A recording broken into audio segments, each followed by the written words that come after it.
Hello everybody, welcome to the stream. I'm very excited today. You can already hear the sound of people revving their motorcycles in the background. It's going to be a wonderful stream today. This is the first time in like 3 weeks that I haven't either been sick or exhausted. I actually feel incredible. I feel more incredible than incredible. I'm collecting people's wishes in the chat today, so if you want to make a wish, you can leave your wishes. I will use my magic to grant them on February 29th. Red Watcher wishes for Anna with a Master Seal to appear on their run. I'm sure that'll happen for you. Hunter B does not want to get completely bodied on Chapter 5. I wrote a very thorough guide video for that, so go check out the guide. I've already granted your wish. Mr. Bushranger, you wish you were a shrimp. Me too, because then I would get a void plus 10. Hello Galaxy Studio, welcome to the stream, and hello 8Nemone, welcome to the stream. A couple things have happened in your absence. I gave Morgan a horse. Check this out. I noticed when you change from Sage to Valkyrie, basically all of your stats go down. You get a little bit of speed, a little bit of resistance, everything else goes down, but you get a horse. That's something, I guess. I should have just done the not the promotion, but the class change. I should have just done it on the stream. I don't know why I did it off stream. I literally did it like 5 minutes before pushing the start stream button. Anyway, we're going to be taking on Walhart's second wave of forces this week. And in my opinion, this battle is a lot easier because you're really on less of a timer. In this battle, the reinforcements, it's very reasonable to fight them. So your only real timer is just getting this thief before he escapes, and that's really not that hard. All you have to do is just send all of your forces this way, and then all of your forces this way. Make sure you take out the guys in the center, because they will start moving on their own at a certain point. And then you just turn back around and you just fight the reinforcements and you'll pretty much be okay. Hello, Aiden Shalush 549, welcome to the stream. What else do I have planned for today? I don't know. We'll find out soon. Save the game and start the battle. Alright, so I tried to line up my forces in such a way that I could just start pairing people up and make a push on the right-hand side, and then what I was going to do after that was just try to not have too many characters stranded on the left on their own. So we'll see how if I succeeded or if I failed that goal. I probably should have switched Cordelia's inventory around a little bit. She doesn't need these beast killers. There's no mounted enemies on this map. I did switch like Frederick's beast killer for a hammer. I made sure that Lonku has an armor slayer. I guess I just overlooked Cordelia. It is what it is. Alright, let's see if we can do anything about these guys. Can she take that hit from a spear? 49. Yeah, she can take that hit. Can she kill him? That's a good question. Okay, we can do 11 damage with the armor slayer. I mean, it's better than nothing. She can deal 30... we can deal 64, and then if we get a dual strike, we kill this guy. Okay, or not. It is what it is.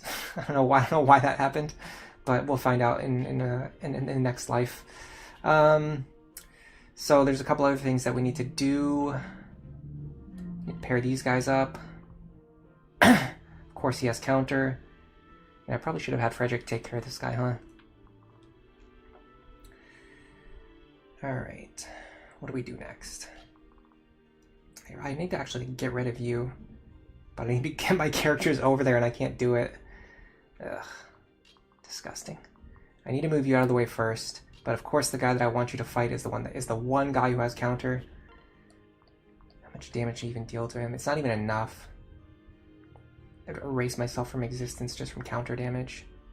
Absolutely wild. What if I attack this guy with 11 sword and I bait in counter dual strikes, or hammer dual strikes.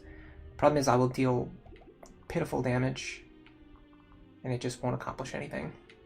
So that's not the plan. I believe the plan is this.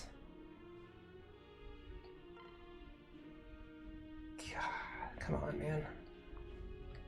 I'm not going to waste Celica's Gale on this. What I can do is Flux, and then I'm basically going to be hoping for one of these dual strikes to hit. And if 1 isn't enough, then I don't know what to do after that.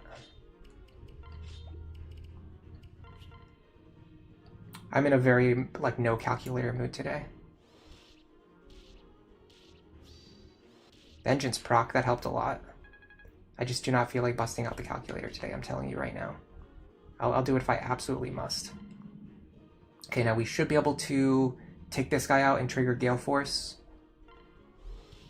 Okay. Now, Frederick can get over here. We're going to try using the Noble Rapier if we can. Do some reasonable damage. We don't necessarily need to kill this guy, we just need to weaken him. Or we can get the kill. That's even better. Oh, I kind of forgot about these guys. What am I doing?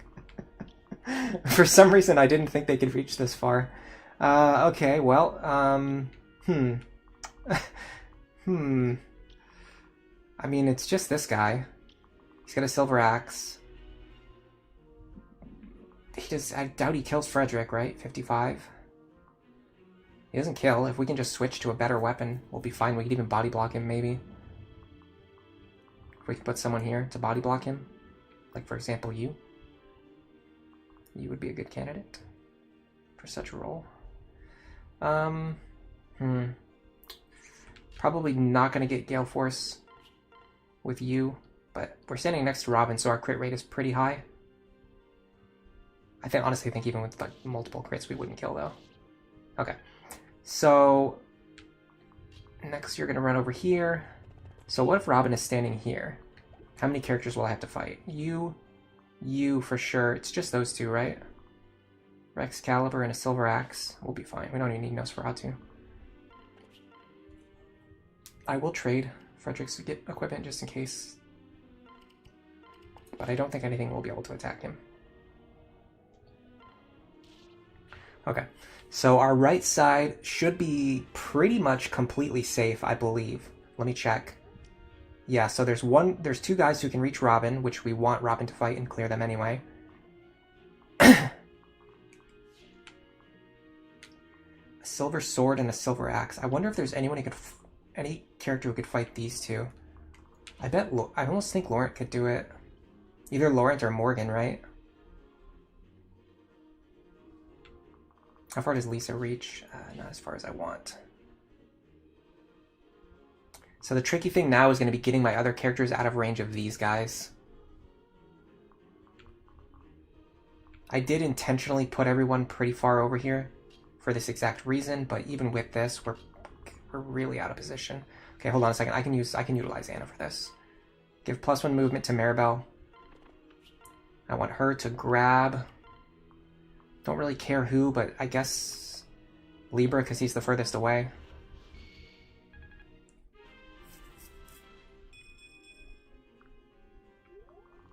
Now I dance for you.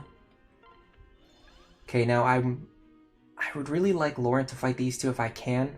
So 47 plus 55. I'm gonna have to get the calculator. I said I wasn't gonna do it. Guess what? It's not up to me anymore. Hello, Galaxy Studios. Hello, Aiden, Mr. Bushranger.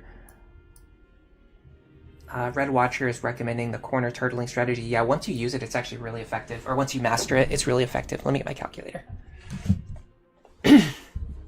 Okay, 55 plus 47. No Luna, that's great. We're going to take 102 damage. Minus 22, minus 22. That's 58 damage. Okay, Laurent cannot take it. But I bet Morgan can. Strongly suspect that Morgan can.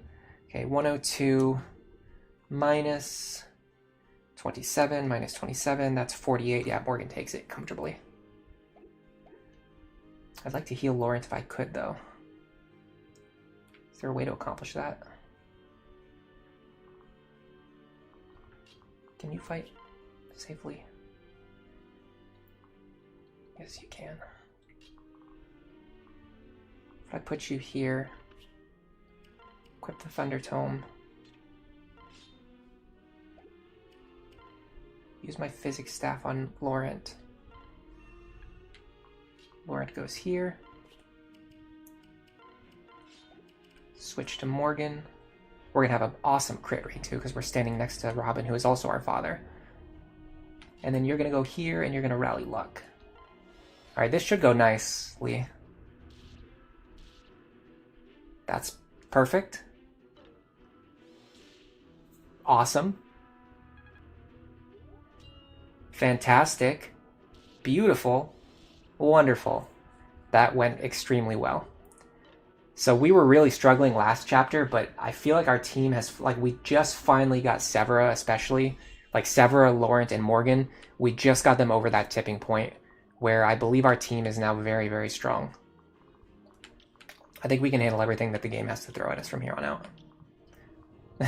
Galaxy Studio says hi again. I know, I read some of the messages that were already posted in chat that I already read. March 0th? No, it's March -1th. Don't you know anything? Don't you know about the -1th? Hello, Sir Winston the Fourth. Alright. These guys aren't a super threat because they're going to be moving pretty slowly. My main goal right now is to break through this formation up here. Yeah. Cervantes. I can deal with Cervantes if I have to. There's a pretty good chance I can have Robin do it.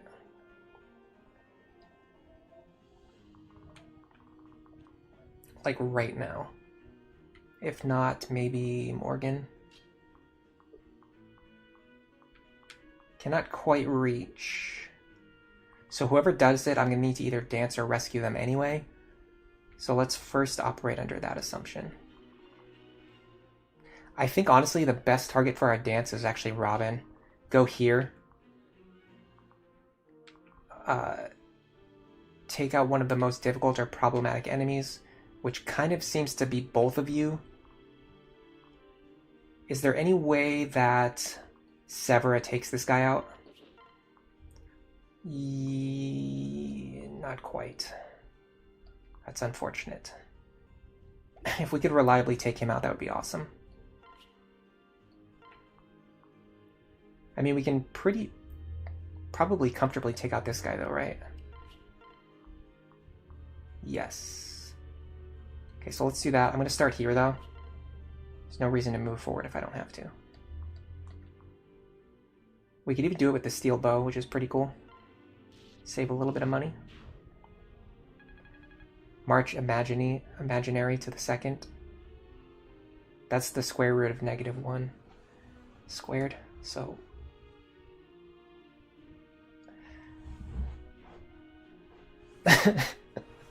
we're getting into weird territory now. All right, so we made a good use of our Gale Force action.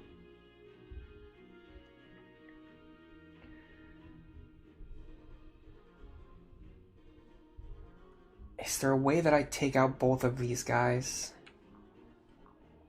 I really doubt it. Strongly doubt it. Oh, what about you? Unfortunately, you have Rexcalibur. If you didn't have Rexcalibur, maybe. Oh man, that's exact lethal. Is there any way to get around that?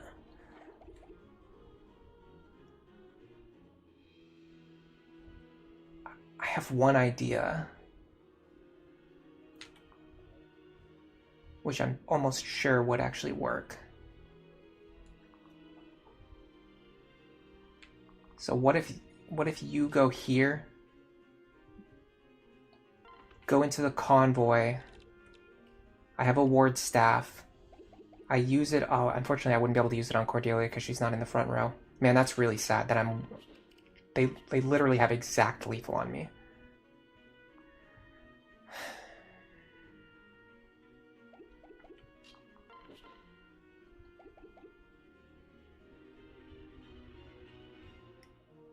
Alright, let's just go this way then.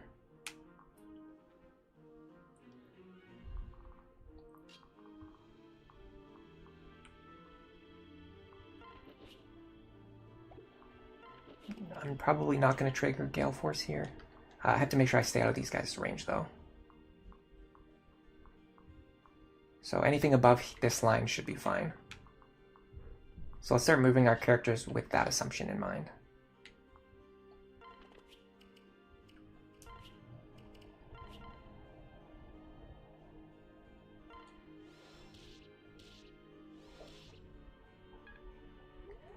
Okay. How much can we do to you? Not really a lot. We can deal 16 damage, guaranteed. We'd have to get the health very low for this to actually work the way that I want it to. Okay, what about Fred? I think Fred can take this guy out. Unfortunately, he has that annoying Aegis Pavis combination. Well, maybe we can get his health low enough.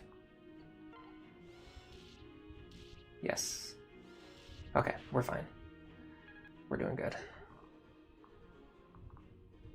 So I believe my next move would be this. Actually, hold on a second. You can't reach. Okay. We're probably not going to be able to make use of her Gale Force action, so instead let me try to make use of her Rescue Staff. 4 squares, that's not enough to matter. So that's not going to work either. Okay, well, who's targeting that square? It's more than just you. We'd have to deal with a ton of these enemies. We'd have to deal with you and you both. Excalibur and Thoron. I mean, I'm pretty sure I take Excalibur and Thoron, right? 42 plus 46. I mean, I'm a Valkyrie. Right? Yeah, there's no way that kills me. Okay, so what if you go here?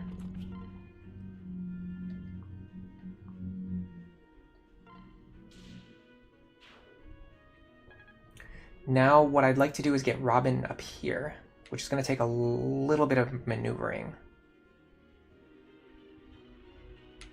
I can move 7 tiles. Oh, hold on a second. I can use Cordelia's staff for this. Yes. Okay, hold on. This was not as hopeless as I thought. She does not have one. That is a problem.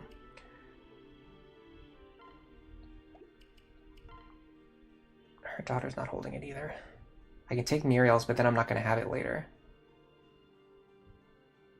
I still think this is probably the best play. Especially because the alternative is holding onto these beast killers that I can't do anything with. And realistically, Muriel's going to be attacking every turn. Oh, cool. I can't reach anyway. Waste of an utter waste of an action. Love to see it.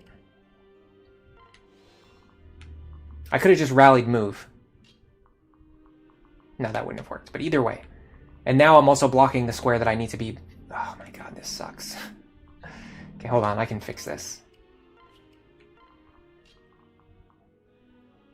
No, because this will leave Olivia in danger. Well, let me just do what I'm trying to do here. And then we're probably going to have to reset. Because I just made like 7 misplays in a row. This is what happens when you absolutely refuse to pay attention or play the game properly. I can kill him with Elwind.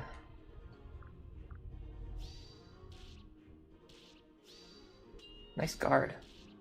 Can Robin just survive everything over here? Because if so, I can save a rescue staff. Let's see. What actually reaches me? You reach, I think. You don't. So it should be 1, 2, 3, 4, 5 enemies. Yeah. You definitely reach, right? Yeah, you reach. Okay. So we're going to be taking... I have to also be careful of counter. There's nothing over here that threatens counter. Okay, so it would be 49 plus 46. 49. 42. And 43. That's 229 damage, which sounds like a lot, but our defense and our res are both extremely high, and none of them have Luna, which is great. So there's 3 magical characters. So we take out 29 3 times, then we take out 4 3 times, and then there are 2 physical characters. So we're going to take out 40 twice. And that leaves us with 50 damage. We always survive here. I'm just going to leave Robin standing here. We can sweep this turn. I'm going to have to grab Olivia and pull her to safety. She's... Well, in fact, let me have... Yeah. Very annoying. that I had to do that, especially because I literally could have just had Cordelia stand here instead. No, it wouldn't have worked anyway. Okay, so there was no way I could have had Cordelia do what I was trying to make her do. That's the lesson to be learned here. Get some healing actions in. I'm actually just going to unpair these two.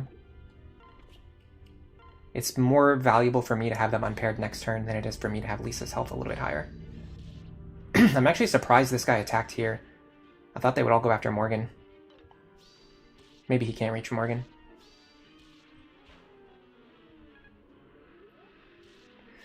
Now, unfortunately, they're moving into one range, which means I am threatened by counter now. I don't think I can't remember if any of them even had it. But I don't know why they're moving into one range. I'm sure it has something to do with that general moving into that spot and getting stuck there. Alright, let's try this again.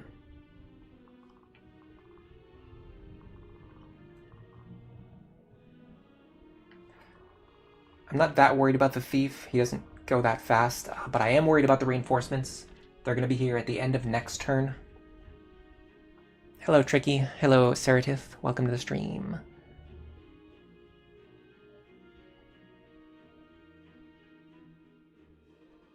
I could have used Rally Res from Maribel. The problem is that would have left her in range of the guy that I didn't want to fight. Am I going to reclass Robin into something else? He's just going to stay a sorcerer until the end. Yeah, there's no reason to go into any other class. In the post-game, I'm going to make him another class so that I can pass down a certain skill to Noir. But right now, he's just sorcerer is just fine. It's the best class for him to be in. Yeah, eventually he's going to go and get all the rallies as well. For much later on when we do Apotheosis. Yeah, I mean, you have to keep access to the Flux Tome. You have to keep access to Nosferatu. You have to keep access to Ruin. There's just no reason to be in any class other than Sorcerer. It's just, unfortunately, that's just the way the game works. If I take out this guy, I'd actually like to do a little bit of sweeping if I can, but unfortunately this guy has counter, so that's not going to work. I can't sweep from this end. So maybe I just do something like this.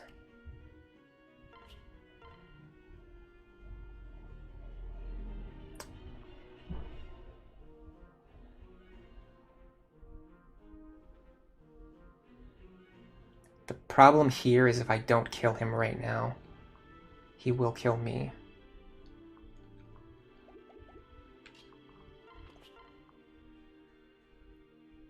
Morgan has a much better job of doing it, but the problem is I need to start training Laurent. I mean, we can just do this. Yeah. In the worst case scenario, if I didn't get that dual strike, I could have just had Cordelia run over it, kill the guy, trigger Gale Force, and then run away. So I'm not really that scared. Alright, now the Rally Res strat will actually work, though. So this should be okay. So now I can Rally Res. So that ends up being a pretty good call out. That allows me to take out this guy and survive. Yes. Beautifully done.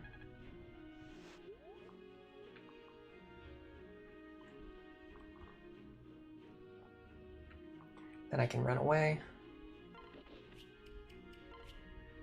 Is there any... I don't think trying to trigger... I mean...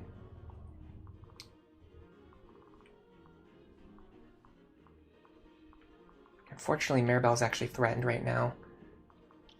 So maybe I actually kill one or both of these guys. Something like this.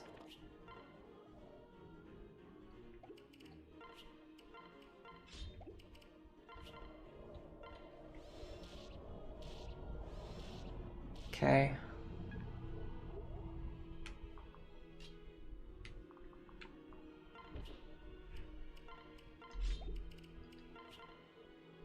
This works. Okay. Yeah, because I need to start getting more levels onto Severa. Now I can't trigger Gale Force again, so I might as well just attack.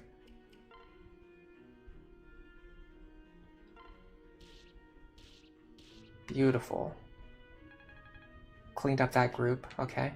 Now we could, in fact, we're pretty sure we enemy phase him safely too, so we can actually just leave her right here. That's fantastic.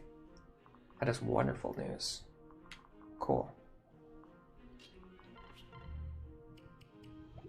I want to heal you probably with Anna.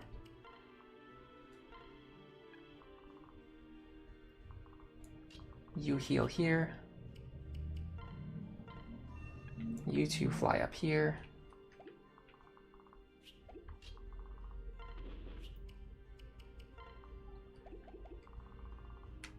That's just him, right? Yeah. He won't attack me. So I can just go like this. Then you heal here.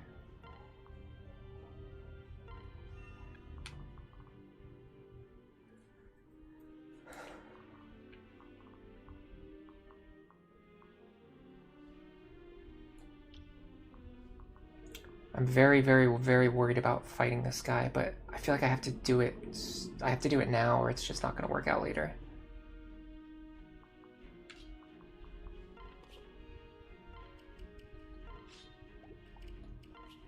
I'll use Nosferatu for safety here.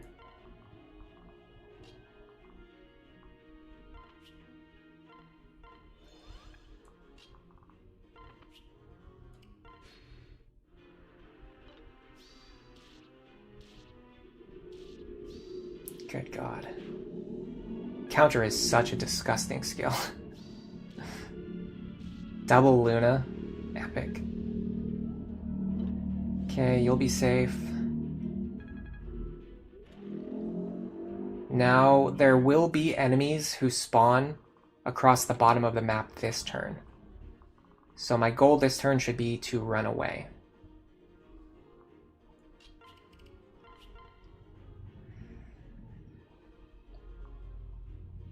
I'm not going to waste a short spear charge on this.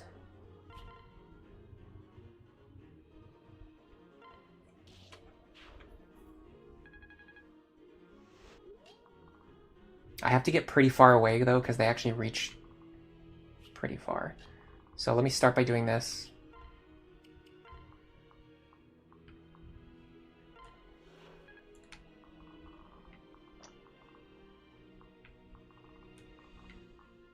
Let me check the reinforcements. That way I know exactly where they're spawning. It's actually, so the only reinforcements that spawn are on this turn. It's not like some of the other maps where you just have like reinforcements spawning turn after turn after turn. It's just one group of reinforcements that all spawn across the bottom row this turn. The furthest reaching ones have 6 movement and 2 range weapons. So let's assume the worst case scenario. 1, 2, 3, 4, 5, 6, 7, 8. So the worst case scenario is that these squares are all threatened. So all we need to do is just get up into this upper hallway with anybody that we want to guarantee their safety. So I do need to get Anna to move, but I can dance for her. So that's no problem.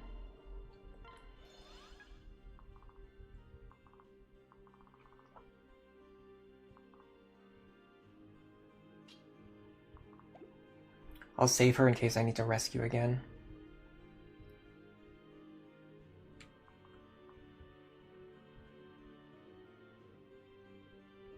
Is it ever worth it for Robin to just stand like right here? I'm pretty sure this square is completely safe.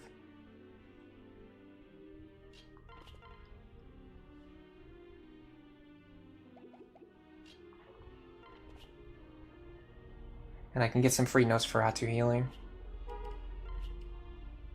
The other question would be if we want to have Laurent do it. Which I do like that idea. So Laurent here. There's nothing that's going to spawn like here and be able to run all the way up here. They would only be able to reach this square if they could go through this wall, which they can't. So Laurent should be completely safe.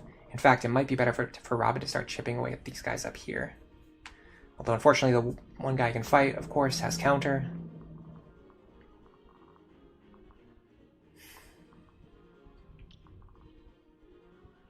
Spear user. I'd love to fight the spear user this turn. Can Muriel do it? Yes. That's why we saved Anna's action. 49 damage. Yeah, I take that. So you go here. Get your Armor Slayer ready.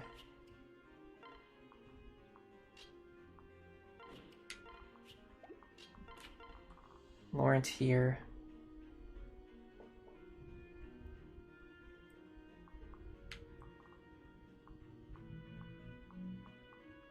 I'm gonna put Robin here.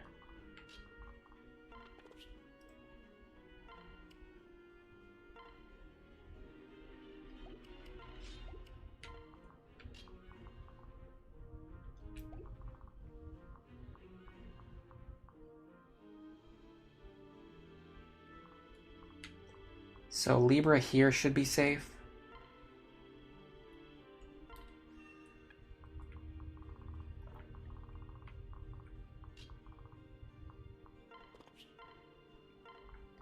This will allow me to... Nope. Okay. I can move them first and then grab them after. Like this. In fact, it's better to do it this way.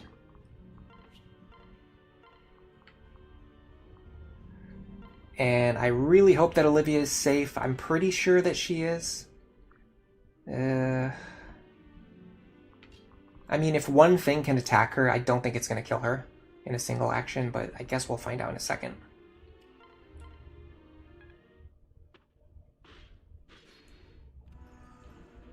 She looks safe to me. In fact, even Robin is safe in the position where I left them.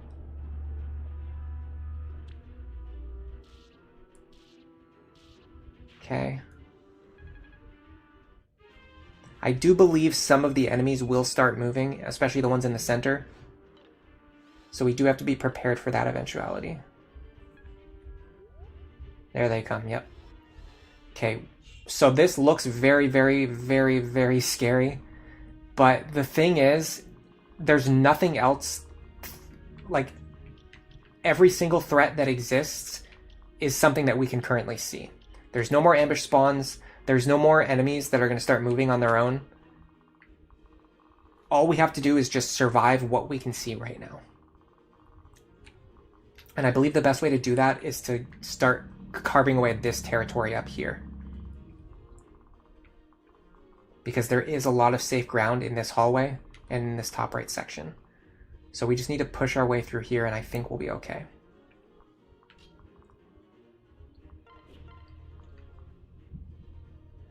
Not even close, okay. What about these two?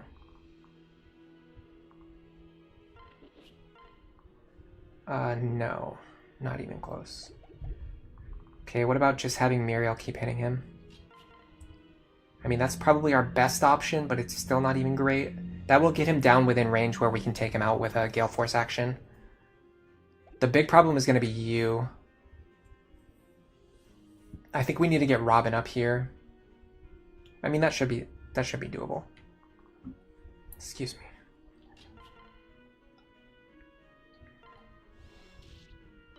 Come on, Longku, man. Can't you just land an attack, please?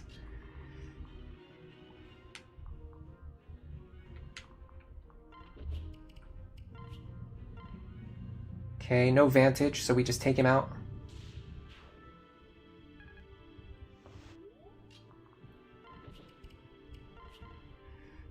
Whether we kill him or not doesn't matter. We just need to weaken him enough so that someone else can finish him.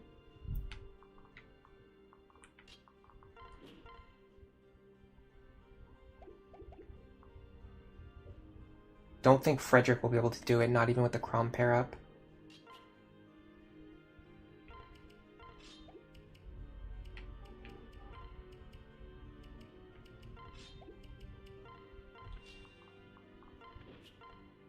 I mean, maybe if we dual strike, and this is dual strike man, so yeah, it's pretty likely to happen. All right, so we're making some safe ground up here. Who actually threatens these tiles? It's just a guy with Thoron. So if we can get Robin into this position, they can enemy phase the Thoron user. So let's do that next. Let me just make sure I keep our other units out of his range. Can Robin... sorry, can Lisa grab you from here?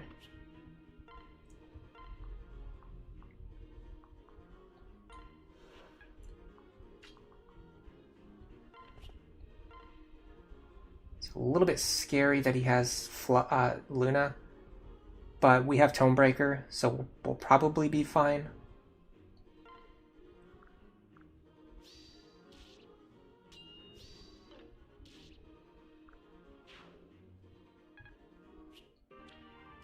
Bolganon. Free Bolganon. Alright, so the only thing threatening us now is a Thoron user, which Robin can safely enemy phase. So the next question is, what can we get done down here to make it so that we're not getting overrun next turn? Definitely starts with this. Do we kill him? We need a dual strike. Oh, well, this might be enough. I think this is actually just enough. Yeah, this is just enough. So let's do this.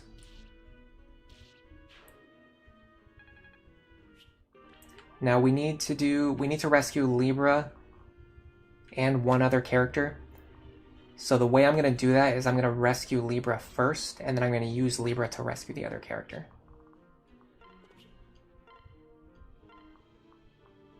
So we can't reach him from here. What if I just rescue him right here? Let me just make sure that's safe. Yeah, that's safe. I believe Anna's safe here, right? Okay, Anna's safe here. So we'll rescue Libra right to this position. And then now we can use his rescue staff to rescue someone else.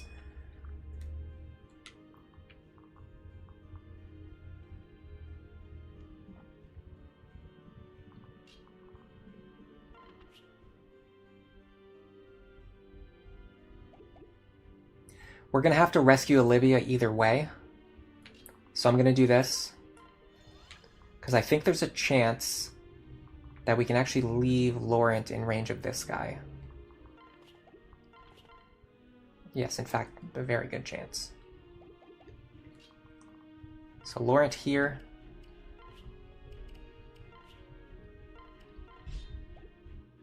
How much damage does he deal? 14 will be fine. We actually might get a Vantage Vengeance proc here.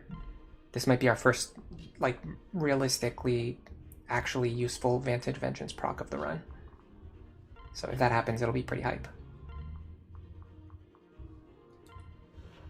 Get ready for that. Yeah, I'm almost pretty certain that's about to happen. At the very least, it'll be Vengeance. Or Vantage, sorry.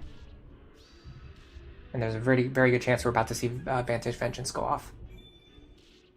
We didn't get the Vengeance proc, but we did get a dual strike.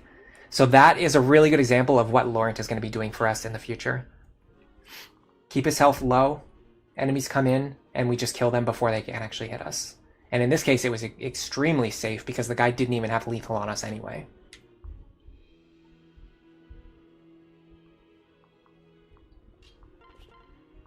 We can't take 29, but we can take 14. And that's assuming we even get hit, which we might not.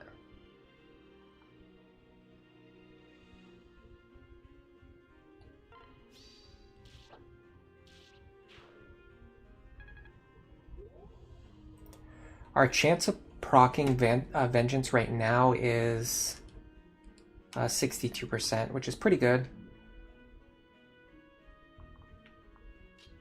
Okay, we need to create some safe space up here.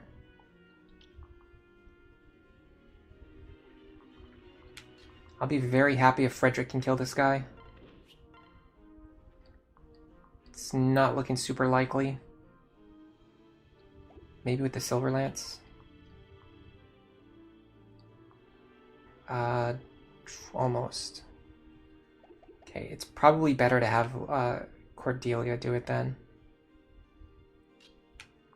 But man, I'd really like to have her fight something up here. Now, unfortunately, I'm pretty sure our health is already low. Yeah, and this guy still has exact... In fact, that guy has even higher than exact lethal on us. What about you? Can you just do it? You can do it.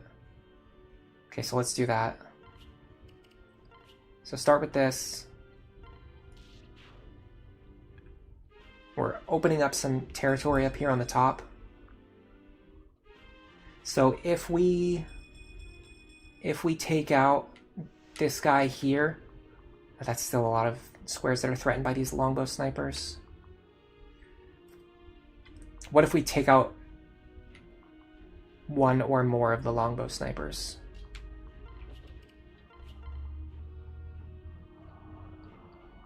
So we're not quite strong enough. We would need a dual strike.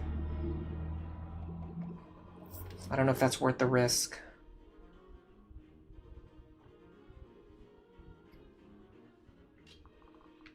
As opposed to just this, which we know will work.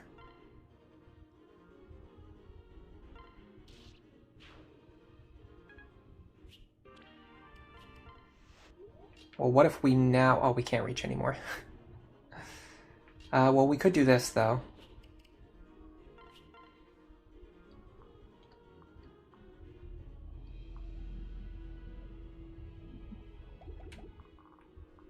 It's better to attack this one.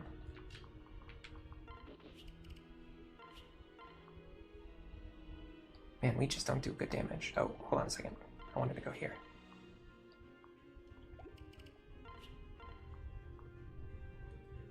So we can deal 23 times 2. With a dual strike, we get the kill.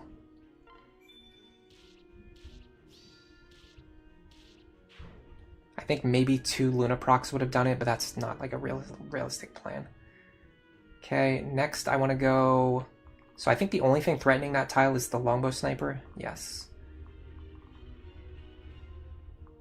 So unfortunately, there's no really good way to block him. Is it possible for anyone other than Robin to kill this guy? I feel like Muriel might be able to do it.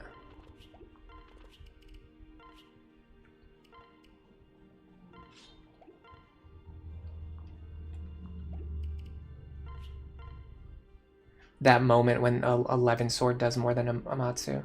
Okay, we're gonna need a dual strike here. Didn't get it. What about... I mean, this square is safe. So if we do something like this...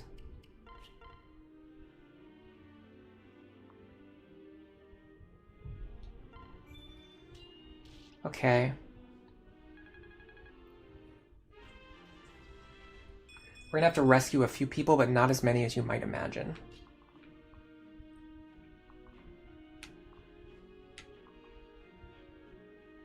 I want to stay out of his range, if possible. So I can get Robin up here. Is that anyone's... that probably gets threatened by these guys, though. In fact, yeah. Okay, Robin's going to be threatened no matter what, so let's just do this. I probably just noticed that I'm going to need crits or dual strikes to kill this guy.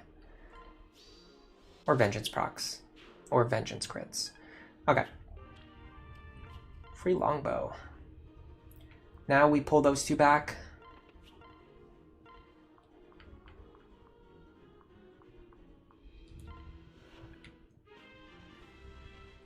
For me, personally, this is like peak Lunatic Plus. Like, this is what Lunatic Plus... This is like...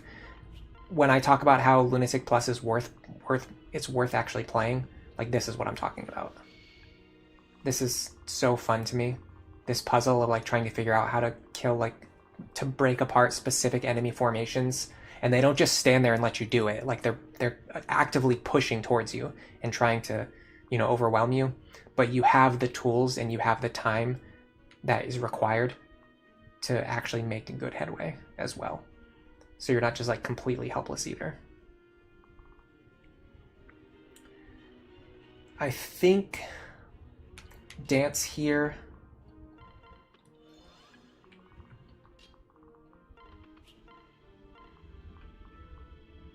Rescue here. It's actually better to have you rescue. Rescue here is the right play.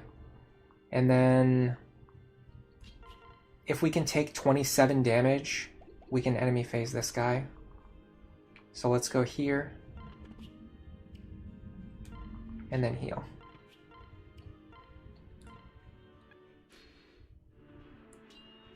We would have survived anyway because of the guard, but you don't really know that until after it happens, so you have to plan for the worst case. All right, now we are a little bit threatened. What we probably need is for Robin to sweep a good number of enemies this turn. Possibly Laurent as well, if possible. But who knows if we can get away with that. What I'd really like to do is kill this guy and then enemy phase these two guys. So let's start with that assumption. Could we survive it? 55 plus 44.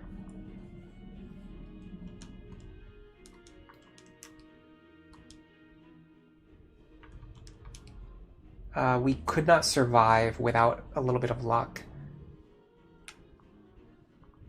And I don't love that.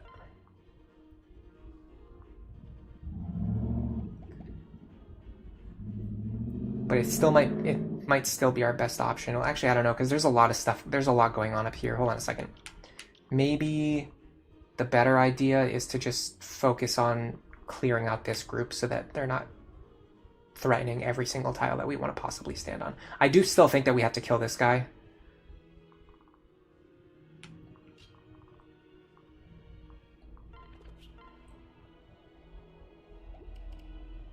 We have not been getting very good luck with our Lonku dual strike, so I'm not going to be relying on that. I think I'm just going to do this.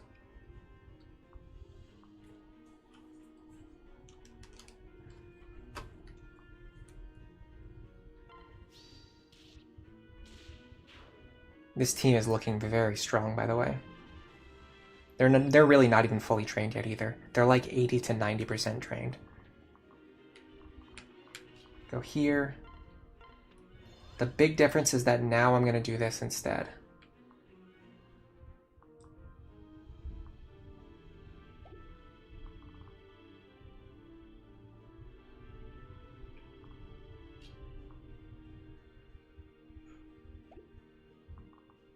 I would like for you to accomplish something.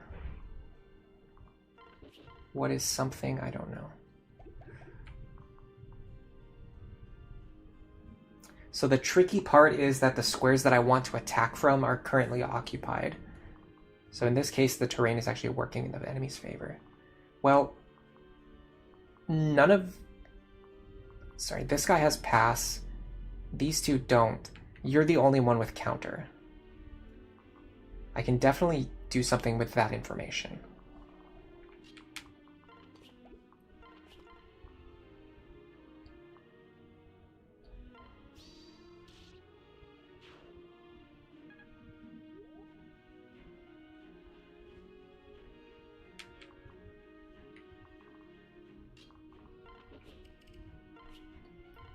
Fortunately, I haven't got a good chance to heal her for a while.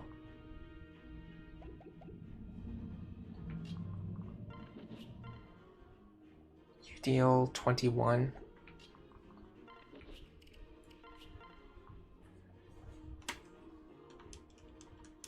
This actually would not be lethal with it, even with a dual strike here.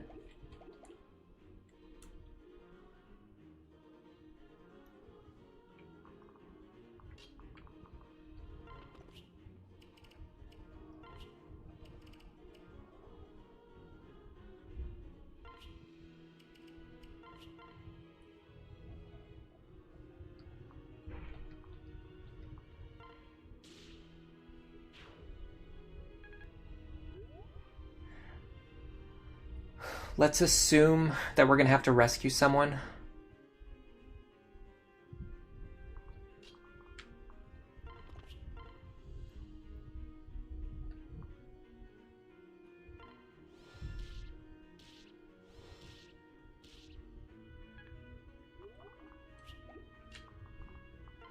We can do it this way.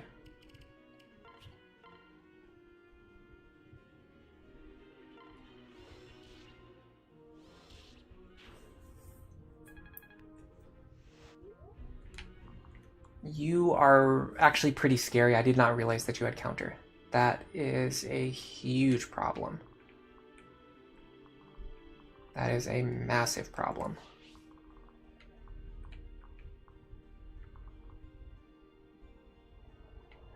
I completely missed that somehow.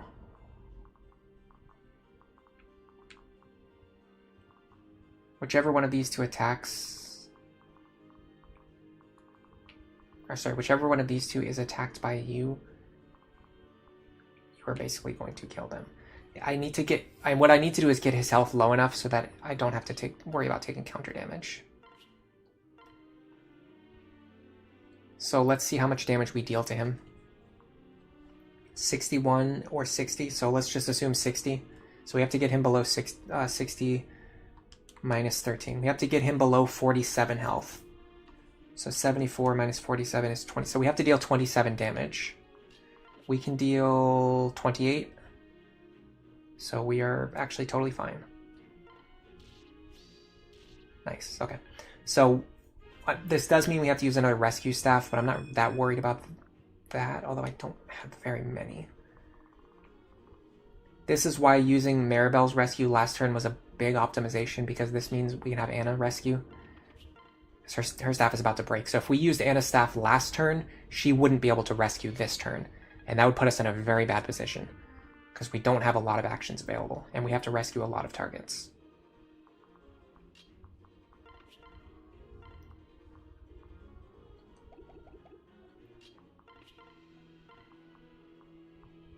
Severa back. And then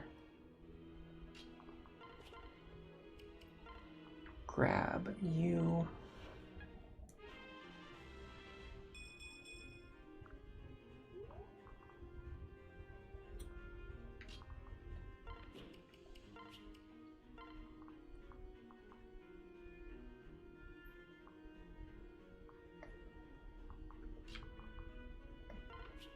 I think we just do this. Okay, so we shouldn't take any counter damage here, because we got his health low enough that we kill him in a single attack.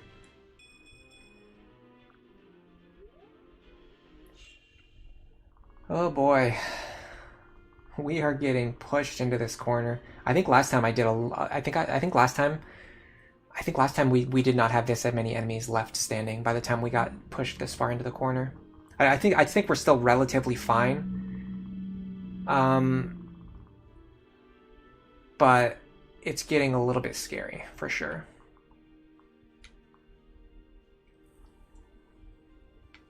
I can enemy phase these two, but the problem is the enemies on the left are really threatening. Like, Robin could fight all four of these enemies. I'm a little scared of you, because if you hit with your axe, I'm going to take a lot of counter damage.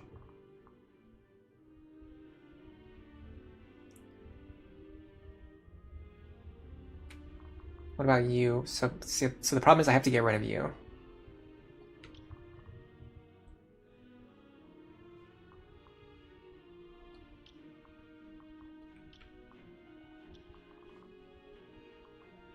So if I do something like this...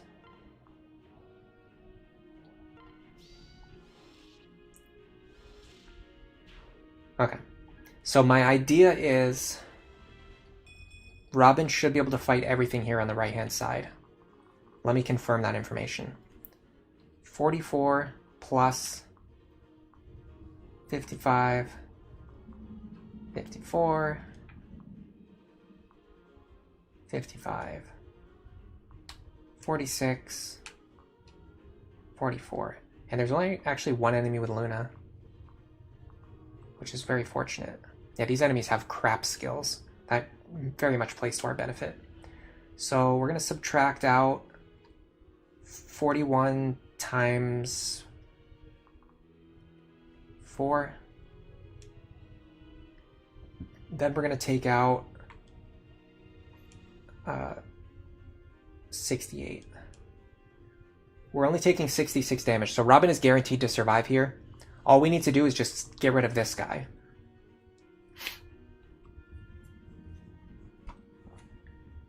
And then move everyone else into positions where they're totally safe.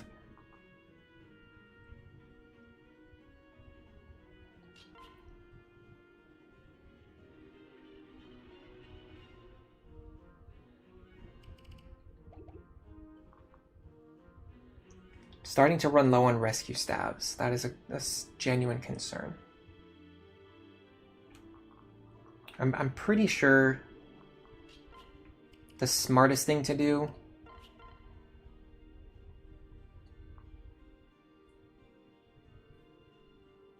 would be this. And now we just focus on rescuing everyone back. Maybe someone fights the Tomahawk guy. He's not super threatening. So if we can rescue someone just barely into his range.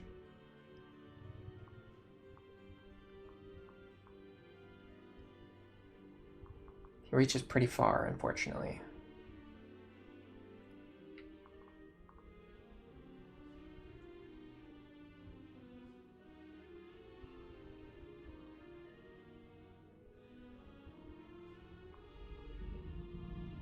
She doesn't have any rescues left, so I'm just going to have her open this chest.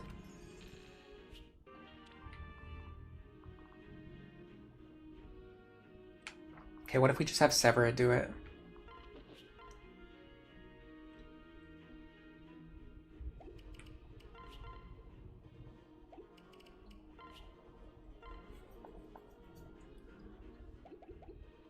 She doesn't need to fight him right now.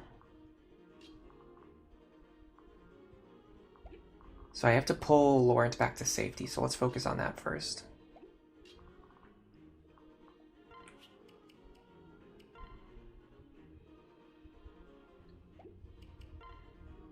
I'm just going to pair these two up. Expand their rescue range, and I'm past the point of like needing a bunch of staff users on the field. I'm down to the point where I just need to not run out of rescue stabs. So I need to get the maximum range on the ones that I do have.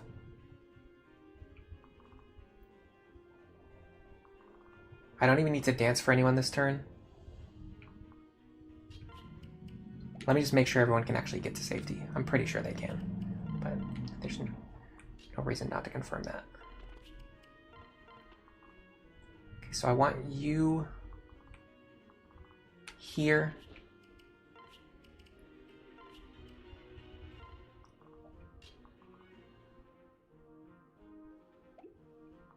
He has pass, so there's no way for me to misunderstand his range. Okay.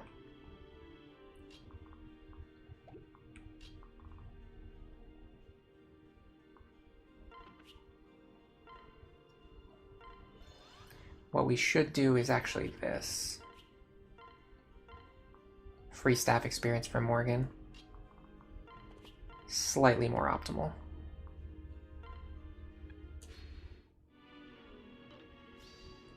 Okay, so we should be fine here with Robin. I didn't buy any snacks yesterday, by the way, which I'm very sad about.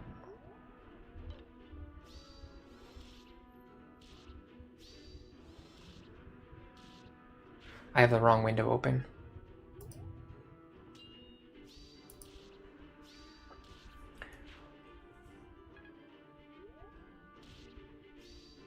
Nice. All right, we've got 1, 2, 3, 4, 5, 6, 7, 8. 8 enemies to worry about. We are pretty much safe at this point. Let me get caught up on chat.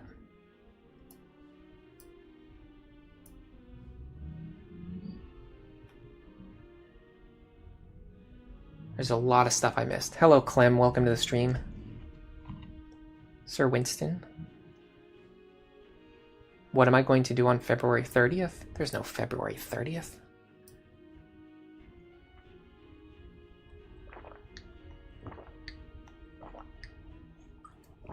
You're going to be trying Lunatic Plus again? Good luck. Hello Alpha C, how's it going? I'm doing fantastic today. This is the first stream in like 3 weeks where I'm not either sick or exhausted. Although, funny story, right before the stream started, I was thinking that in my head. I was like, oh man, I hope everything goes well on the stream today. And then like every single thing that could possibly go wrong went wrong. Citra stopped working, my microphone stopped working. I had to fix everything in like 15 minutes right before the stream started. Yeah, Severa's starting to finally get very, very useful here. She's getting strong, and the thing is, she is nowhere near her peak. So she is going to get much stronger and pretty fast too. She is a growth character, so we kind of have her now at the point where she's just going to keep getting better and better. And like it's just not going to slow down. And I suspect by the end of this run, she is going to be our best unit, if not one of our best units. Who was Cordelia's husband? Stahl. Yeah, I want her to have Luna. I think I wanted her to have Luna and Astra. I can look at my skills again later. Because the reason I used Stahl as a father was so that I could get Swordfarer. Or it's not Swordfarer, but I could get Swordmaster, so I could get Astra.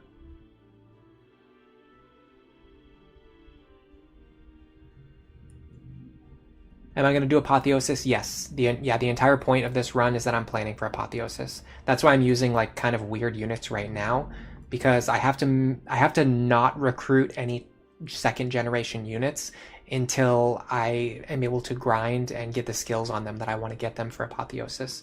But I'm still trying to beat the base game with no grinding, so I'm pretty limited in what characters I can use in the base game, because I can't recruit any characters. You know what I mean? Like, I could recruit, where is Morgan? I could recruit Morgan and Laurent because I was able to have their parents pass down the skills that I wanted them to have. But in the case of like Noir, for example, I can't recruit her yet because I need Robin to pass down a skill that's specific only to males. And I can't I can't recruit like Inigo yet because I need to get Gale Force on Olivia, which is not going to happen for a very long time.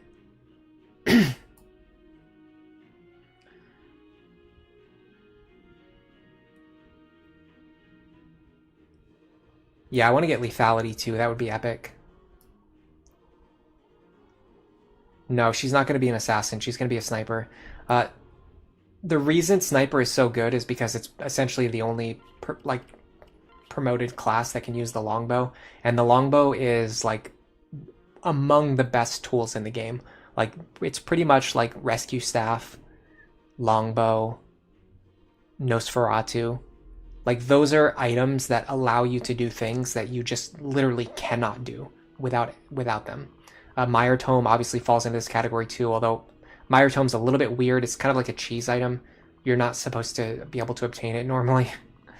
But like longbow, you can actually get like a few longbows even just playing through the base game. And you can buy an infinite number of them later on. But what you're going to see in like the last stretch of chapters, there's going to be enemies, there's going to be 2-range enemies that have skills that make them almost impossible to fight without any risk. And in order to eliminate that risk, what you do is you use the longbow to fight them at 3 range so that they're not able to access those skills.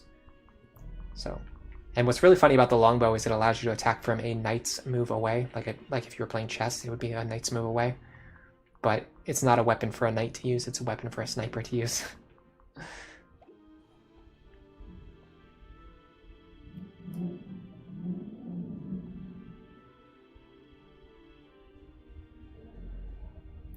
I'm still reading chat, by the way. I didn't read chat for like 10 minutes, so it's going to take me a second to catch up.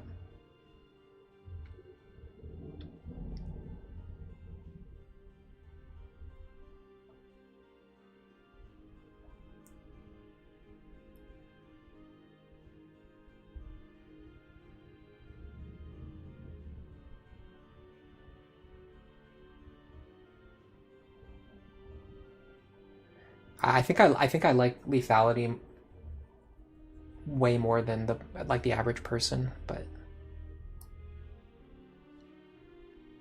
I just really like the flavor of it, and I think it is relatively useful. No, I don't have any carrots, unfortunately. I have nothing. I have no... Well, I mean, I have like some stuff, but nothing that I would really eat while streaming.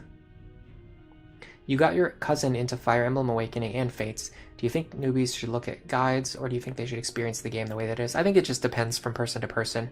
For me, I actually like to read guides when I'm playing strategy games. I don't like to, like, I think this idea that like you have to figure things out for yourself in a strategy game is kind of pointless, because it would be like asking someone to play Dungeons and Dragons without reading the player's handbook. Like it doesn't really make any sense to me. Like you should look at the rules and look at how the systems in the game work and learn how to play the game properly and play the game that way. I just personally don't really see the value in like restricting myself and not allowing myself to like understand how the game is played. Okay, what down here has counter? It's actually these two. And you as well. Where is Olivia? She's here. She can not reach the tile that I want her to reach. I feel this guy's the most problematic enemy, though. I mean, it's not a feeling, it's a fact. This guy is the most problematic enemy. Because my entire team... Essentially, my entire team structure is based around this idea that tomes are good. So I have like pretty much all tome users. But as a result, when I run into enemies who have exactly Aegis counter, it definitely becomes a problem.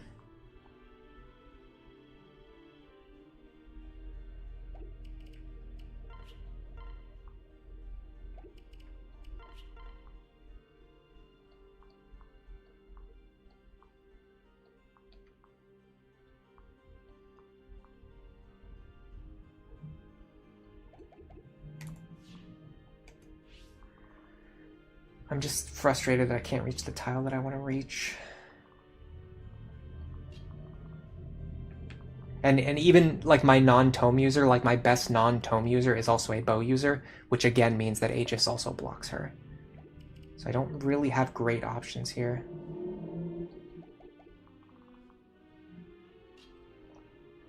I think what we do is...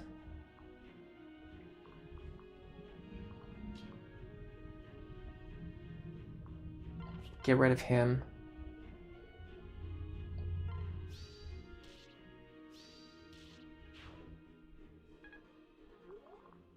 Dance.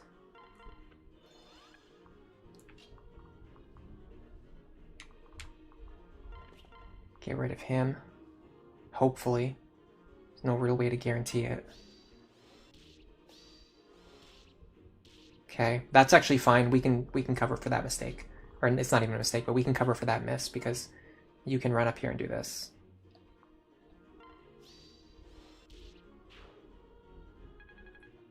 Trigger Gale Force.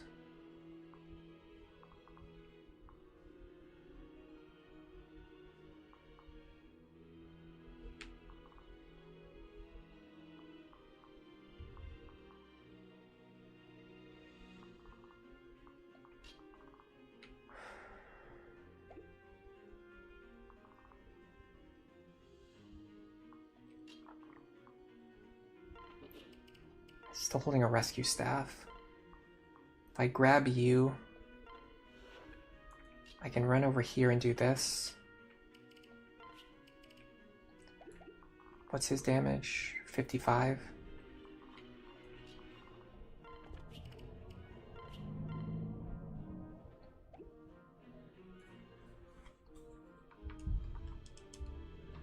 He actually doesn't survive because of Luna Plus. Okay, we can use Morgan then.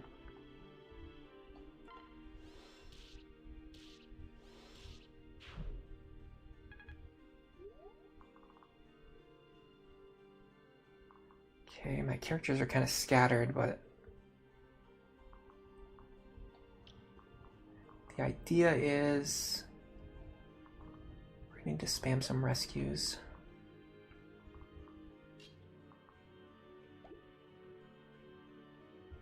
If I rescue in this position, I wonder where she actually goes. I have no idea.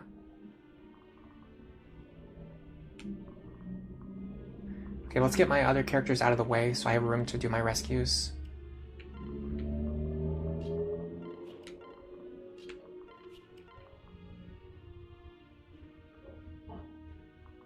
I have to rescue Robin, Olivia, and Cordelia, and I would like to rescue Robin into, like, this position. So let's have Lisa do that. Actually, no, Lisa's one of my furthest... Well, Robin's the furthest away. So rescue here. My big concern is actually now I feel like these enemies could both attack Morgan. If that happens, what am I taking? 55 plus 49. 104 minus 29 minus 14 is 61. We actually survive on 3 HP anyway, so we're fine. I mean, I don't know if fine is the right word, but we can reasonably survive it.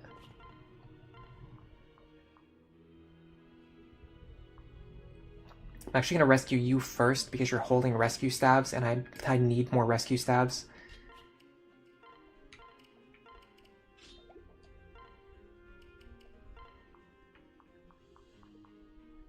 Grab you. So I think they're going to both go for Morgan. I don't think they're actually going to go for Robin, but I don't know. We'll figure something out next turn.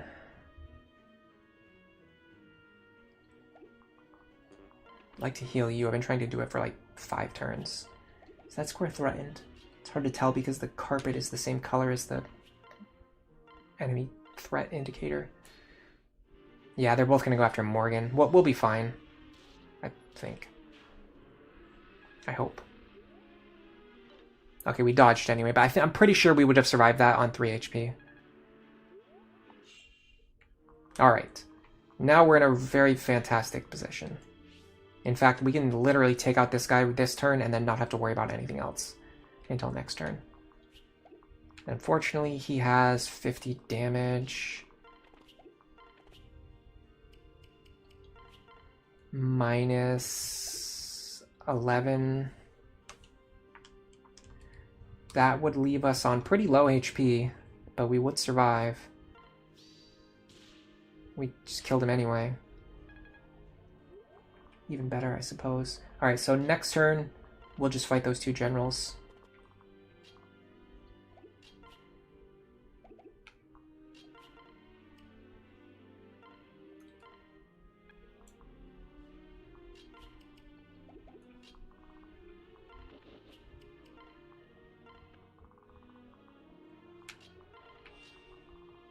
And from here on out, we're pretty much just cleaning up a map that has already been beaten.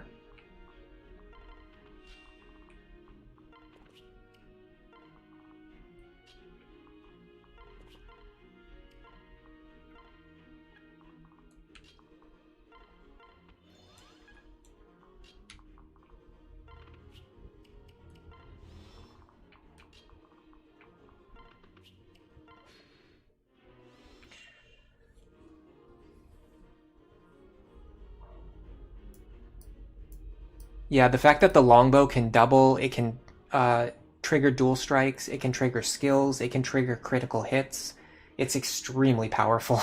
It's actually it's probably the reason why they restricted a lot of options in Fates, because they realized that it's extremely powerful because of how strong it was in Awakening. I can't remember if they changed the longbow specifically, but I know there's some stuff that worked in Awakening where, like, in Fates, they changed it so that it can't trigger skills, it can't trigger crits, and things like that.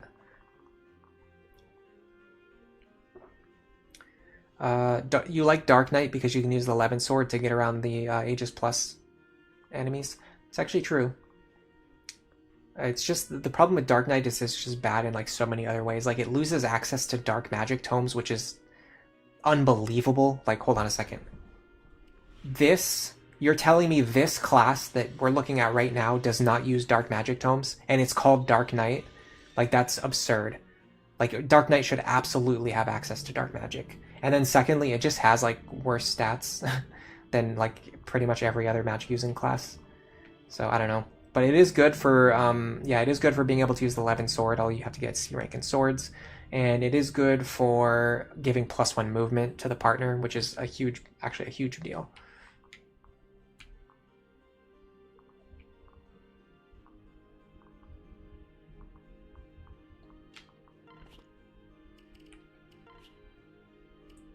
I think I'd like to conserve some Elf Thunder charges because I might need them later in the chapter.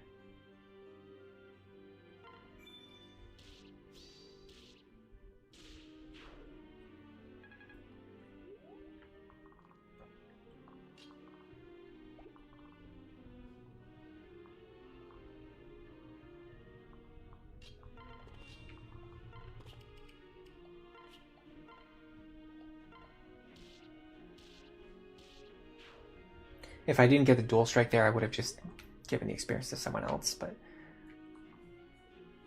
everything just kind of worked out anyway. Oh, if she gets +1 speed, she'll end up giving an extra +1 to Robin as well. Something to keep in mind. I don't know if actually healing him was the right move there, now that I think about it.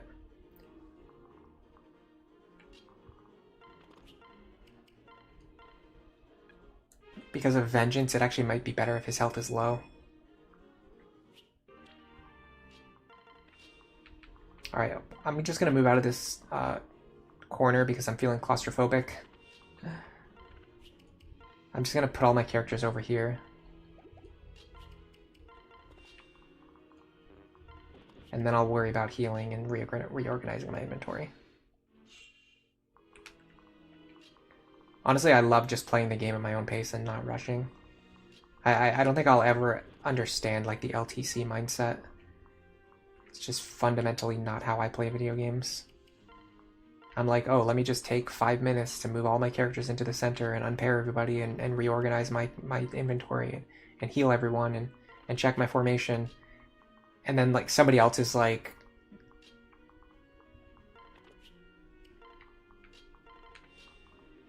using every single action available to get their characters from like here to here on turn 2 and like be in position to enemy face kill Walhart on turn 2. It's impressive to watch. It's just not how I enjoy playing games at all. Like I'm not even using Olivia's actions on these turns. I'm just like very casually bumping characters around the map. Because I do want to make sure that I have rescue staffs in the hands of the correct characters. And I want to make sure that I'm actually getting healing staff experience on characters that I'm trying to train. So like Maribel, not really. I don't care that much about training her. Lisa, I do care about training. Libra, I don't really care about training. Muriel, I do care about training. Lonk, no comment. Cordelia, I do want to train her. Anna, don't care. Olivia, do care.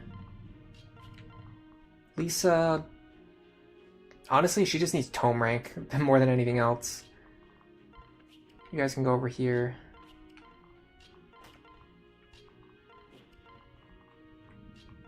Alright, so let's look at what we actually need to do here. I think Morgan is okay. I think what I need to do is probably get some stabs into Cordelia's hands. Get rid of these beast killers that aren't doing anything for me.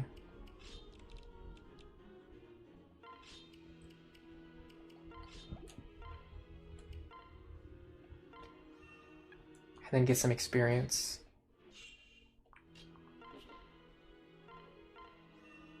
Was that 4 experience? Oh, it's even less. Okay, hold on. That's pitiful experience. I don't think that's even worth it. Yeah, we're getting like 1 experience point from this thing. I did not realize this thing gives such bad experience. That's hilarious. Alright, who's holding a heal staff?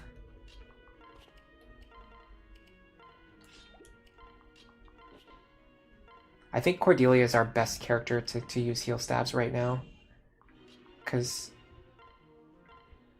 if we can get her to level 15 Falcon Knight, it would make a huge difference in her offensive power. She's going to get more strength on the way there. She's going to get more speed and skill on the way there. And more importantly, she's going to get Lance Fair eventually. Okay, so now we need to figure out who do I want to be holding rescue stabs. Honestly, Morgan is not really having time to use them. It's mostly going to be Maribel, Libra, Anna, and Lisa.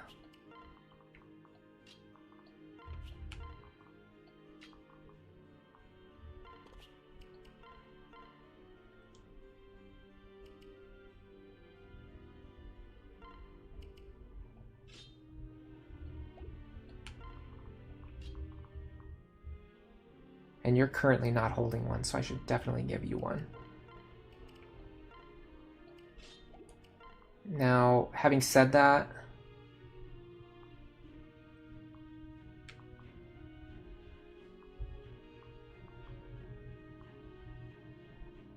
yeah, this is fine. She's going to be one of our best users because she has good range. Alright, now let's prepare to take apart this formation. Yeah, Falcon Knight gets Lance Fair in this game.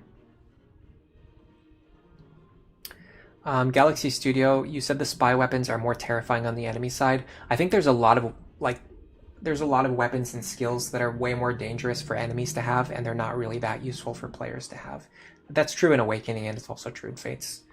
It's just, I don't know. It's a weird thing. I think I'm trying to think if I would do anything differently, like personally. I do think probably if I was making a game, I would try to make it so that like every single skill is useful, whether a player has it or an enemy has it, but sometimes it's hard, so might not be possible. Yeah, so the only problem with this pair is that they don't have Gale Force. Other than that, they're extremely powerful.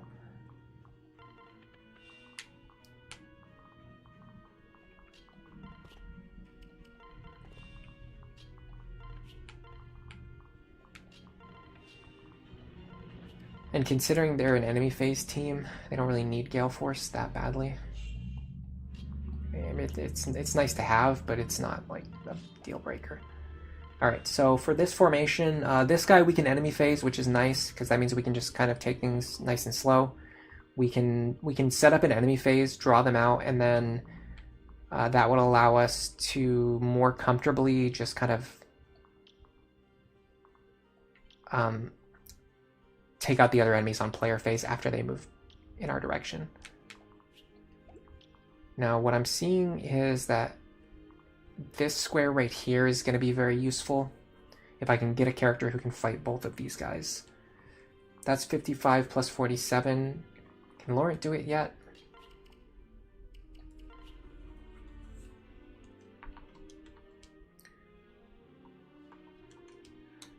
No, he can't do it. Man. His defense is like just not quite where we need it to be yet, and it's a little bit frustrating. I think what I'm going to do instead then is just fight one guy. And then I'll take out the other ones on the next turn. I need to get you a cheaper tome for spamming though. So let me do that. It's also a good idea to have Crom here anyway. Go into the convoy. Put this away, you don't need that anyway. Yeah, just a regular Thunder Tome. Alright. So, what I'd like to do is Thunder Tome there, Flux Tome here. Get some rallies going.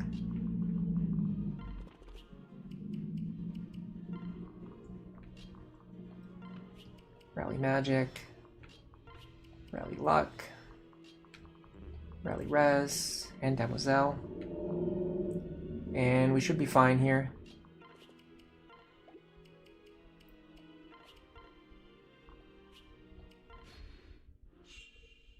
I guess he's not in the mood to attack. Okay. What do we do in that case?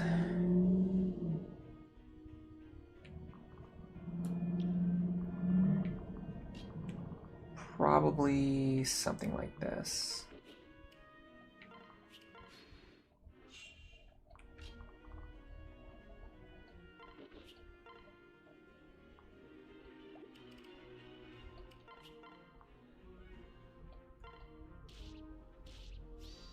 If we didn't trigger Gale Force there,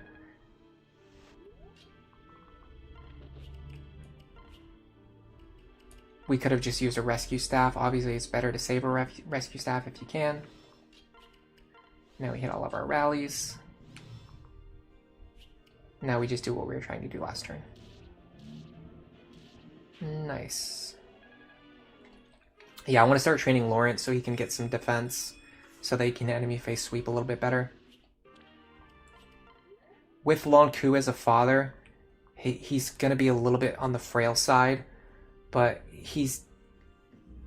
we can definitely make him like good at what we want him to do. And we can set him up to a point where his defense score doesn't matter. But that's not going to be really until the end game and the post game. To get us from now until the end of the game, we need to get him some defense. I think that's going to be significant.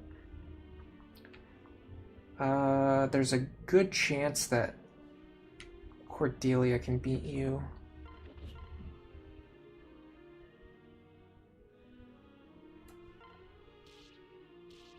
Nice.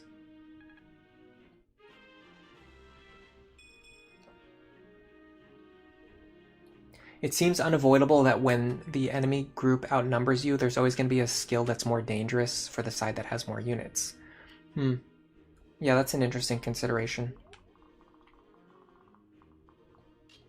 It definitely has something to do with the structure of Fire Emblem, because Fire Emblem likes to balance its gameplay that way, where it's like a small team of like elite units versus a large group of like relatively still dangerous units, but not like on the same level as the player units. So yeah, you might be onto something there.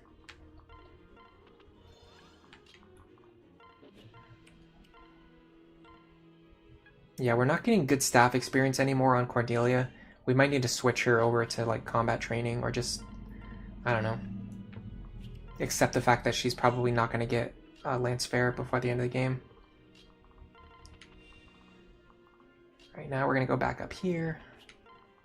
Yeah, I'd like to train Laurent as much as possible from now until the end of the chapter. I think that's my goal. Most of my other characters are where I want them to be. I would say Laurent and Severa are the two characters that I need to train a little bit more. Maybe Lonk and Muriel. There might be some value in getting them a little bit more experience, but they're getting close to the point where they're probably just going to get benched anyway. I don't know though. She's very fast and she hits very hard. Tomahawk, you should be able to fight him, right? 50.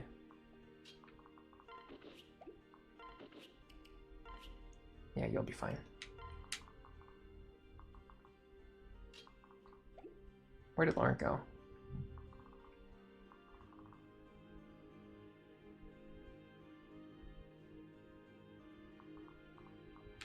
He is right next to you.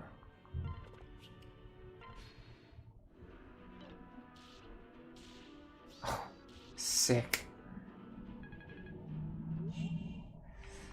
Alright, let's send Anna over there.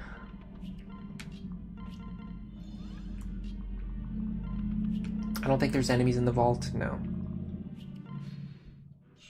You think that I have a Draco shield that I could give to Laurent? I might have one. And if I only have one, I actually want to save it. I don't want to use a stat booster just for like the general like feel good idea of having a character with like slightly more defense. I want to use it on a chapter where it allows a character to survive an enemy phase that they would otherwise not be able to survive. That would be ideal. Alright, we've done this before now.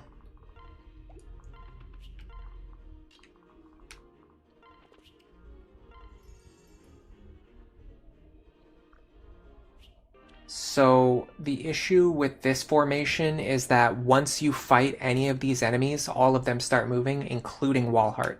So what we want to do is set up a situation where we can run in, kill as many of them as possible, sweep the remaining ones on enemy phase, and then on the next turn, we can use our entire army to bring down Walhart. Let me check the enemy behavior, because I might be able to get a little bit closer before I start attacking.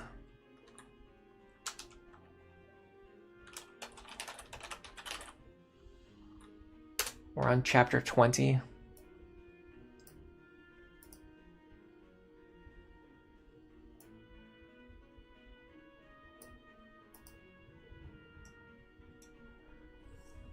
You need to be in range of 2 enemies in order to trigger their aggression. So I believe we can go forward a little bit. Just a little. This guy's counter, so we're going to have to player phase him, I think. Or I would strongly prefer to player phase him.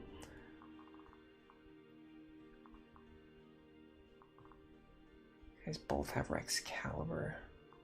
No, one of them does not. Okay, so let me get Cordelia over there.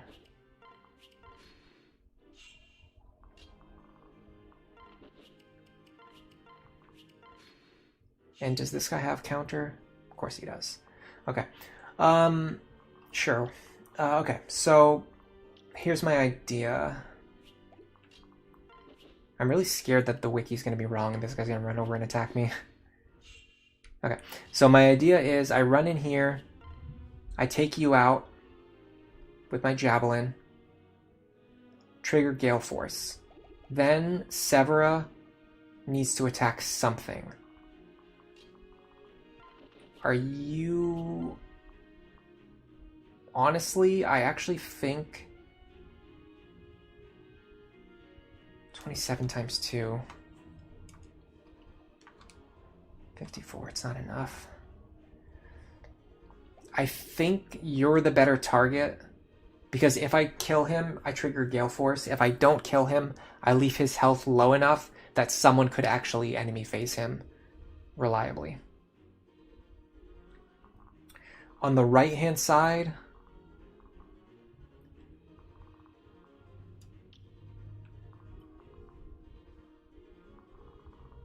it probably needs to be Robin. I'd like to use the Ruin Tome if I can, depending on if it's accurate enough. We'll find out in a second. Okay. I can't reach. That's an issue.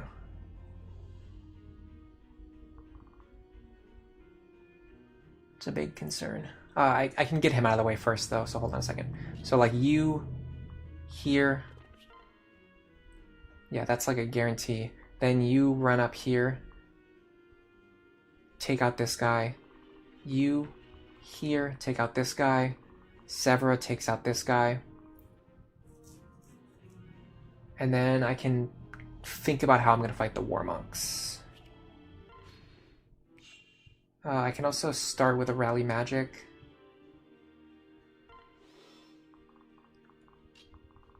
Probably helps in some small way. Okay, so this should be fine. So I'd really like a crit. It's not going to happen. So I'm basically just fishing for dual strikes here. If that's the case, we deal 26 damage.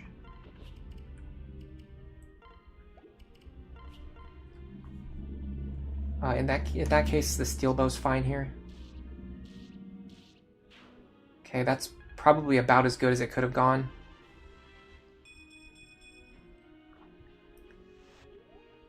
That allows me to set a character here. Although nobody's really in position to do that because I didn't organize the rest, like basically my entire army for some reason. Don't ask me why I didn't. It's just the way things go sometimes when you're an absolute dunce. Okay. Take out this guy. So now we should be able to do something like this.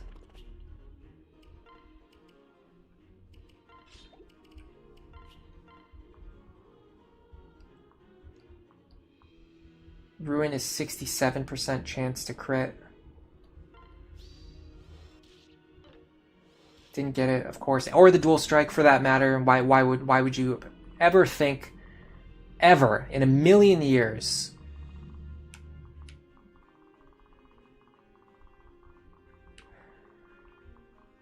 that you would get that? It's just not something that really happens. It's a fantasy. That's really annoying, by the way.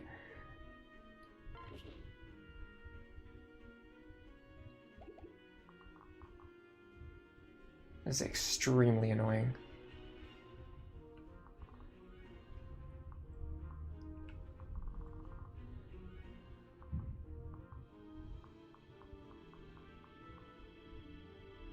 I mean, there's no real way to rescue Dance and then have him do the same thing again.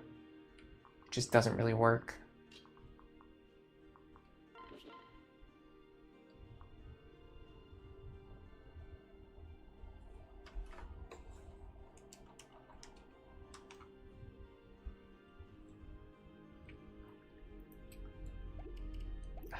Does Cordelia even have offense against him? Yeah, we have a pretty good offense here. I think Luna or a dual strike should get this kill. No, it would have... Even 2 Lunas wouldn't have done it. Had to do that because we're already very behind on our offense. For reasons. Now we pull you back.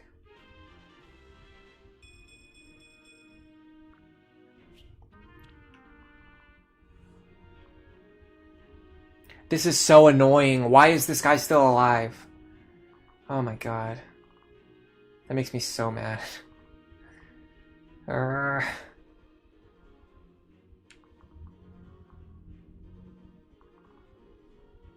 He can't physic himself.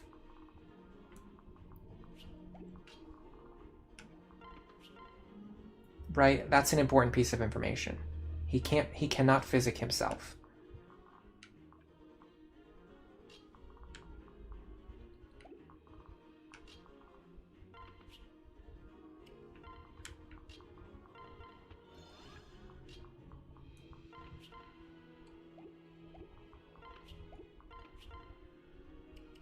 So if we do this, the enemies have to move forward and just fight us. Or not even fight us, but just move into positions where we can attack them next turn. At our own discretion. Sorry, I completely got that wrong. It was this guy and he could physic him, and it also wastes a physic staff that I could have gotten for free, so that's very frustrating. It also means I have to somehow get over here and kill this guy if I want this physics staff, which I badly want it. I should have targeted this guy instead. I could have killed him reliably, and then I could have just run away.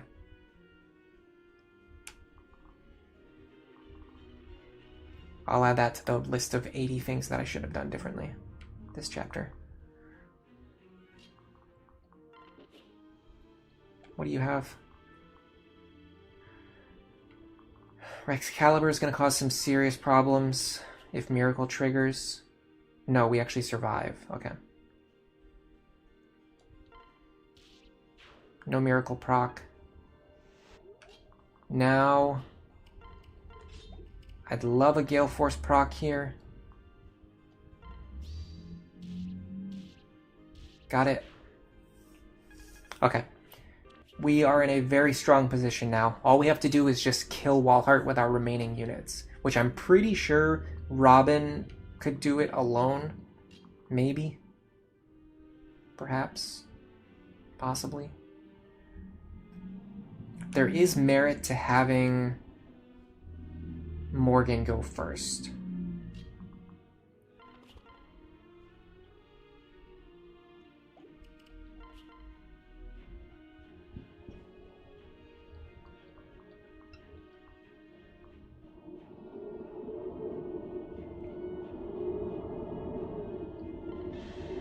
I'm gonna have to skip this. I don't know, we'll watch it. It's probably gonna be very laggy though. The lag's actually not... Well, sorry. I was just gonna say the lag's actually not that bad, and then it just completely turned atrocious. So that was my fault for thinking that. We did a lot of damage there. Okay. That got his health low enough. We could probably give this kill to anyone that we want. And that begs the question... Can and should we at least attempt to give it to Laurent? Or Severa? Because honestly, Robin doesn't need more levels. They have all of their important stats are capped already. I didn't even rally magic either. Let's do that.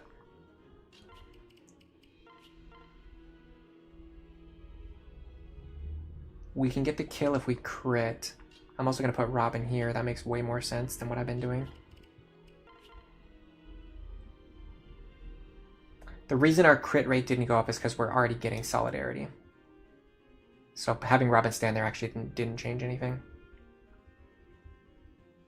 So if I do this, if this doesn't kill, then Severa will kill. Nicely done, Laurent.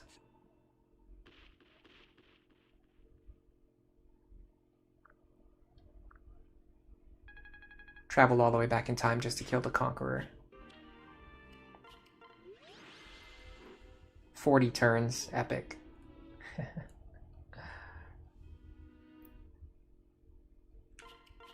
I love how Sayri just appears in like every cutscene. Random character with no supports. Okay. I'm trying to remember what the next chapter is. Plegia Castle? Is this the one with all the legendary weapons?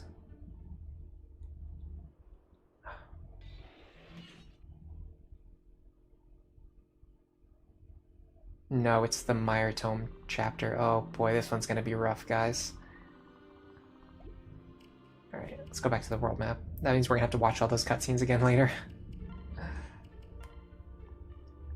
least we're making good progress.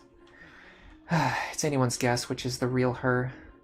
Everything all right, Laurent? You've been staring off into space and mumbling. Oh, salutations. Something on your mind? If anything's troubling you, I'm happy to lend an ear. We can talk it over while stacking up some big old tomes. Any troubles I have now are a direct result of you. What? How do you mean? I am ill-equipped to figure you out. One Morgan is a grinning fool, always thinking up bizarre games and pranks, but the other is a commendably diligent warrior, rigorous and eager in her training. Which is the truth, though? Which is the real Morgan? Oh, is that what's bothering you, you big dummy? You would accuse me of lacking in intelligence. Sorry. No, I didn't mean that. I just meant you're overthinking it. They're both the real me. Both. What manner of trickery is this? Look, it's true that I want to have fun and I like fooling around, but I also want to be a great tactician like my father, and I'll work to make it happen. There's no rule that says I can't be both. There isn't, right? Well, no, I suppose not. I'd simply like to know for certain whether you're a serious person or a reprobate. Probably serious-ish. When you can't even offer a serious answer to the question, I have my doubts. Aw, don't be such a sourpuss. Can't a girl tease her friends a little? I had not thought of us in those terms before. We are more brother and sister in arms, our bond forged in the heat of battle. Nice. That sounds way more poetic than saying we're just chums. Now, what do you say we deepen that bond with a brisk game of tome stackers? No. Aw, come on. Good stuff.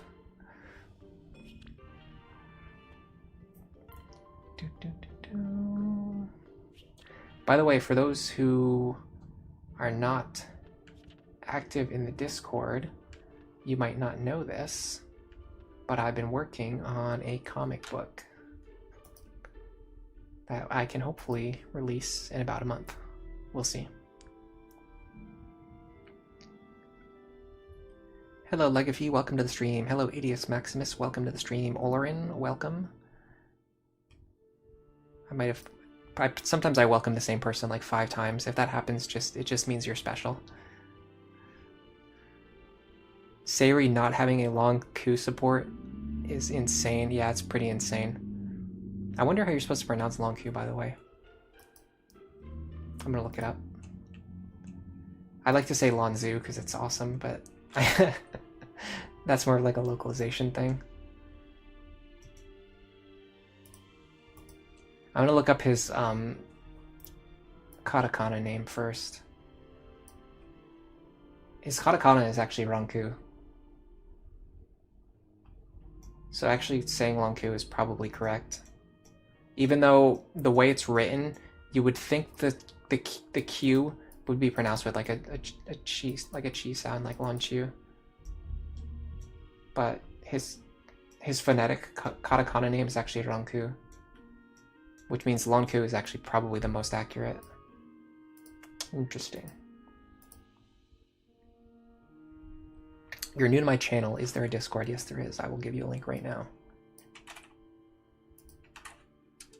Here you go. I was thinking about, so I'm using, I have very little artistic talent. So I've been making 3D models of the characters. So my plan is to move the characters around in the modeler, take pictures of them, and then put those pictures onto the page to make the panels, which is pretty cool. As a result of that, I actually have like a bunch of 3D models that I've made over the last couple weeks that I can like use now if I wanted to. Lonk from Pennsylvania moment. Am I writing? No, it's a more normal comic. Sorry to disappoint you, Legacy. You forgot that Morgan is hilarious. Yeah, she tends to be pretty hilarious. I wonder if I can get one of the models to work. Let's look. Let's try. We're having fun today, guys. There's 2 that would probably be useful for this. August and Bowie. I don't know if the software is loading. Hold on a second. No, it wasn't. Sometimes you think you double click something and you just click it one time.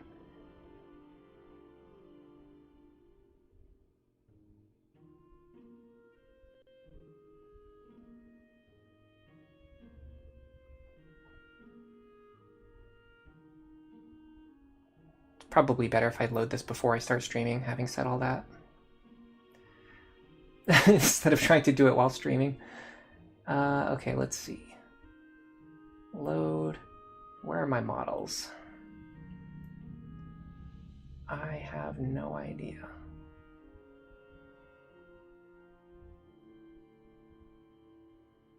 I actually have no idea where they are. That could be a problem.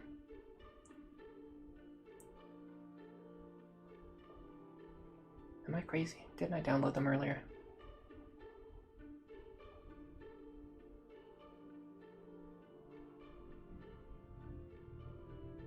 I think there's like a place you can go that shows you the most recent files you've downloaded. Seriously, where would they go? Where would they have gone? I'm trying to think because I didn't get a prompt like to ask me where to save them. So they should have just gone into my downloads, but they're not there. Let's see if I can see if I can solve this mystery.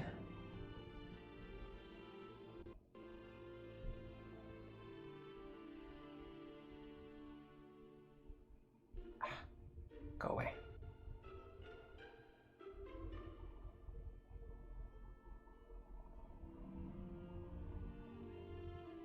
Alright, we'll start by downloading August's model. Am I going to make a 3D model for Lonzu? No. Alright, where do they go? They're going to my downloads folder. Yeah, that's what I thought. That's weird. Okay, hold on a second. Let me move them.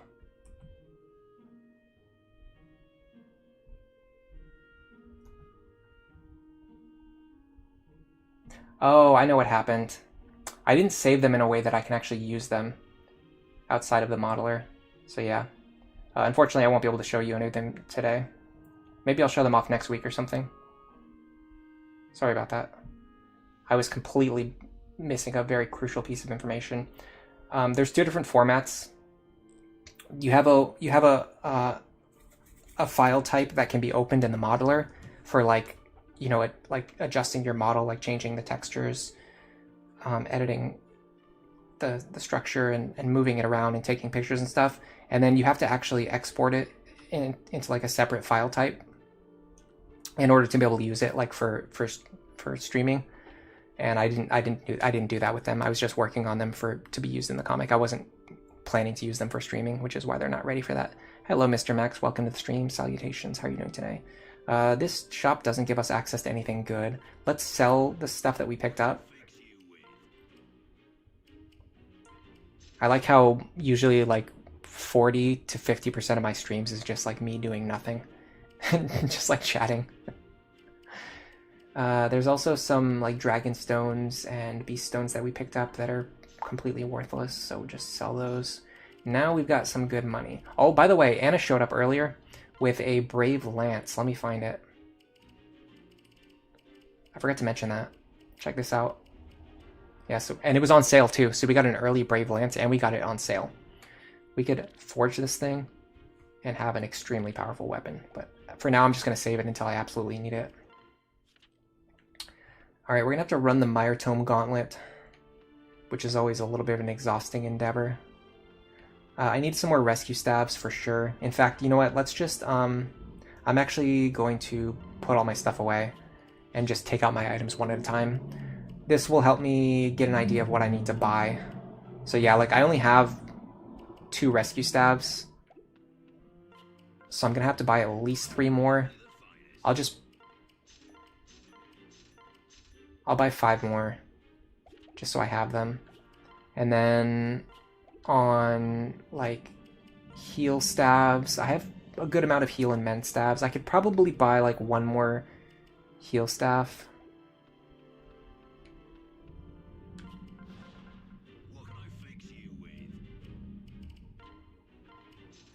Might as well buy 2 while I'm here. Yeah, having a Brave Lance so you can guarantee Gale Force activations is very nice. I'll probably have Cordelia holding it, but I doubt that I'm going to need to forge it. Okay, next, let's see. Oh man, I don't have to go in. Hold on a second. Because if I go in here, I'm going to have to watch all the cutscenes again. Let me see how many characters I'm allowed to deploy using the wiki, and then I'll make my team based on that. So we're looking to deploy 14 characters. And the enemy types are infantry, and that's it, just infantry. So we don't need any like killer weapons because there's no effective damage to worry about.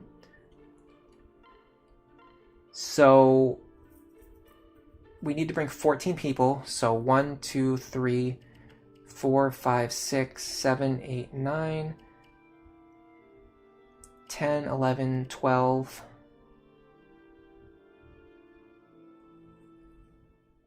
13, 14. Okay, so we're gonna have to cut either Anna, Maribel, or Libra.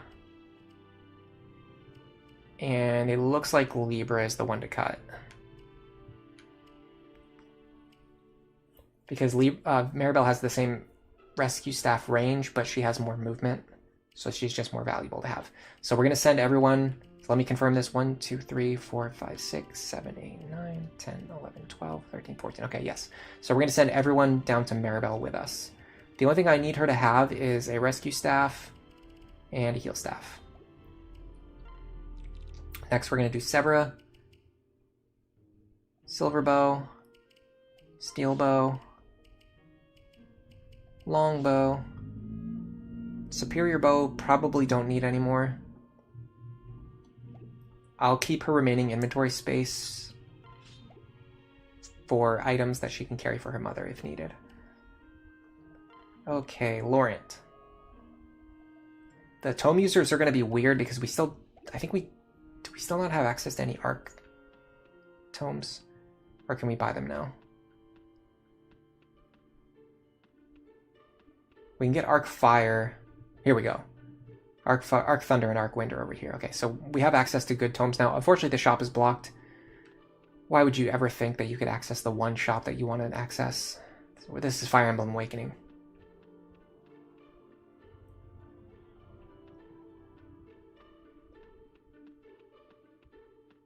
I swear the game has like a desire sensor that it knows exactly which tomes or which items you want to buy, and it has enemies spawn on those exact tiles.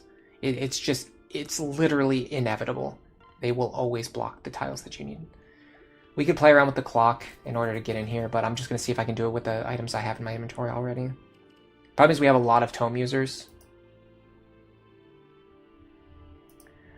Do I prefer them to be readily available, or do I like them being more rare? I absolutely prefer for them to be readily available. It's one of the reasons Awakening is my favorite game, because it's pretty much the only one where you have that infinite rescue utility.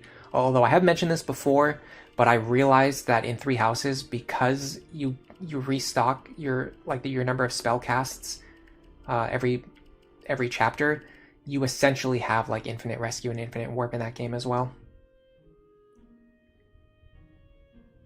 So I'm very excited to experiment with that idea in Three Houses. The problem is I just don't find Three Houses very fun to play, fundamentally. So it's a little bit difficult to reconcile that information. Alright, I mean, he definitely wants a Flux Tome. Forged Flux Tome. And a Nosferatu Tome.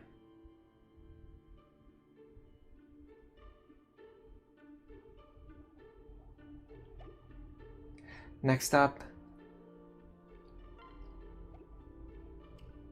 Olivia doesn't need anything. Anna, we will give her 11 sword. I actually don't want to equip it. A heal staff and a rescue staff at minimum. We'll give her more stuff later if we have leftovers. Okay, Lisa. My god, how is her tome rank still E? This is unbelievable. I've been saying that for 3 chapters now. How is her tome rank so bad? Oh my god. It defies all systems of logic. And all we need to do is just get to D rank. That alone is like a big power spike. She just can't get it. I don't know what's wrong with her. I'm just going to give the best possible weapons to Frederick, because he's not that strong already. In fact, I'll even give him the short spear and the short axe, I think. Hand axe is probably fine. Do we need to waste short spear charges? I don't know, maybe. I'll give him the short spear and the hand axe. Anything else that he would need? Probably... Honestly, the Ephraim Spike's pretty good on him because his speed is bad. So if we need to fix his speed, that gives us an option to do that. To give him an extra +2 speed. Okay, Morgan.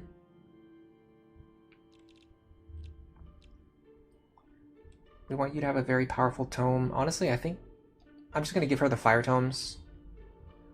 Just because they're not that valuable. And so it's useful to have her holding them. That way I can get them out of my convoy just by actually using them. And then later on I can buy better tomes for her. Yeah. And that makes it so she's not using good tomes that other characters want. Hopefully we just get away with just using the wind tome anyway. Okay, you want something very powerful for dual striking. And something very spammable for when your damage doesn't matter. Excuse me. I think this is fine. And then she can hold healing items for Robin. Robin is going to want a Flux, Nosferatu, Ruin, and then I probably want to give Arc Thunder to Muriel. Yeah, we can do Katarina's Bolt and Arc Wind. And then you can get Thunder, L Thunder, Arc Thunder.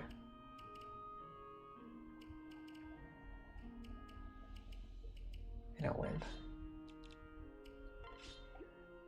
We need to give Locke some stuff. Silver Sword. Steel Sword. Killing Edge just in case. 11 Sword just in case. Amatsu. Honestly, I could say that the Eric's Blade is more valuable than the Amatsu. But we can save those for later. Alright, we're getting close. I think we can do this without any more shopping, which is good.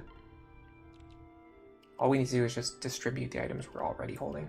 Silver Lance, Brave Lance, Javelin, Short Spear, and Killer Lance. I think is enough. Maybe you can make an argument for the Finn's Lance. No, Killer Lance is better in this case. Okay, anyone else who is like lacking?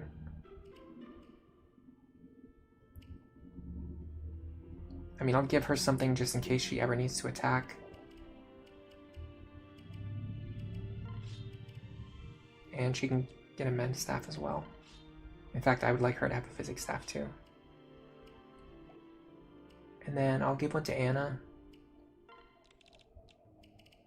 Mend. Physic. Okay, this is going to give us a lot of options for healing later.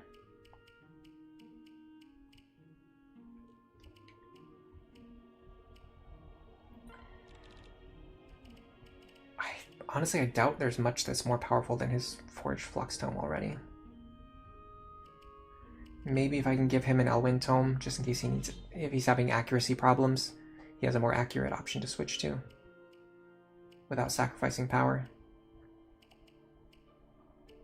I'm just making sure everyone is holding enough items. Okay, so all we need to worry about now is Chrom. Chrom is pretty easy. He wants a Silver Sword.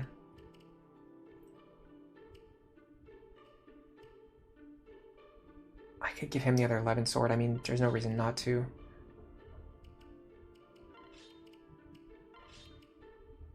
Yeah. Okay, this looks fine. We don't need to do any more shopping. We can go right over here. This is a fairly annoying chapter, though, so we're definitely gonna have to deal with that. I can't believe the most common thing that people want to do is get a wish granted by me. Or go back in time to March -1. I thought there would be more people who wanted to become Persona users. Yeah, it's because of the monastery, Dragneil. Sorry for the slow response. Yeah, the maps are very slow. The maps are really big and not that interesting. The gameplay is just really, I don't know, there's something about the gameplay that just feels slower than the 3DS games too. Even with, like, you know, animations turned off and everything, the gameplay just feels slower to me. And the monastery is just grueling. Oh god, I just cannot do it. It's just not the way that I enjoy playing games. It's just not balanced in the way that I like playing games. Would it be a good idea to give Cordelia a staff? That actually might be a good idea, yeah. Where is she? She probably is not going to need a Killer Lance ever, so let's give her a Rescue Staff instead. Because we have them. Yeah, good idea. And in fact, let me see if anyone else has space for an extra Rescue Staff. Probably not. So if I need another one later, I'll just have to get it from the convoy. But they probably won't come to that. I mean, granted, I used like 15 rescue stabs in the last battle, so it's not impossible, but...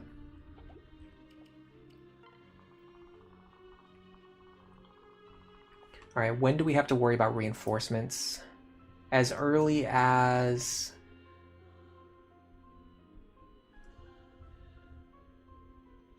turn 2, there's going to be Mire Sorcerers spawning.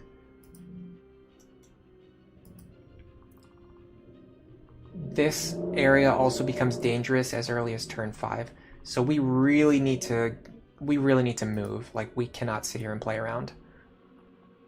Am I not going to give Crom a lance for his lance rank?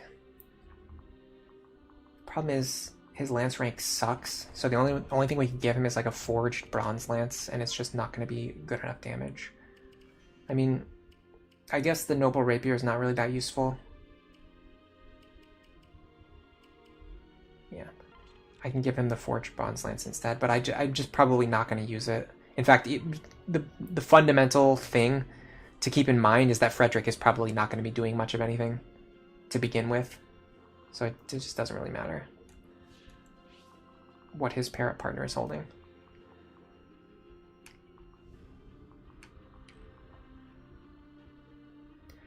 This is a lot easier if we can bring another lock touch unit, but I really do not see that happening. I very strongly suspect we're not going to be able to do that. So with that in mind,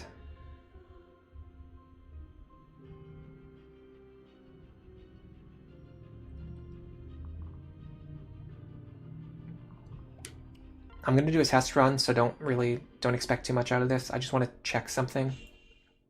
The big thing I want to check is this.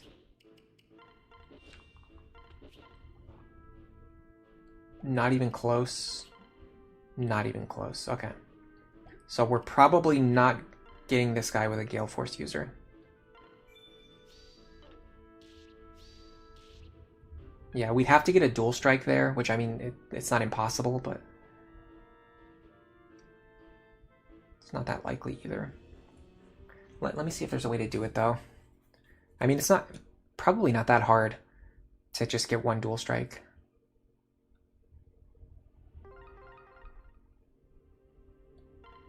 Three Houses is the only Fire Emblem game where you primarily get stronger by not playing the game, yeah.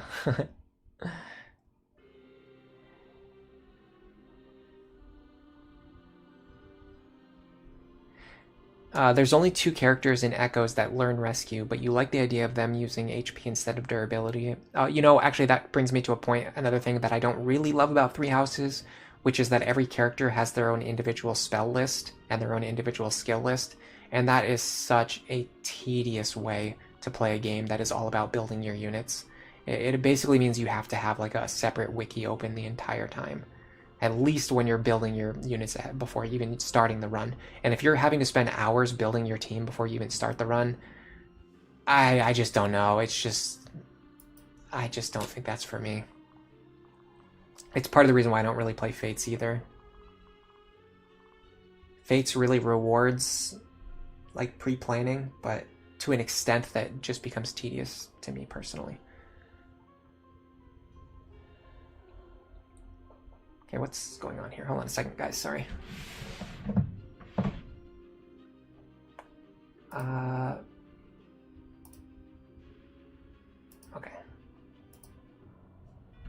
My PC was just doing something weird. Thankfully, it's not the one that I was using to stream, but I just noticed it out of the corner of my eye. No dot. The issue is if you become a Persona user, it probably means there's a god somewhere up to something. Yeah, that's true. You'd have to deal with that.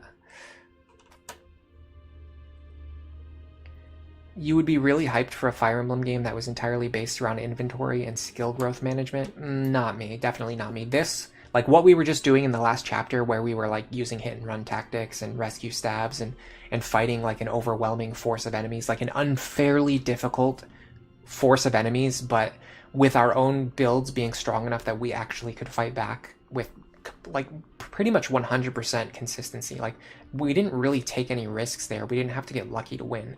We just won purely based on strategy and knowing what are the powerful tools in the game and how to use them and how to win. Like for me, that's peak Fire Emblem.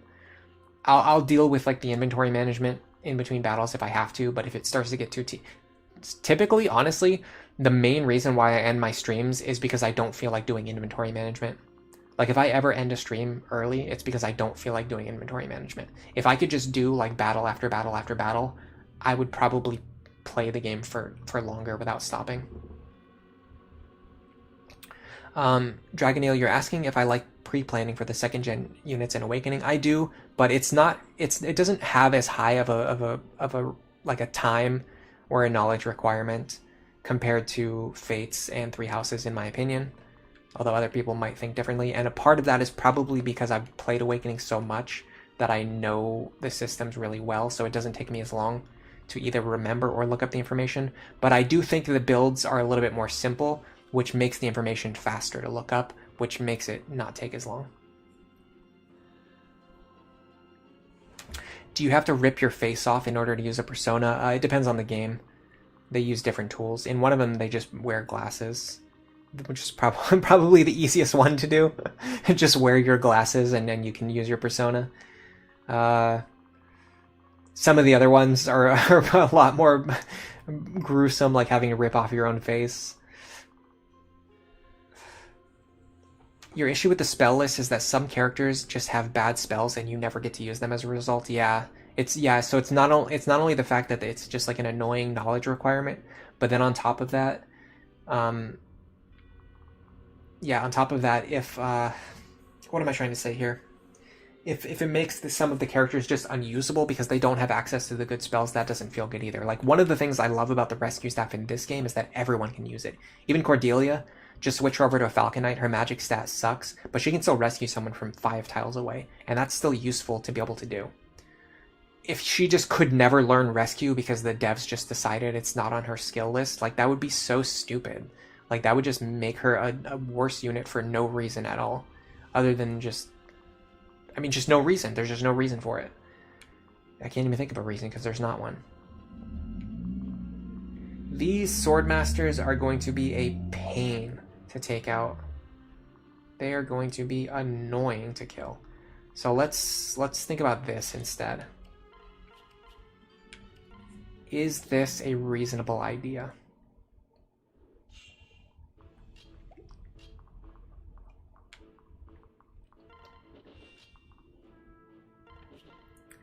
I cannot double them even with a Falcon Knight pair-up. Okay, cool. Who can fight these guys safely? They are unbelievably fast. This is crazy. And the other guys are tanky. They have max HP. Yeah, we're getting to that point where the enemies are, like, impossible to fight.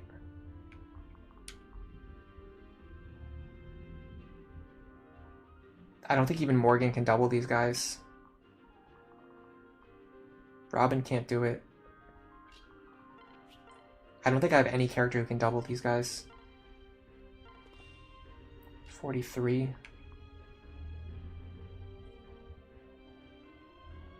If I use a speed tonic, Robin can double them.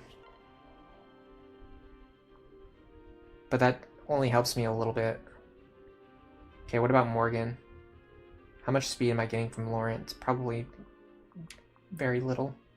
I might be getting +3.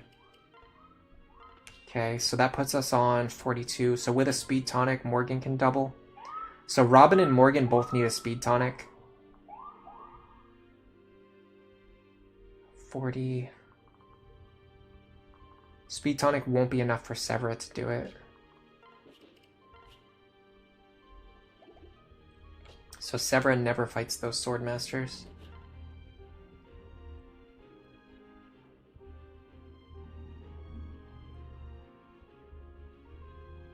I don't think there's any reasonable way that we kill this guy with a single action.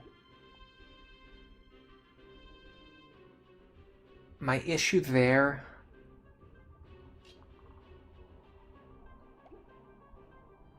Okay, so let's assume Robin kills you, Morgan kills you, we dance for one of them, and then they kill the other one. So Robin and Morgan could kill these 3 enemies. And then Severa goes down here. I would really like to kill this guy and then trigger Gale Force. So let's see if that's possible. Cordelia doesn't have rally speed yet either. Ooh, that would be nice.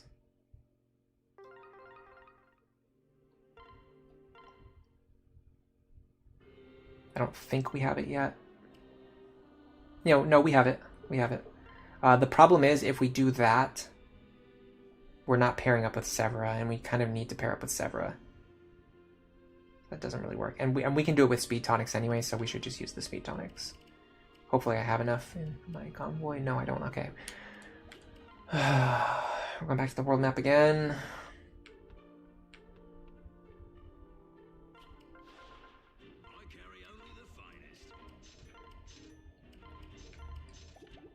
Just going to buy some other tonics while I'm here, since I have to do this anyway.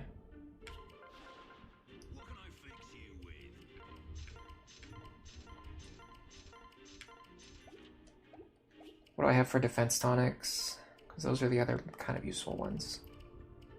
I have 7. Okay, I have plenty of those. Alright, let's watch all these cutscenes again. Galaxy Studios, that's not what you said. Okay, I'm sorry.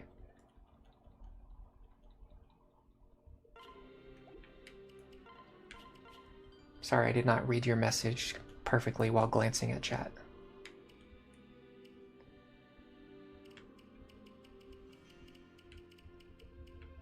Next time I'll make sure that I dedicate 110% of my brain power to reading chat. Alright, so speed tonic on Robin. Speed tonic on Morgan, which is here. So these two should be able to double now.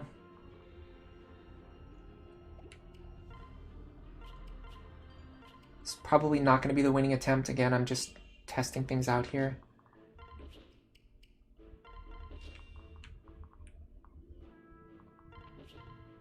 I'd actually like for this guy to have advantage so that he doesn't get Nosferatu healing.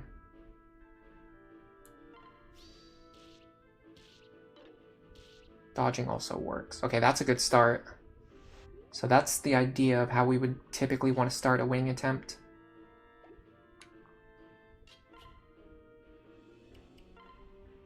Next up would be something like this.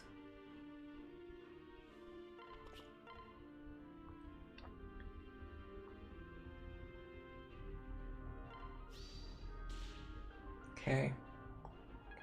Now Olivia dances for you. Okay, what are the threats over here?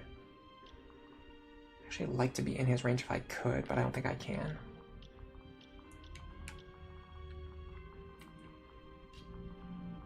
Because I have to take out this guy. What are you threatening? Actually, hold on, there is something up here that's threatening me. Oh, it's an assassin, okay.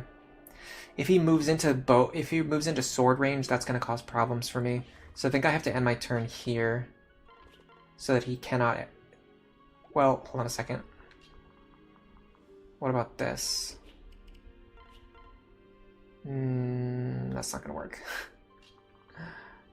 Okay, what about... that's not going to work either. Okay, so we have to end our turn here.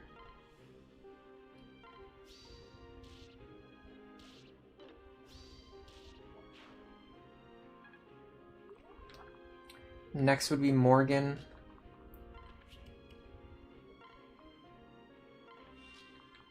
I wonder if...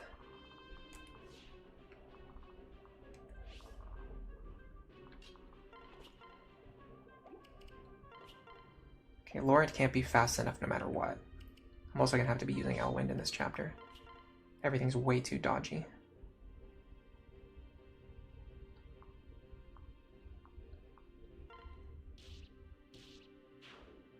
Okay.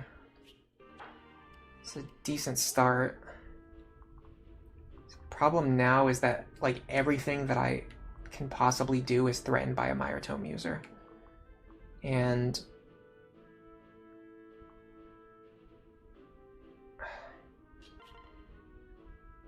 It's actually even worse than that, because they have overlapping ranges. So what they can do is, like, this Myotome could shoot you, and then this Myotome could shoot you, and then this character can also shoot you, and then you can also run up here and then also attack the same character. So we can have 4 attacks piled onto one character, which is really not great. I have one idea about how I could use a rescue staff creatively here, though. Let me see how far these guys reach.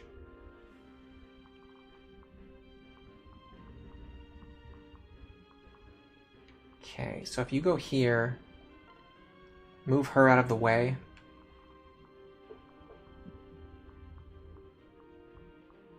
You could go here, open this door. Then you can go in here. Of course, the idiot has a counter.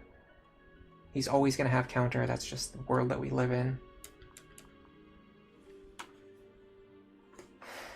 We're actually not going to deal counter damage for ourselves, though. No, we're going to deal... Well, we're going to deal 28 damage. The question is... That's not going to be enough. So it's not really that useful.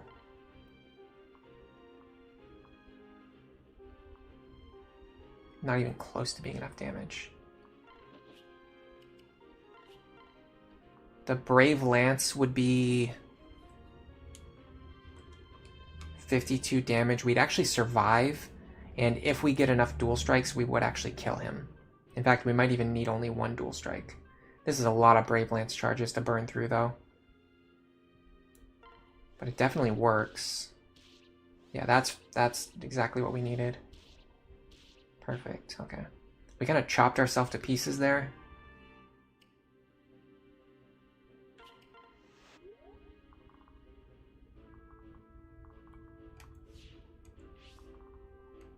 What am I missing? Why are...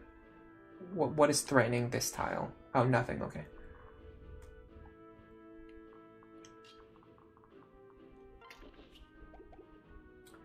You know what I can do as well? Let's go here. Keep a silver bow equipped, and then I only have to fight you. Now we pull Anna back.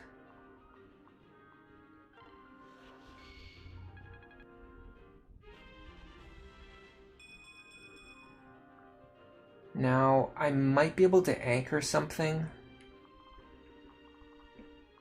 to draw out these Mire Tomes. In fact, I think there's only one Mire Tome I have to worry about now. So anyone who can survive this, 39 damage,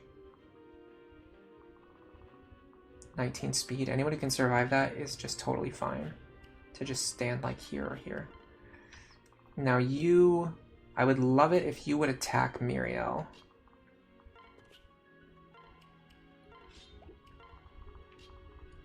Can we make that happen? I don't know.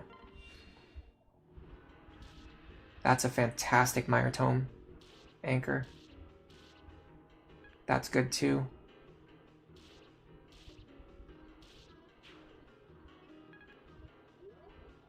This is good. Perfect. We can hit him with Gale Force. Okay, so now what we can do is...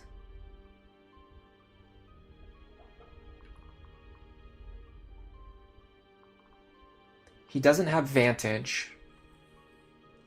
So if we can get someone over here to hit him, we can get rid of him. How far can Frederick reach? Frederick can't really go where I want him to go. I want to get rid of this guy, but I don't know if I can get anyone over there fast enough. I think what I need to do here is something like this. Now, unfortunately, this one does have Vantage, which means I can't use Cordelia for this, which is the one character that I need to use. And there's no way for me to heal her before she attacks either.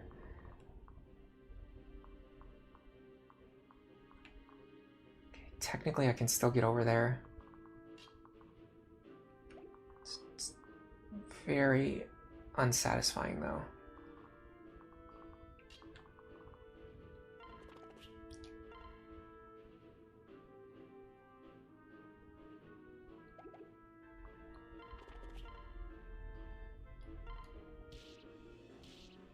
Feel good about this. I don't feel good at all about your action. I think I probably just need to have Olivia. move for you. Something like this. Of course, we can't reach.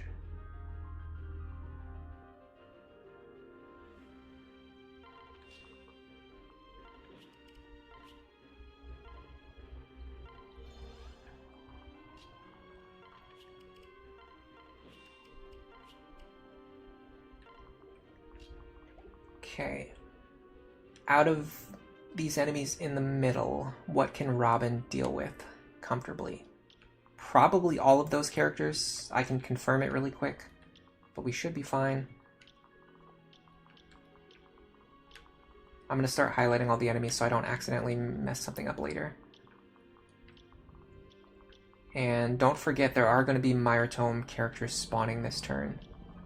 I almost feel like there's nothing you can do about the Myotome character. Like, you just have to, like, pretty much pretend they don't exist and just hope they don't kill you.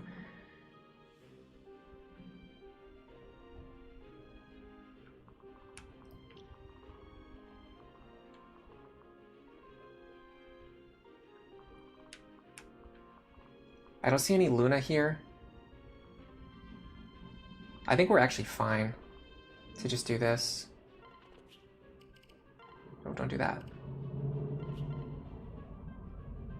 I don't really see any way that these guys could threaten Robin seriously.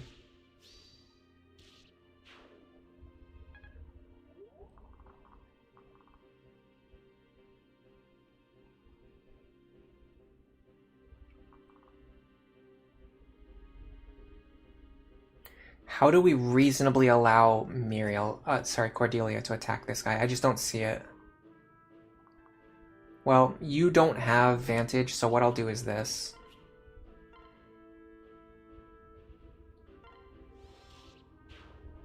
That way she at least uses her action.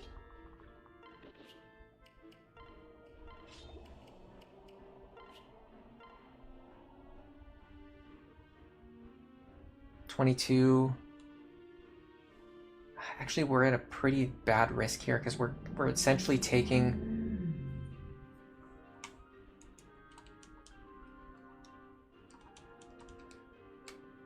I mean, it's something less than 10% chance, but if he gets us with a Vantage crit, we instantly game over. I could use a longbow charge here to make that a 0% chance for us to lose, but I think I'm fine with taking a 10% chance to lose here. It's less than 10%. It's actually less than 9% for that matter.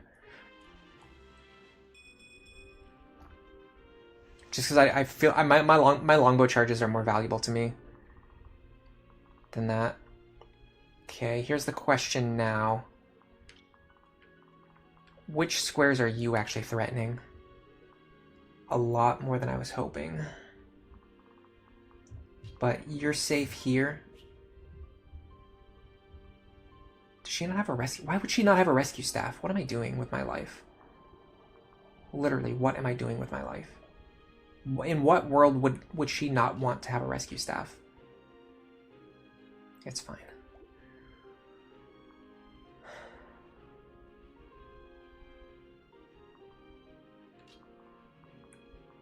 I need to get Anna over here.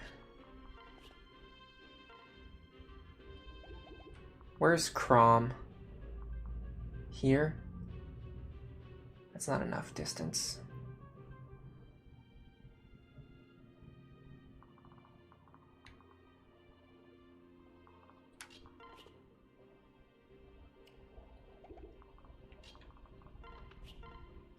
Okay, you pull Anna forward. Oh, actually, she can't open this chest this turn anyway, because she'll get attacked by you. And we'll just get into position for next turn. Then we're going to do this. Is that even close enough? 2, 3, 4, 5, 6. Yes, it is. Okay. So you're going to go here. You are going to rescue Severa. And then she's going to go here. 23 is not enough. 18 is not enough. I mean, if I'm going to have to do this anyway, I might as well just hope for a dual strike, which I did get. That's good because that relieves a lot of pressure on the left-hand side. Now, out of these characters, I actually think Sever is the most important one to heal. And again, of course, we don't have a physics staff, because if you were intelligent enough to bring a physics staff, or any kind of staff on Muriel, you wouldn't be in this position. Okay, so those two spawn now. They like attacking these characters.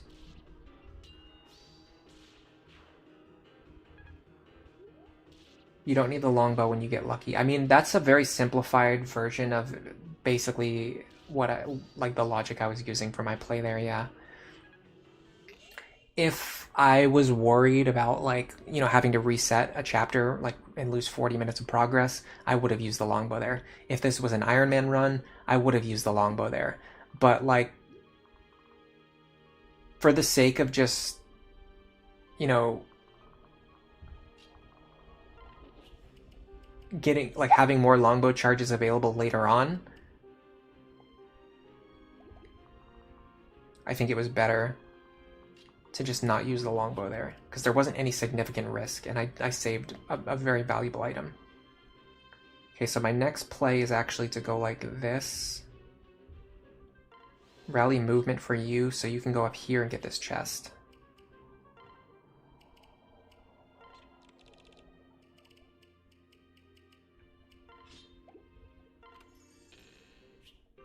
Anna grabs this chest. Oh my god, every single one of these squares. Okay. Sure. Anna grabs this chest. Robin can very comfortably fight all of these enemies. Are you the only person threatening there? Okay, you are. I will break out my Nosferatu tome here.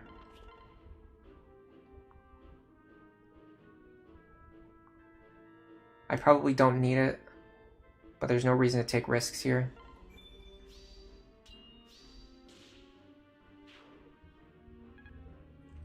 Okay. Next problem to worry about are, what are we going to do about these two guys? And the answer to that question is, I have absolutely no idea. Not even a guess as to what I'm going to do about that. Maybe, of course he has counter. Of course he has counter. Of course he has counter. This is a good longbow moment, honestly, but I probably can't kill him either. So it doesn't even matter.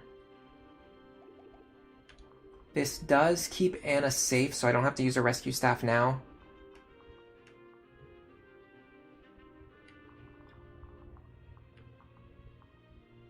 Unfortunately, these two guys overlap, so I can't really leave anyone in their range either. Okay, let's just get our other characters to move forward and healed.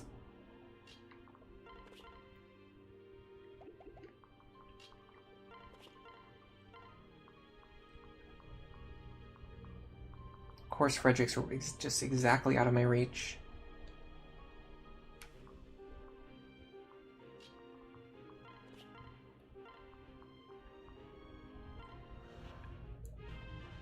So the problem is we can't really leave our characters in range of a lot of enemies, because these annoying Meyer staff users are going to keep spamming on us. Just stand here. Of course we don't have a heal staff.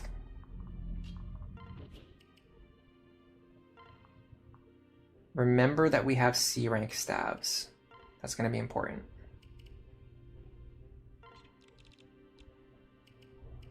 So we cannot use the recover staff. At least we can use this mend staff. And then you, I don't know what you're gonna do. I'm not gonna waste a physic here, so I'll just rally. Okay, I think we're okay this turn, but it's gonna be a little bit dicey. We're probably gonna get like multiple Meyer attacks onto like one character. And they're just going to have to get lucky and dodge at least one of them, which did just happen. If you saw, they did just dodge a Meyer Tome there. Okay, we're burning more Nosferatu charges than I would like this turn. Okay, yeah, that was not bad at all.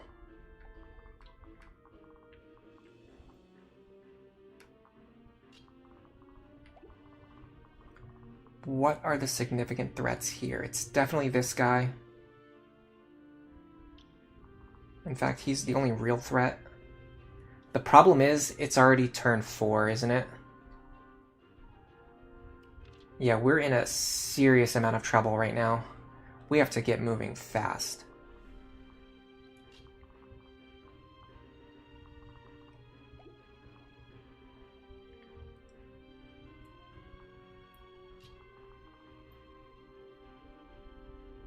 I'm very tempted to pull Olivia over here, but of course I don't have a rescue staff because that would require the bare minimum amount of advanced planning. The bare minimum amount of just the smallest amount of advanced planning would have been required there, which I did not do.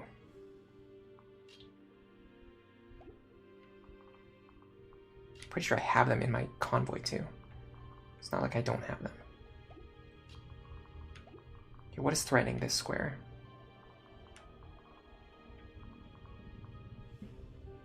A guy with counter that I don't want to fight. You stand here. Just use your flux tome. Block this guy. Not at all. Okay.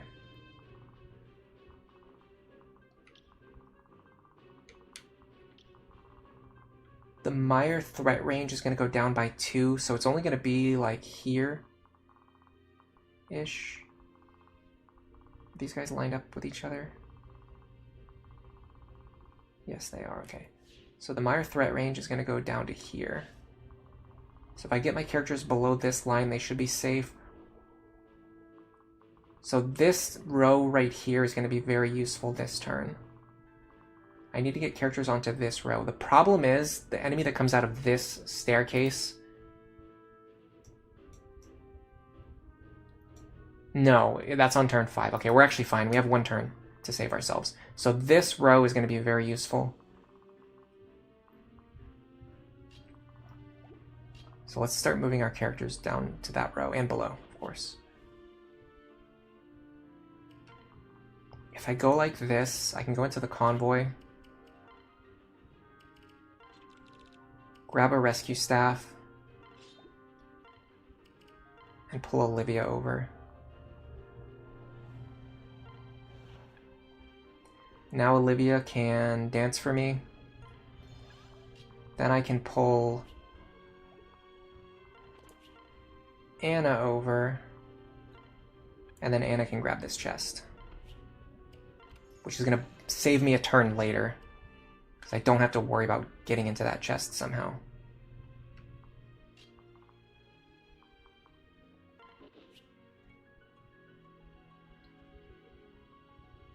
Be very happy if you could go a little bit further.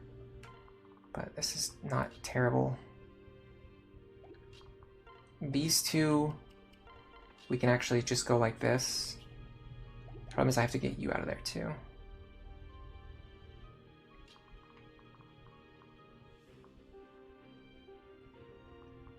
Okay, what if I do this?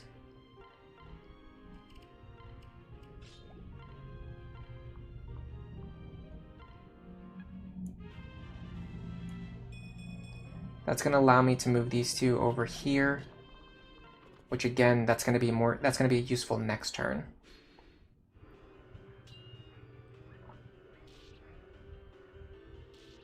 Okay, that's fine. I don't know why he chose to move behind that wall. That's a mystery that will never be solved. Alright, so this turn, we are going to get a group of enemies spawning from here. And the one we need to worry about the most is going to be a Berserker with a Silver Axe spawning from here. And he will be able to reach 1, 2, 3, 4, 5, 6. He will actually be able to reach the tile that Morgan is standing on right now. So as long as Morgan moves away, we will not be threatened by any of the enemies on these stairs. The problem is, again, the Meyer radius is going down to this row, which means we want to try and get below here if we can. So what we'd like to do is secure this room. That's going to be very difficult. We'd have to kill a lot of enemies, including this guy way down here, which I just don't see us doing that. Can Robin reasonably fight them? And the issue is this guy having counter makes it a problem. We don't know that he's going to use his bow. We could reasonably guess, but I don't think we can really guarantee it.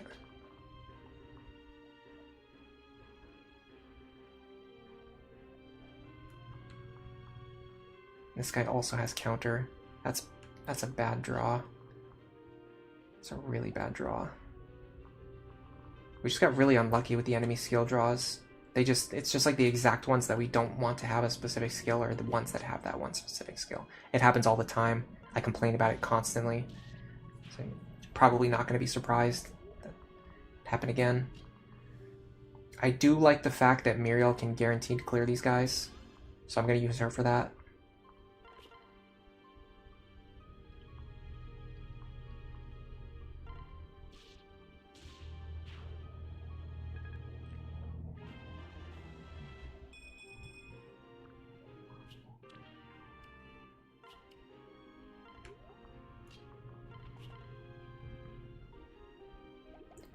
I think this works. And then Morgan should be able to take out this guy. Can. And he doesn't have his bow equipped yet either, so we don't even take any damage. Okay. So now the next thing to worry about is getting our characters into a range where they can enemy phase this guy. So I'm gonna do this. What is he threatening? He has 37 speed. He doesn't have Luna. Okay. We can do it with Morgan.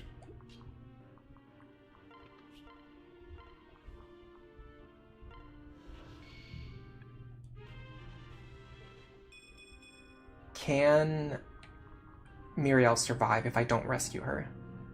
Speed-wise, yes. Damage-wise,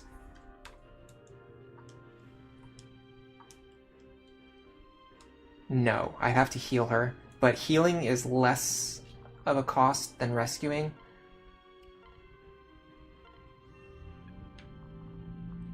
He does have pass. So he would prefer to run through Robin and attack one of these two, which means we might be able to leave Robin in this position. Maybe. Robin takes this hit. Robin takes this hit. What else is threatening me? Is it just the Mire Tome? It's just the Mire Tome. Okay, let's see if Robin can survive these attacks. 72 is a lot, especially with Luna Plus. 72 plus 49 plus 39, also with Luna. That's 160 minus 35, 125 minus 20 minus 17. That's 88. Yeah, Robin can't actually survive in this position because of just the way the enemies turned out.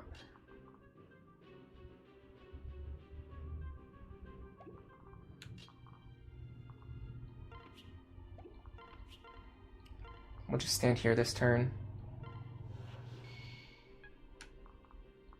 and get you in position for next turn, I think.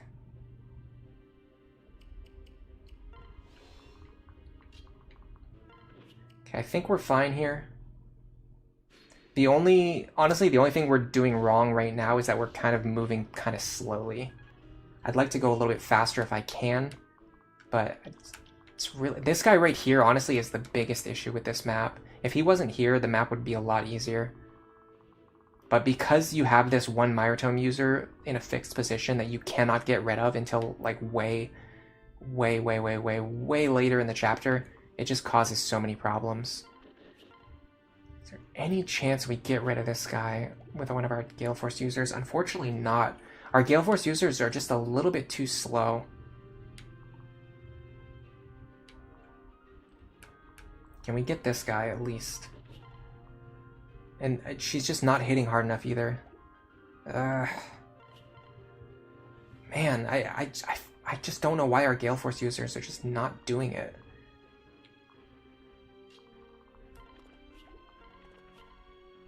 I mean, we can take him out with Muriel at least. Very reliably, in fact. That solves some problems. What threatens her now? A Tomahawk, that's very scary, and Rexcalibur, that's also very scary. It's probably just those two and the Myotome user though, right? Yeah, so she can't stay there.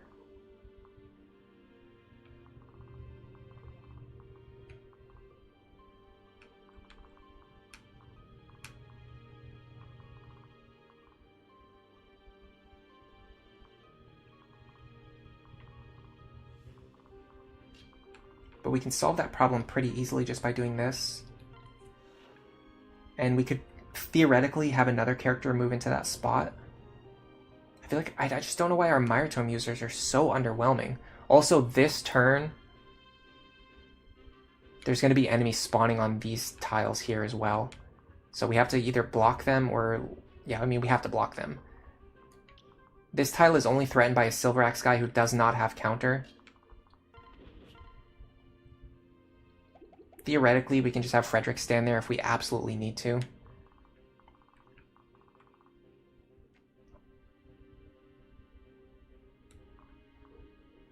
This guy doesn't have counter. So we could just fight him at one range.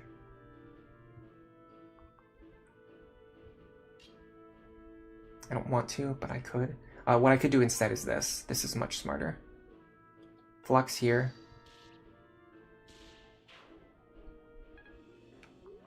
Now dance. This also accomplishes the blocking of this tile.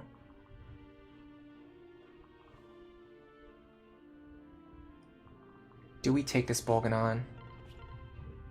Yes. No problem.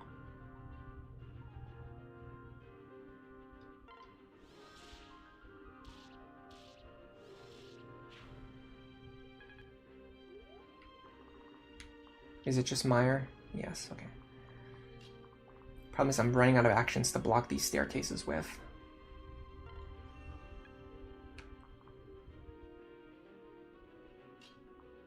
Lisa can go here. Robin can go here. That allows me to clear this enemy instead of just blocking him for one turn. Robin can... sorry, these two can go here. Now, what about you? Is there a way we can fight just the Tomahawk guy? I think so, yeah.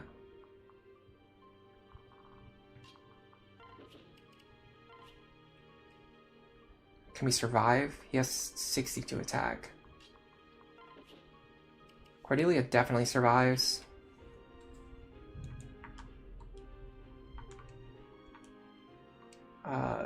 Severus survives very comfortably too. Okay, so this should be fine. Getting a little worried about these Myotome users that are spawning on the sides. Okay.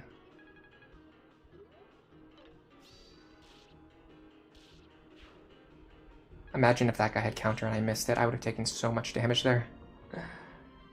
Luckily, I already knew that wasn't the case. Is there any way we can get rid of this clown this turn? I wonder. Is there any possible way to do it? I'd have to get Anna really far over to the left. And even then... well, hold on a second. No, we can do it. We can attack him over the wall.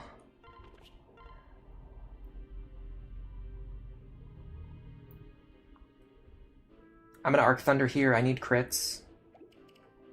I might even Killing Edge. What's my attack? 27.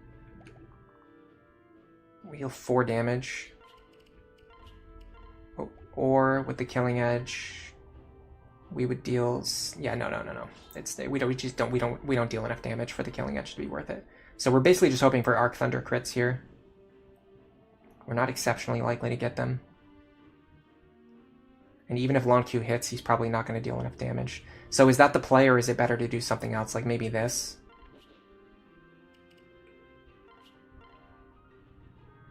Fortunately, we cannot take Rexcalibur. And we can't guarantee this kill here either.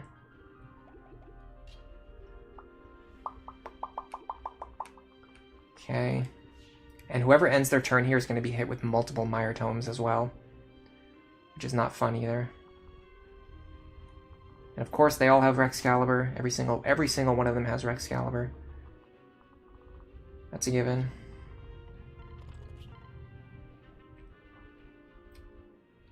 I need to kill you right now.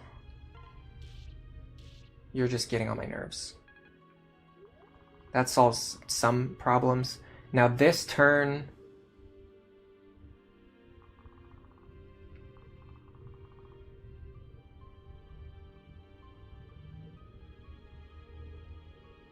That is such a confusing statement.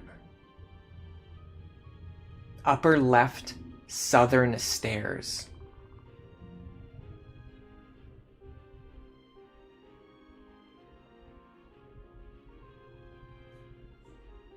No, we're on turn 7, aren't we? Oh god, we're on turn 7. That actually means there's enemies spawning here. There's an assassin here.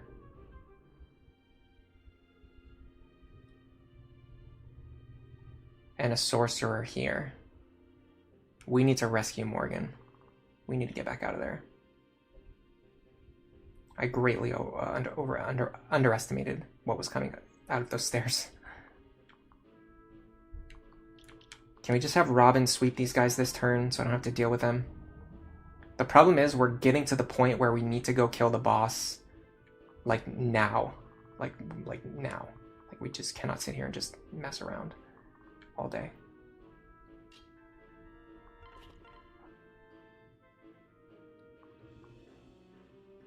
I'm gonna ruin here.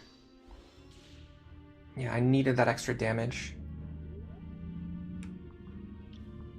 These guys are causing a lot of problems too. Man. Honestly, what do I actually do? What do I actually do about this? I'm not sure. I have one idea.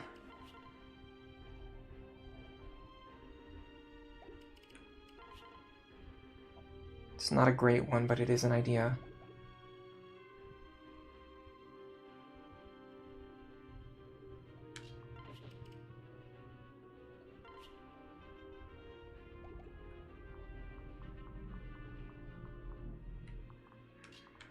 Honestly, let's start with this, because we don't know if it's going to work or not.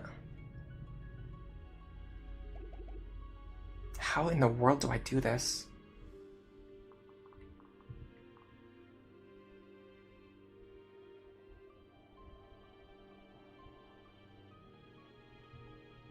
I think I need to rescue Robin over here.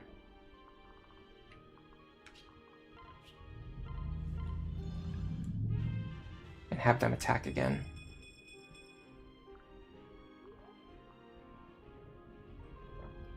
Maribel's also in a considerable amount of danger. I need to make sure nothing can target her.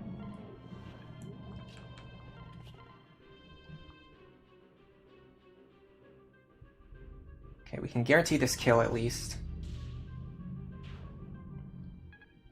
That buys us a turn.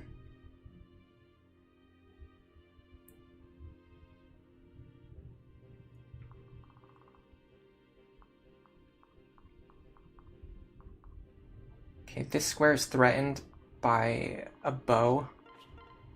So if I do this, Morgan should be fine. I don't have to worry about counter damage. I only have to worry about an enemy bow, which is not that threatening. Next, I need to rescue Lisa over, and then use Lisa to rescue Olivia over.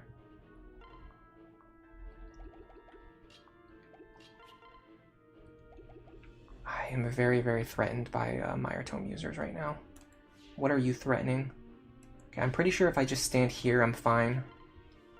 And this also coincidentally allows me to reach Lisa. So Lisa here, and then Lisa can rescue Olivia over the wall. Can she fight these guys? No way. What about you? The problem is if I do that, it's going to push Olivia into one of these squares that are threatened, so I can't do that. Okay, so pull Olivia over the wall where she'll be safe.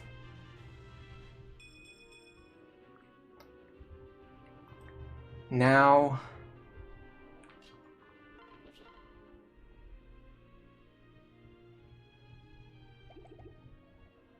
there's not really a great position for her. I guess it would be like... well, hold on. Let me just get you to safety first. Now, you're the only person threatening here.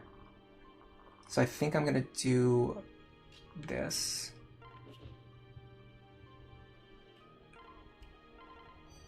Okay, I think we're safe this turn. It depends on what this assassin does.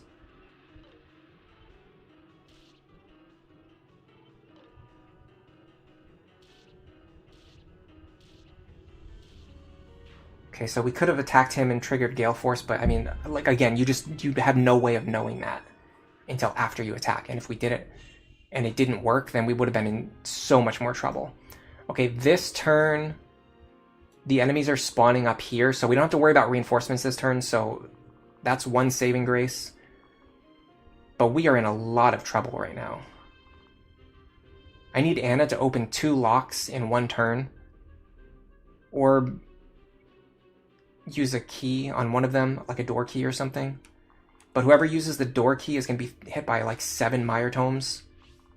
I don't know how we ever get this chest anymore. I think we've lost this chest at this point. I mean, there's like 5 doors that we need to open, first of all. Consider that. Just before anything else. Consider the fact that I have like a billion doors that I need to open in a single turn. Then a chest, and then also I need to worry about the enemies that are trying to kill me. It's not looking good. What do the Mire Tome users do to you? 39 damage. Let's assume they had Luna Plus. They can deal 28 damage to her. Or 17. So 28 plus 17 is 45. If we can get her to full, she can survive. That alone is asking a lot. I think I need to move her out of this guy's range. That way she only gets targeted by 1 Mire Tome user. She can rescue Anna. That gives us a lot of options for what to do with Anna.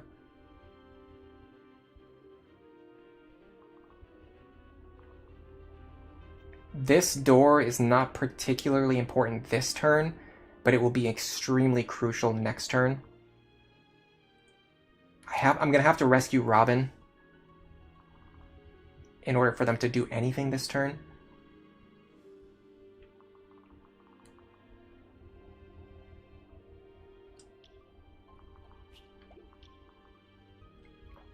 The assassin didn't spawn with move plus 1, but again, there's no way for me to know that he's going to spawn with move plus 1 or not. So you can't plan around that, unfortunately. I actually think... Interesting, hold on a second. I think Morgan here is actually the best play for this turn. It allows me to use their action to get rid of you.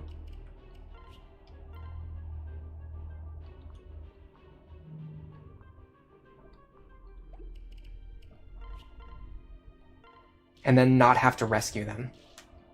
Because the only person threatening them is actually nobody. Nobody's threatening them right now. Because we're presuming that we're going to get rid of this enemy. I think Robin has to be the one to do that. So let me pull Robin over here.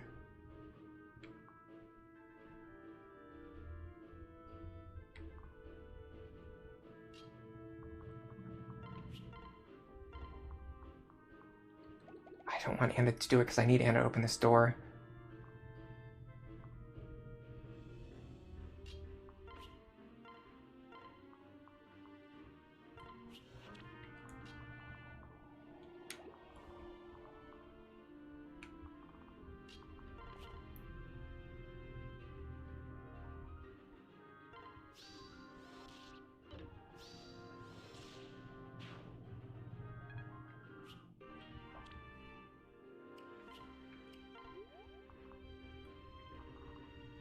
Okay.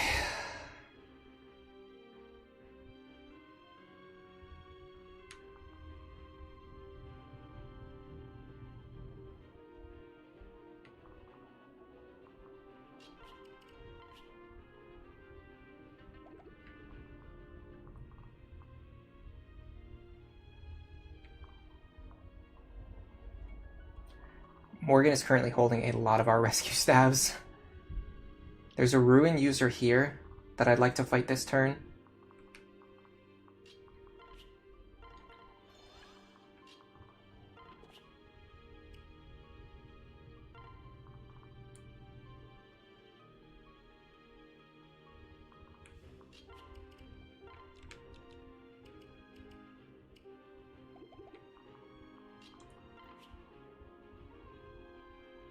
I need someone... Yes, okay, I think I see what I need to do.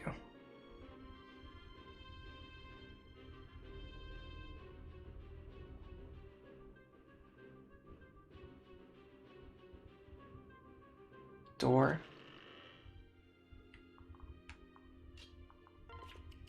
Convoy. Rescue.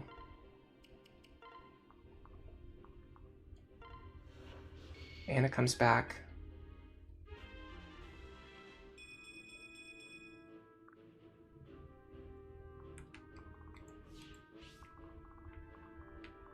Can't fight him.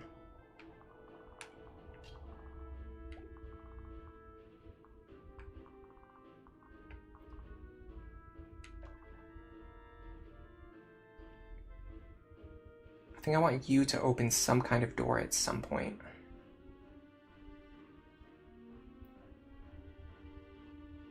But I don't really have the actions available. I also think you're going to have to grab a rescue staff from the convoy next turn too. You can just grab a door key next turn and open this door. I think that'll be fine for your action. And that also means we don't have to worry about this door next turn. Yeah.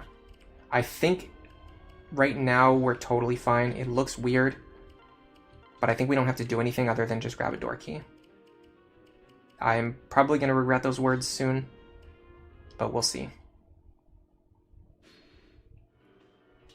So I think ideally I want to beat the chapter this turn. I don't want to deal with any more reinforcements, because there are a ton of reinforcements that spawn on turn 9.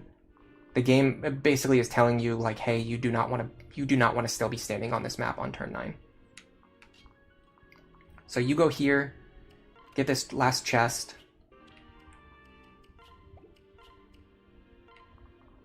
You go here, open this door. I feel very confident if we can get Robin over here, Robin can kill this guy. I am going to confirm it just in case.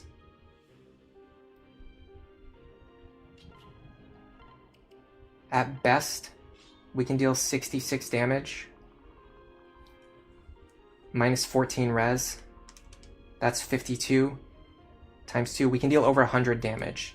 He's going to deal less than 58 to us. We always survive. Okay, so Robin can always defeat this boss. We just have to jump them over the wall and get them to here. So 1, 2, 3, 4, 5, 6, 7. Yeah, we don't even have to get them very far. I'm pretty sure even Cordelia can do it.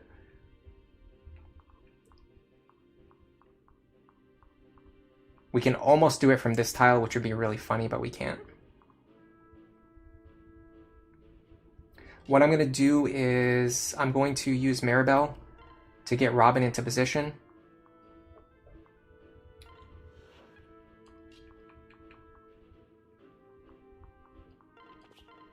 Confirm that I can always get this kill anytime that I want to, which is true.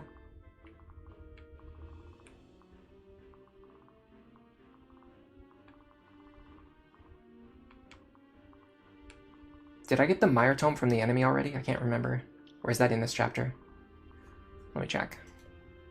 So what I'm going to do is I'm going to have all of my other characters take actions, like to just get experience and get loot and stuff. And then if I need to, sorry. So after everyone else acts and all my other actions are committed, then I'll just have Robin kill the boss and end the chapter. Because this is a kill boss map. And I like to clear it on turn 9 because I don't want to deal with 4 guys spawning here, 4 guys spawning here, 4 guys spawning at the bottom, and then also 2 more Mire Tomes. It just makes it so like every square on the map is threatened. Let me check to see if I got that Mire Tome or not. The answer seems to be no. So where is it?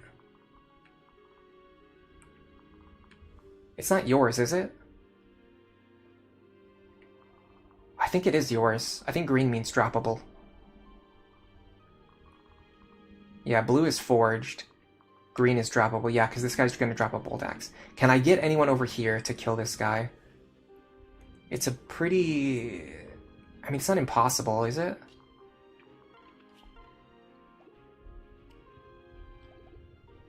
Problem is I don't have rescue stabs in my hands. So I have to waste actions getting them into my hand.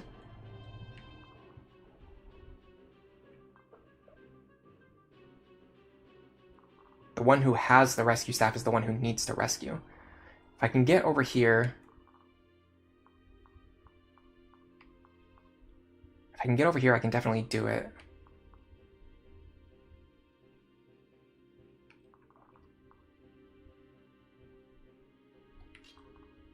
The other idea would be this. Dude, come on, Longku. He's been really getting on my nerves today. Seriously?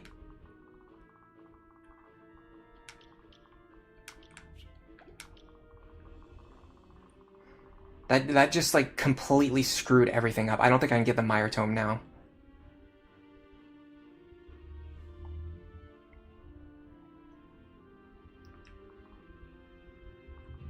If you're standing here, you're holding a rescue staff. Lisa stands here. That's not gonna work. I can't even dance. Well, I don't need to dance, do I? Okay, hold on. If I go here, I get a rescue staff from the convoy. Then I dance for you. Then you go over here.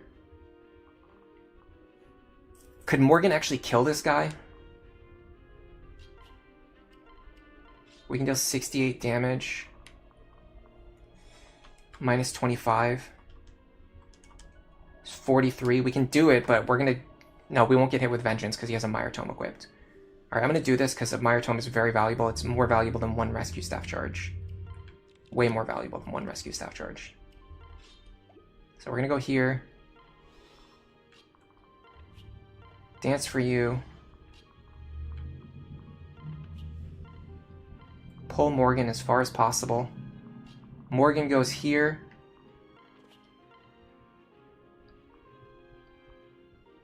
You do it with Arc Fire. Okay, we got our Mire Tome.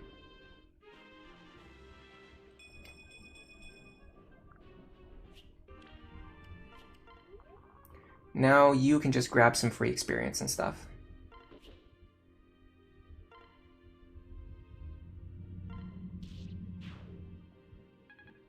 Anything around here that Severa could kill?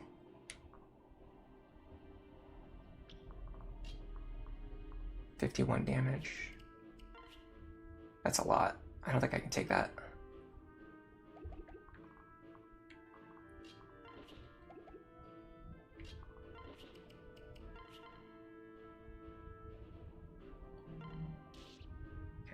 I mean, it's just chip experience. It's just free chip experience. You go here. We can actually do it with the Flux Tome. Might as well.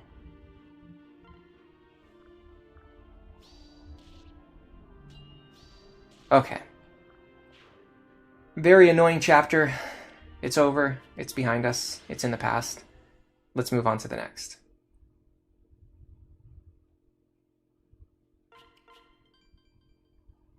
Now, is the next one the one with the legendary weapons? Because if it is, we're definitely going to do it today. It's my fault. The answer is yes, it is. Okay, so we're going to do the next chapter today. Making tons of progress.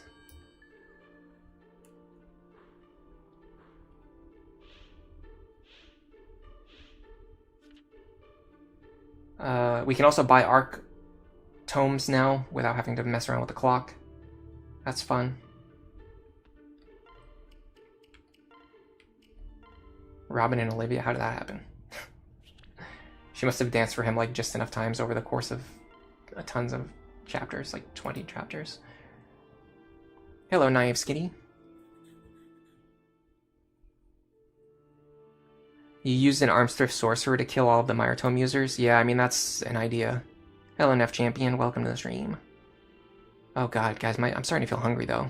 And I just don't have any snacks. I don't have any good snacks. If you want to end the chapter early, you can also make the boss come out and kill him. That's true, but he's surrounded by a bunch of guys, so you have to make sure you can enemy face sweep all of them.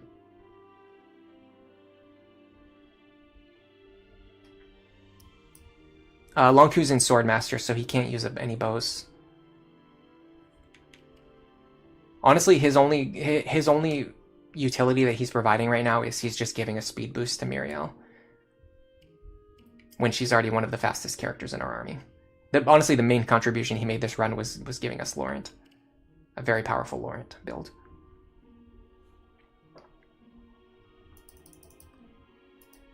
Let me go check really quick. I'm going to see if I just have like anything that I can eat while streaming. I'll be back in like probably less than 5 minutes because I probably won't even find anything.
Alright, I'm back. As I expected, there wasn't really anything, but I'll live with it. If we can get him to level 10, he can reclass to Trickster. Yeah, that would be great. It's just hard. It's hard to get training onto characters in the back row.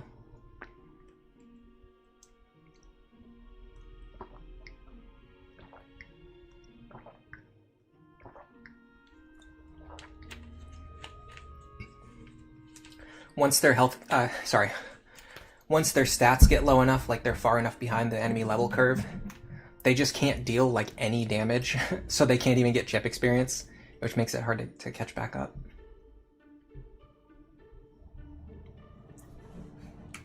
Yeah, don't do that. Alright. So the good thing about this next chapter is that it's pretty short. The bad thing is that it's a little bit difficult. It's not difficult in the sense that it's like hard to beat, but the enemy quality is extremely high, which means we can't just like run in there with what we have equipped. Like we're probably gonna have to make some. We're gonna have to make some weapons to actually be able to fight the enemies and like buy some of these tomes. We need to restock our rescue stabs too. I don't know what was going on with our rescue stabs last chapter. It's like I just felt like we ran out of rescue stabs for all of the characters who wanted them.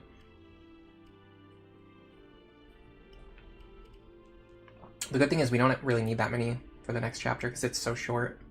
So we can probably just go with the configuration we have now.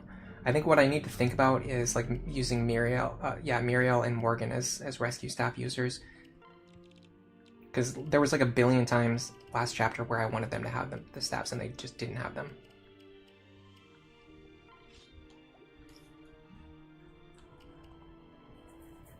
I'm pretty sure Morgan is just like a stronger version of Muriel. Yeah, significantly stronger, in fact. They have the same speed, and Morgan is just better in every other stat. Now, having said that, the speed pair-up from Lonku makes Muriel significantly faster in practice. But I think this is fine. Let me buy... Well, let me sell first. See how much money I actually have. 16,000. Let me buy Arc Wind and Arc Thunder Tome. Bringing fewer rescue stabs is doubly dangerous. You have fewer rescues per turn and you run out faster. Yeah, but this is a battle that takes like 3 turns. So it's just not going to matter. Like, we're not going to run out.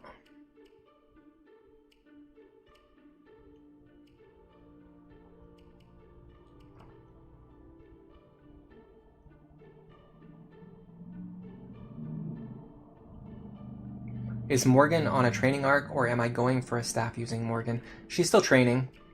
She's one of our best attackers. But in the end, she's eventually just going to be like a back row character for Laurent, to be completely honest. And I can't even remember what class I was eventually going to put her into. Just whatever, honestly, just like whatever benefits him the most stats-wise.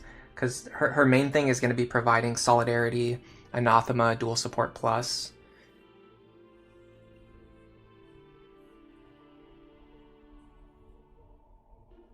And like a good damage stack from the back row with Magic +2 and Tome Fair. Naive Skitty, is there a Fire Emblem where you get to fight an enemy dancer? Good question. In the Aversa Paralog, you played it, and the enemy AI actually made a clone of Olivia and actually used her properly. That's cool. I can't think of any other ones. I didn't even know about that example, but I also can't think of any other examples that have enemy dancers.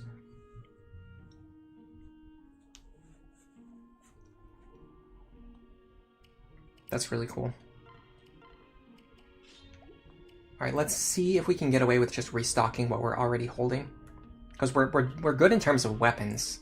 We just started to run out of rescue stabs because that chapter is so demanding on rescues. Our team size shrinks a little bit, which is actually good for us because we can get these items out of Maribel's inventory and give them to other characters. Yeah, I'm very happy. I'm very happy about that.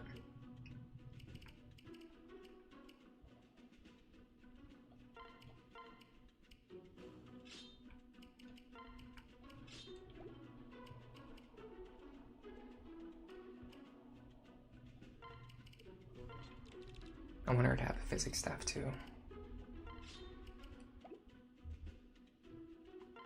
Maybe even fortify. Probably not fortify in this chapter because there's not a lot of enemies to fight. I think there's a few rescues left over for her to hold one. I mean, one's better than 0.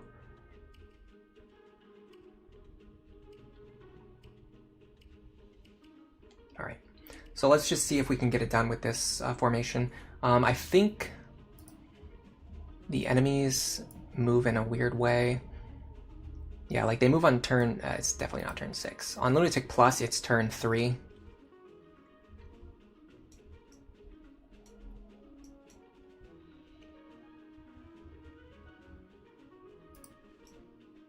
So all of the enemies begin moving on turn 3, and before that they're separated into groups. The groups are very obvious. These 4 are grouped together. These 4 are grouped together. I think all 4 of the top are grouped together. I don't think it's like 2 and 2. I'm pretty sure, yeah, these 4 are all grouped together. So what I like to do usually is go left first and then right, and then just get the ones from the top when they come down. AC Dragneel, what are some of my favorite maps in the game?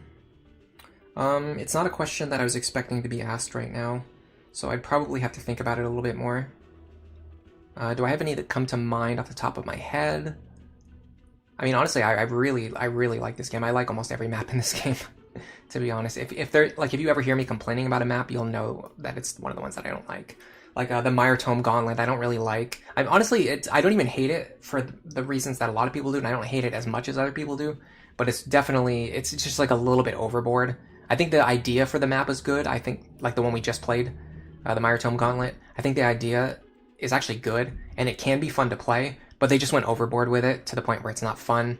The map, Nas Paralog, is like really bad. That's probably the worst map in the game. It's not even a probably. That is the worst map in the game. And I don't, after playing Chapter 3 a bunch of times, I really don't like Chapter 3 anymore. I feel like it just takes too long, and not in a way that's interesting at all. You're just running in circles, trying to get the enemies to not have overlapping ranges that are impossible to fight into. Other than that, I like pretty much every other map in the game. So I'd have to think if I was going to actually... See, I'm not really the kind of person who does like rankings or like ratings. If I like something, I just like it. And if I dislike it, I just dislike it. I don't have like a 5th favorite and like a 3rd favorite and a 1st favorite. So it's a tricky question for me to answer on the spot.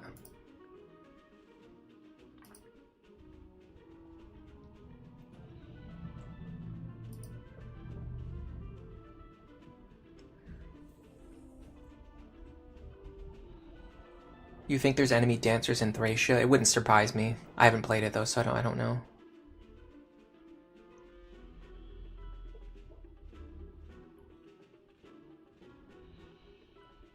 Yeah, there's a lot of ways to cheese the Aversa map. It's one of the easiest post-game ones. Alright, let's take a look at the enemies and take a look at our own forces and just make some decisions about what we want to do.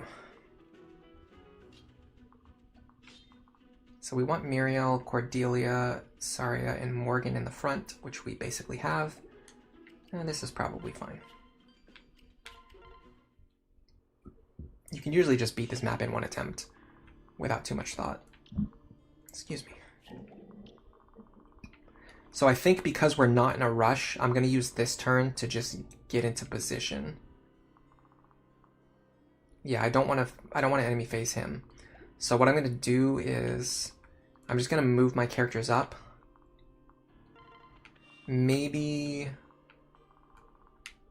Let me see if there's one guy I can fight, which I'm not even sure if they actually come out or not. I can't remember.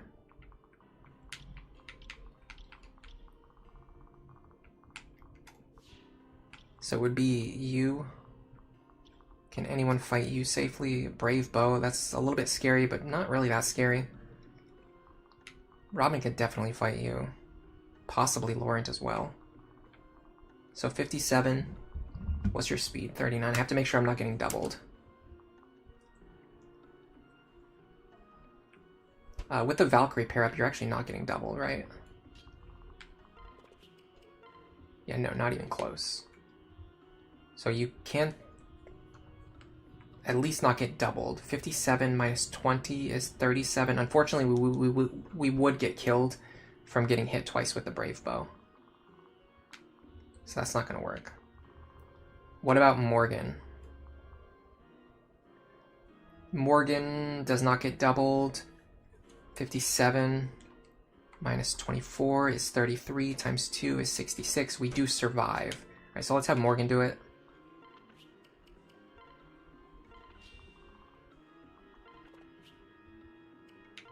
Once again, I'm not 100% sure that this will actually work.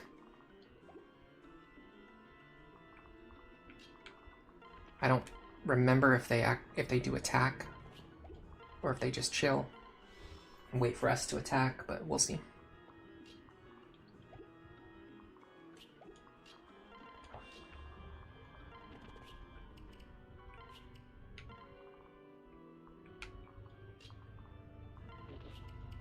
If not, we'll just open fire next turn.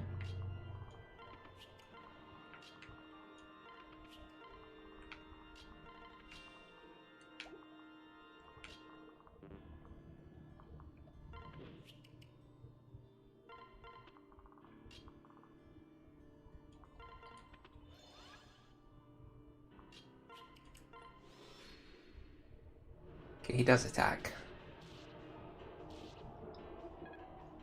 That's actually good, leaving him on 1 HP. That means we can just kill him with a Gale Force activation.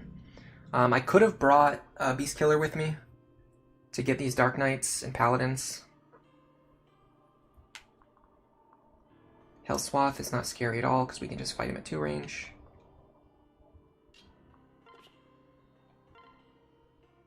No, we cannot just fight him at 2 range, sorry. I don't know why I thought that was the case.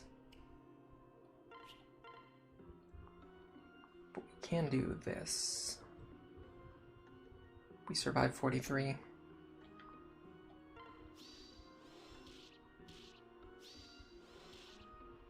Okay.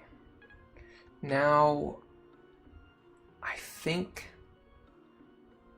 we're in a pretty good spot because we have 2 really solid Gale Force targets.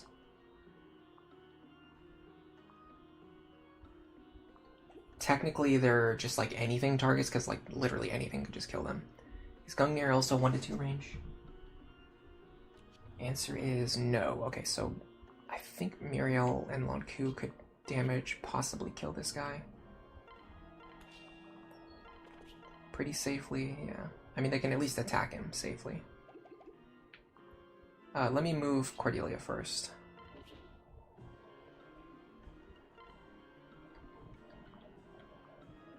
Javelin at 1 range just to guarantee the hit. This allows me to stand next to Robin and boost my crit rate.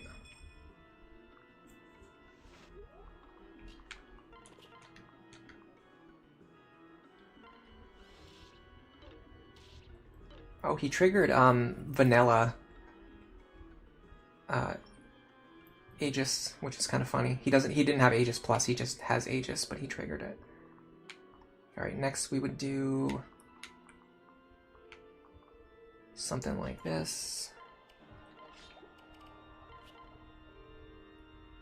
He doesn't have Vantage, so we just kill him before he can actually hit us.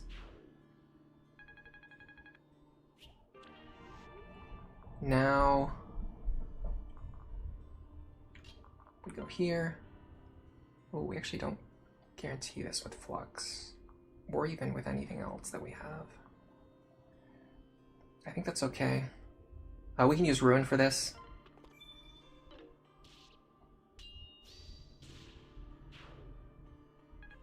I love the Ruin Tome. It's so good.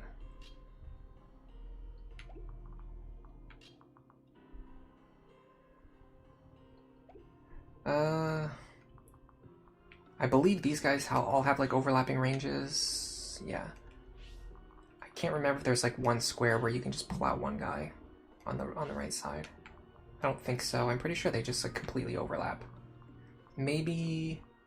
Yeah, no, not even that square is safe. Okay. I'm not particularly sure what to do on the right hand side.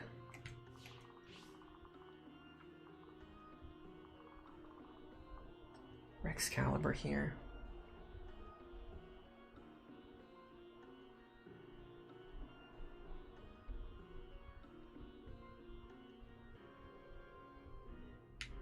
Because I think having you stand here would be a better use of my time.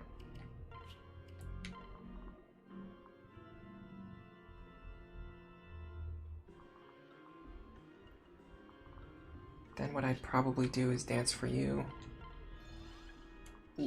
I would prefer for Laurent to get the experience, but I need Robin to get the kill. This is kind of another Rune Tome moment, honestly. Because we can't really control for whether or not Aegis is going to activate. But Rune Tome's pretty inaccurate here, too. Alright, we'll just use Arcwind. Especially because we also have Vengeance available, yeah.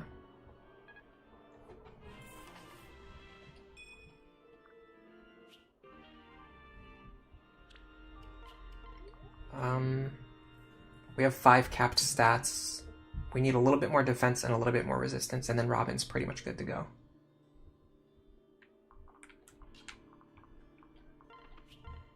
So this is a little different from how I normally do it, but I want to see if it works.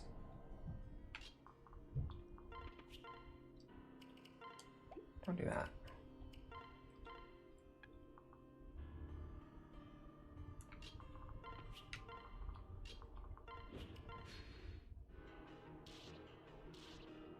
Okay. I'm surprised we didn't double that guy. How fast is he? That is a super fast Sage. Holy crap. Alright, so yeah, so that got these guys up here to start moving, which means we can just fight these guys after they break their formation instead of trying to do something different. Okay. I can't believe how fast this guy is. Again, we have a Falcon Knight pair-up. How are we not doubling him? I don't know. One of the problems with Falcon Knight pair-up, and this conversation happened before, when we got to the endgame with our other team, is that the Falcon Knight is paired up with a character who needs the speed, so you can't have them rally speed and then also pair up with that character. How scary are you? You're actually extremely scary. You're terrifying. I need to get Robin up there. No, Robin's way too far away. Holy crap, you are scary. I probably need to use like half of my characters just to kill this one Swordmaster.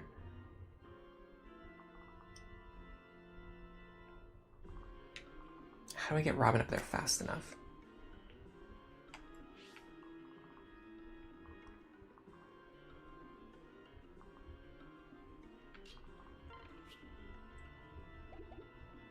Problem is I also need rescue stabs to pull the characters back out of range of, well, not really. Lepus isn't really that scary.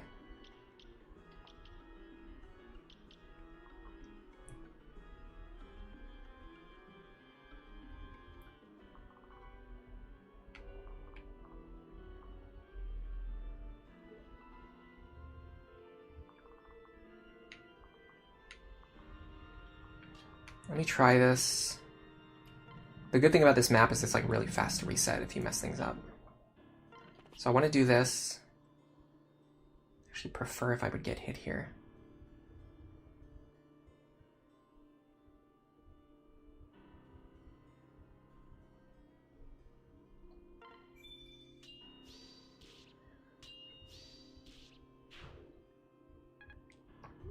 Then we dance.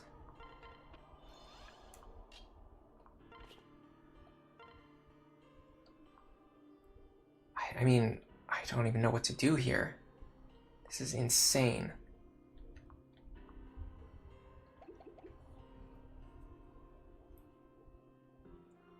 I think we just got really screwed by this, the most dangerous enemy on the map having Aegis counter. Because I don't see any way to beat Simia. I think we're just gonna get destroyed. We can't even hit her reliably. Much less kill her reliably. I mean, this would be good if we can get a dual strike. Okay, that helps a lot. That takes a lot of pressure off of us. And I don't think... Yeah, Lepus actually can't reach us there, so we can just stay there for a turn.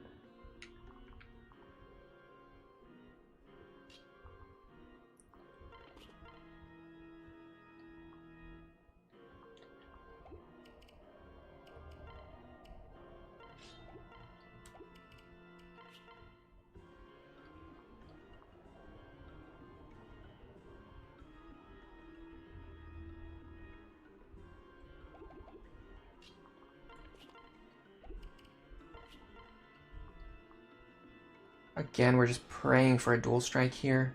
We did get it that time. And then Robin can go here. Arc Wind. I don't even think that guarantees the kill. Yes, it does. Yes, it does. If it hits. Okay, so with that, the only person we have to rescue is Morgan.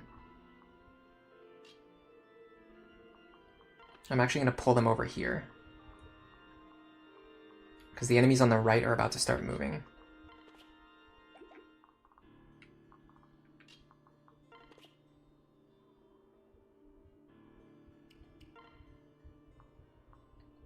I don't want to waste a physics staff on this.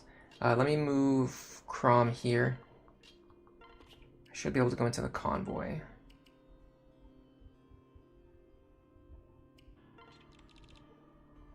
Get a mend staff. Okay.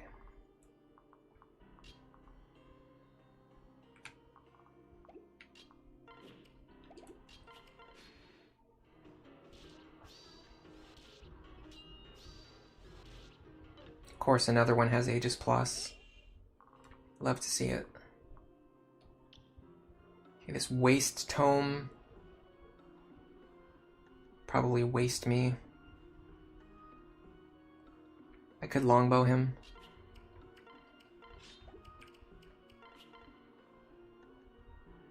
That gives me 2 chances to dual strike, and even if I don't, it lowers his HP enough where I could conceivably fight him.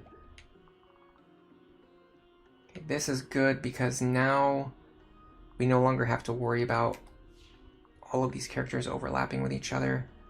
I think we can fight just the Volflame Valkyrie with one character. So that's going to be our ideal for the next turn. This ended up not being a useful idea. I think this is smarter.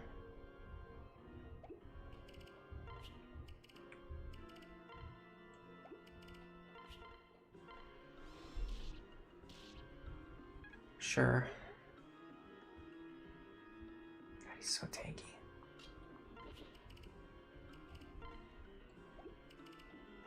How are these guys all so fast?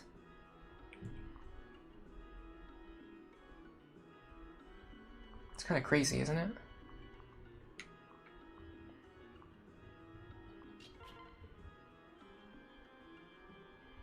We kill him with Arcwind, unless he triggers Miracle, which he very well might.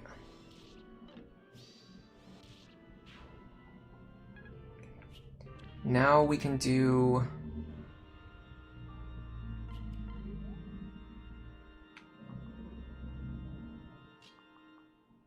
I mean, that Waste Tome is going to destroy me if I try to fight it at a range that's even remotely fair.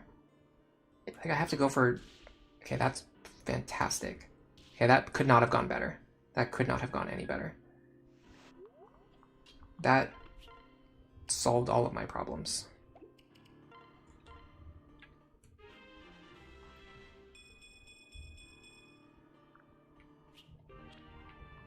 Robin should be able to handle Volflame this turn. Can Morgan handle it? 41 speed. Yes. 63 attack.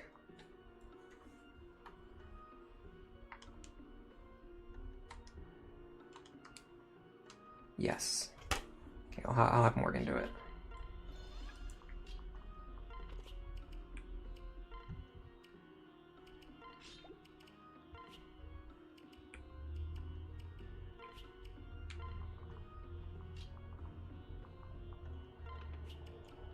Rally Magic is probably better here.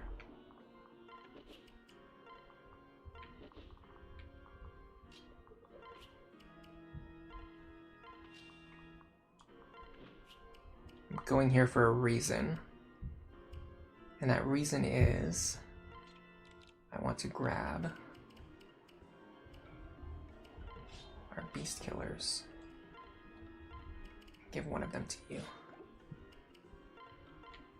That way I can use them next turn on the... Actually, it doesn't matter because the Valkyrie's going to be dead anyway. Those would have been useful 3 turns ago, I guess. Something.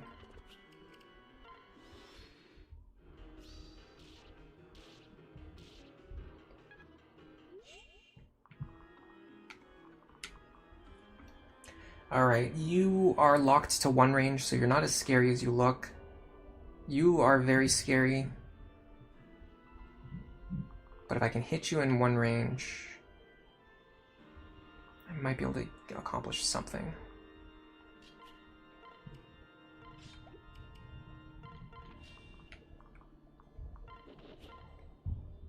I just don't understand how every single enemy on the field is fast. The snipers are fast.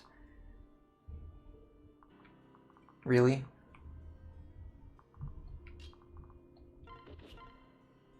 Holy crap.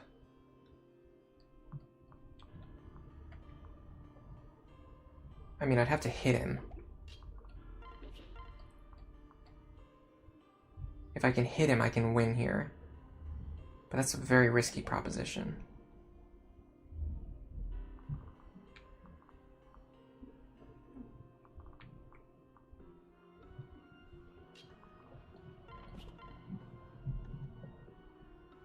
And guess what? He has Aegis Plus.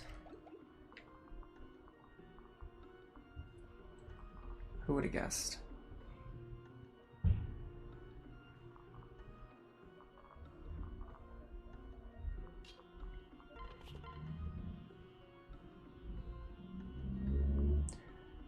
I'm gonna go for a Ruin here, I think. Got it.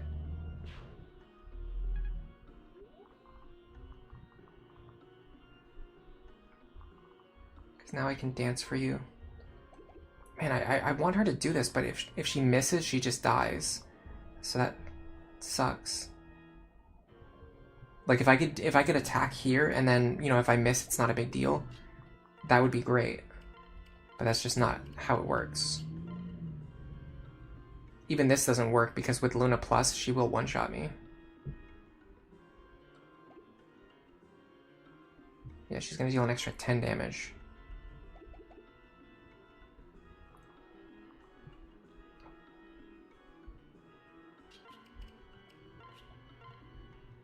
That's peanuts. That's not enough damage to matter. I have to kill her right now too. I can't leave her standing up like this. What about you? Not really any more accurate.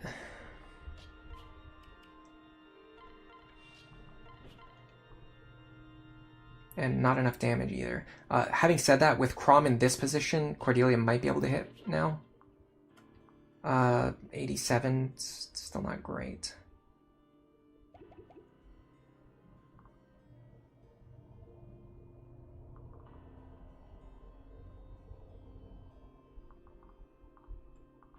I feel like Dance for Robin, have Robin solve the problem works, but as a long-term solution, I really don't like it. I really don't like relying on Robin for everything, because it makes my overall team weaker in the long run.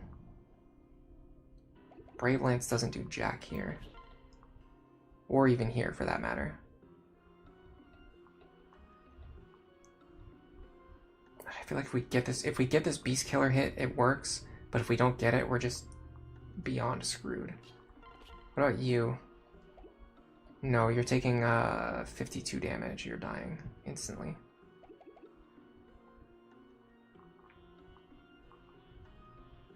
I'm gonna go for the Beast Killer. It's extremely risky. Got it. High risk, high reward.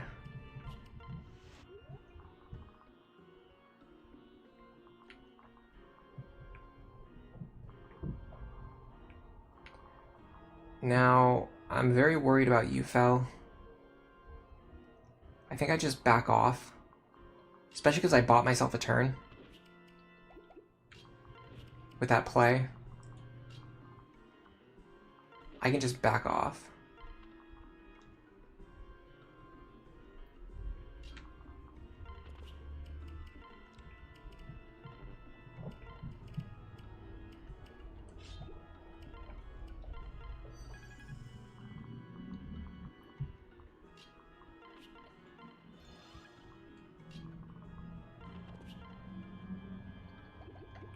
That way I can get Ufel with all of its charges.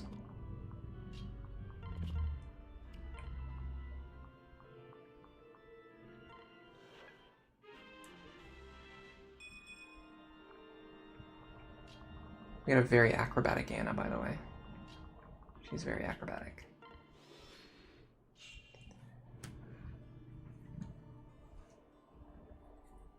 CJ, you fell asleep while watching. Nice. I do that all the time. Less so now. I used to do it a lot more. It's actually really bad for me. These enemies are clearly superior to all generic enemies outside of the post-game. Yeah, they're supposed to be the legendary heroes. Like, you see how they have names? It's not just like Plegian General, Plegian Sniper. This is Draco. This is Mus. Like, these are legendary heroes. That's why they have the legendary weapons. Haunts, you want to try Archer into Sniper Yarn from Virion? Yeah, Yarn makes a really good sniper too. Because typically, well, I mean, honestly, like Gale Force sniping is really strong, but even just taking a single sniper action is still really good. And because Yarn can never get Gale Force anyway, you just have to think, like, you know, do you want him to be a sniper? Do you want him to be a rally character? Or maybe just like a backpack? And those are like the 3 roles that he can do pretty well.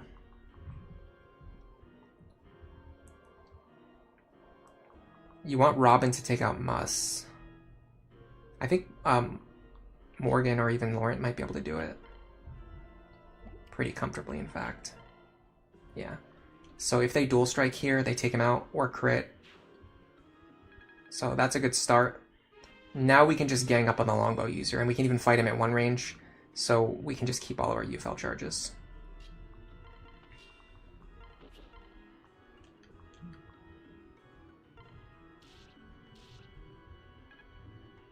He doesn't have pass. Oh, hold on a second. He doesn't have pass. He doesn't have pass.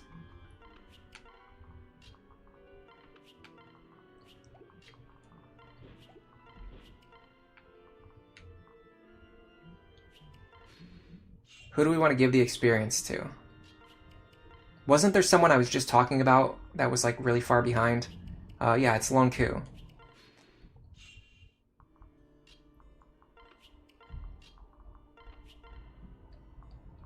Problem is we can't damage him. But how close are we to damaging him? 27? 35? We're actually pretty far off. Hold on, you stand here. Okay, go into the convoy. What is our best sword? It's probably the silver sword we're already holding. Balmung is 13. I'm not wasting Balmung charges, obviously. Not for training. Okay, so if we took a strength tonic,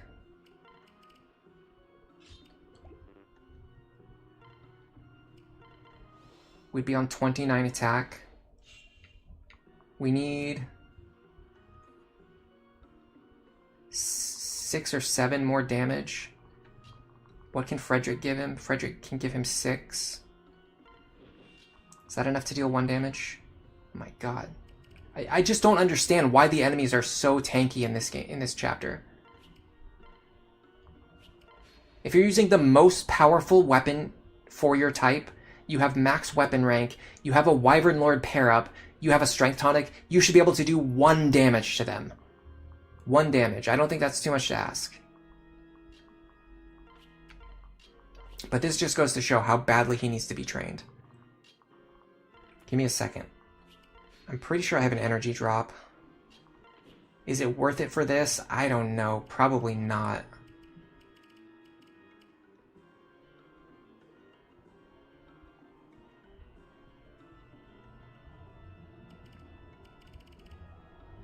The other idea is to just have him attack, and then if his partner dual strikes, then he gets experience and the partner gets experience. But ideally we want his partner to be doing like 1 damage, or just like low damage, so we can get a bunch of attacks in. That's too much. Maybe we can use Saria for this.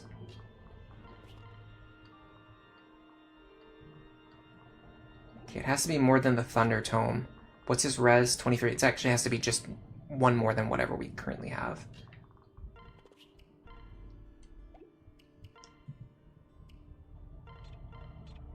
So we need something with 4 might. Like Elwind, maybe?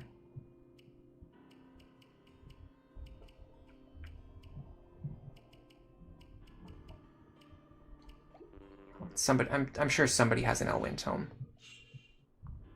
Yeah, you have it. Okay. So here's the idea. Here's the new idea.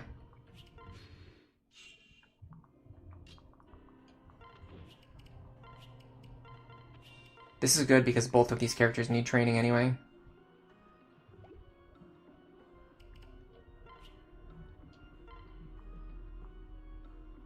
So we go like this.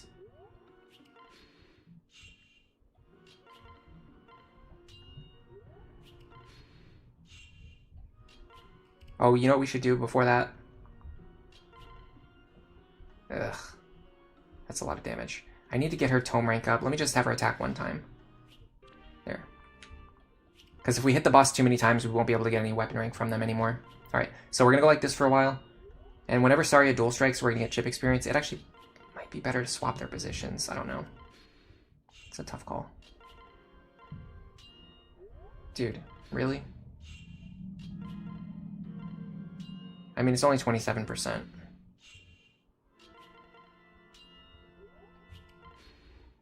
Just at any point in time. At any point in time, if you would like to dual strike. This is a good example of what I've talked about before, where the RNG just doesn't seem to work the way that it says that it works. And I've said this enough times and demonstrated it enough times that I don't think this is just like a very small sample size or like an isolated case. Supposedly, I should be dual striking like almost 1 in 3 times, and instead I'm doing it like 1 in 10 times. Like there's just something wrong with the RNG in this game, especially when it comes to dual strikes. Like seriously, look at this. This is not happening 27% of the time.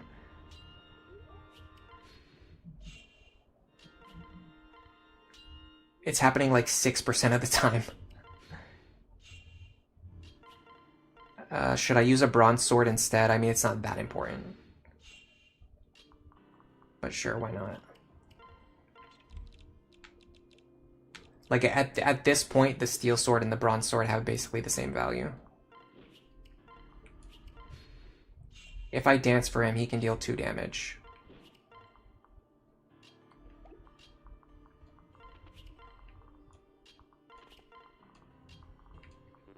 That's a good observation.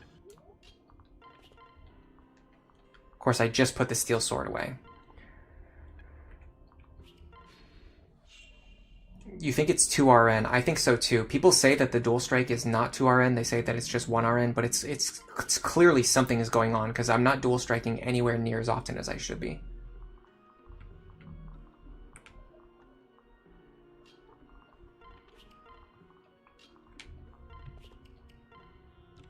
Get the steel sword back out.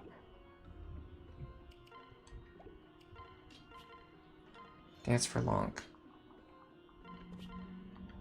No, I can't deal damage even with the silver sword. Oh, I'd have to go back to the setup where I was using Frederick plus the silver sword. Would that be enough? Let's find out.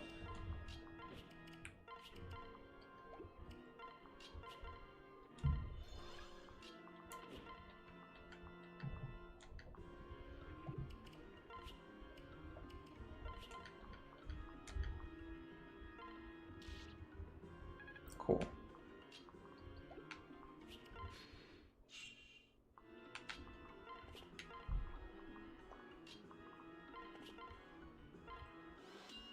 Oh, that's no damage because 1 round's down.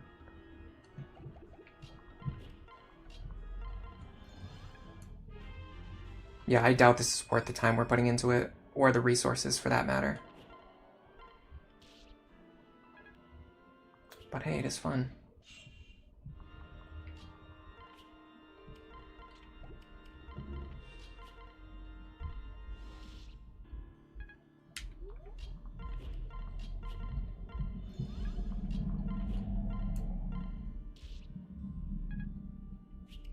These characters are so far behind the level curve, this is actually kind of worth it for them.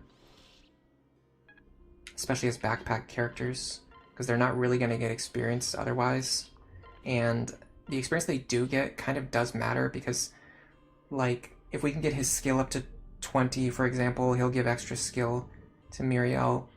If we can get her magic up to 20, she'll give extra magic to Robin. If we can get her defense up to 20, she'll get extra defense to Robin. So even just getting a couple more levels on these characters would pay off. That being said, we're getting close to the experience decay. I'll probably just give the kill to someone now. We got Astra. Technically, we could hit him for 5 damage with Astra now.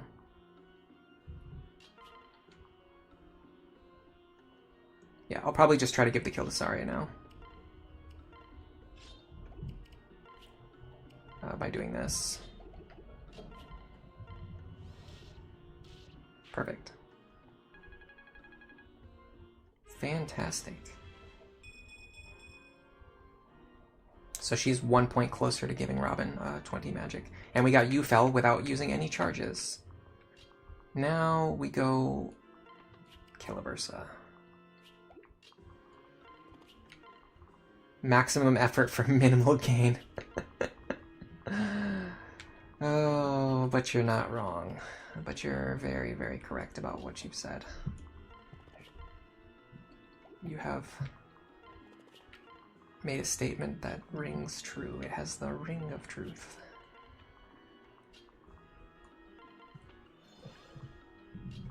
Maybe Laurent is this kill if he can safely. What does she have? Luna, Hawkeye. So she's definitely gonna hit us.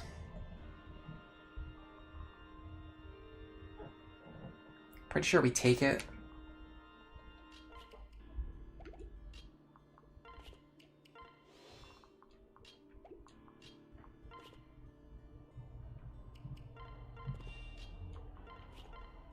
We do get doubled. That's a little bit of an issue. We can possibly rally speed. Rally speed works. Do we actually survive though? I'm gonna have to calc it. 61 minus 15 maybe. 46. Yeah, we survive. Okay, let's get our other characters up here then. So we're gonna be rallying. We're gonna be, I mean, we can have Sabra stand next to him. There's no reason not to. And then these two would also be up here as well. So let's dance for them.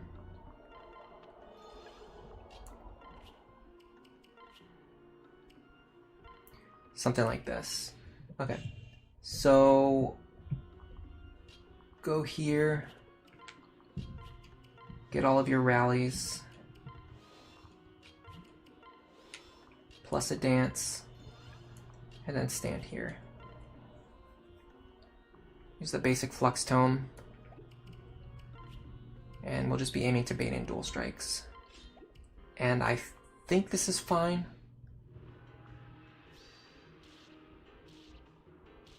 It's very scary, but yeah, we're fine. Now I'm gonna move over here. Separate. I want to get a heal staff for you.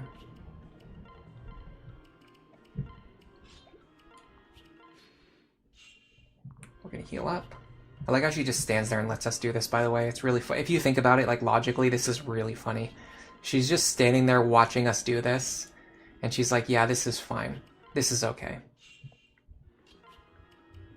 I don't mind at all.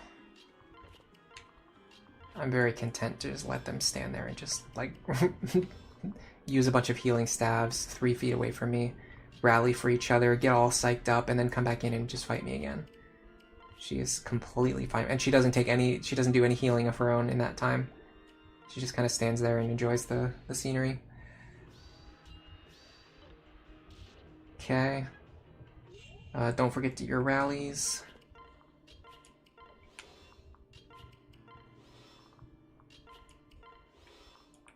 I will say Rally Heart is like unbelievably broken. I don't think I ever really understood just how powerful it was until even still, relatively recently. What is she triggering, by the way? What is this? It's not Shadow Gift. Is she triggering Luna Plus? It looks like the icon for Shadow Gift is popping up when she attacks. No, that's Luna Plus. Okay, I don't know why I was seeing Shadow Gift.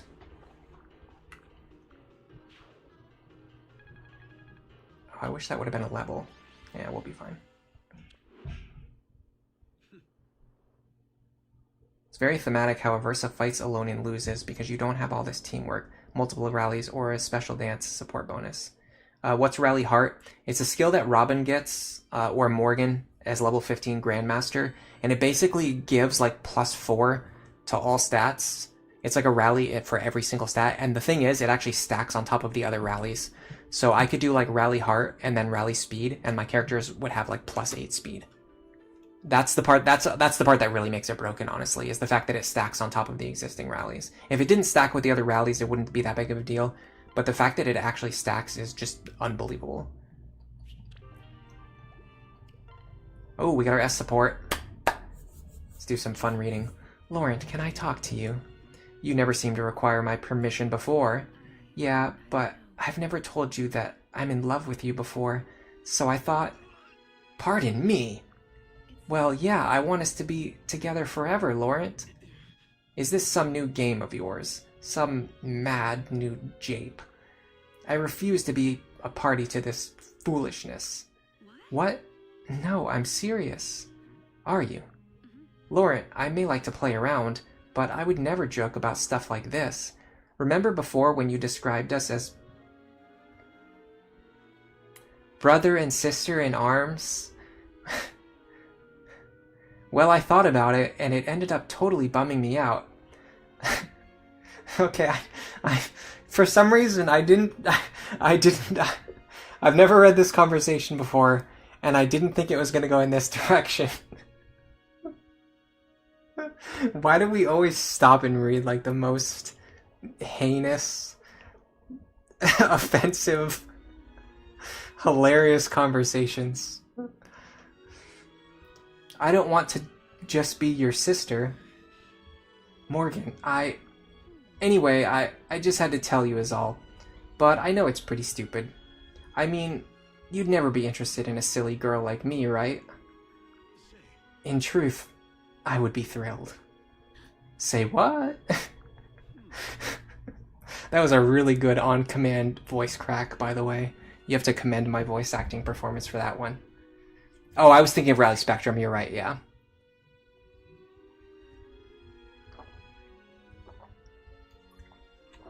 She's just standing there menacingly, complimenting my delivery.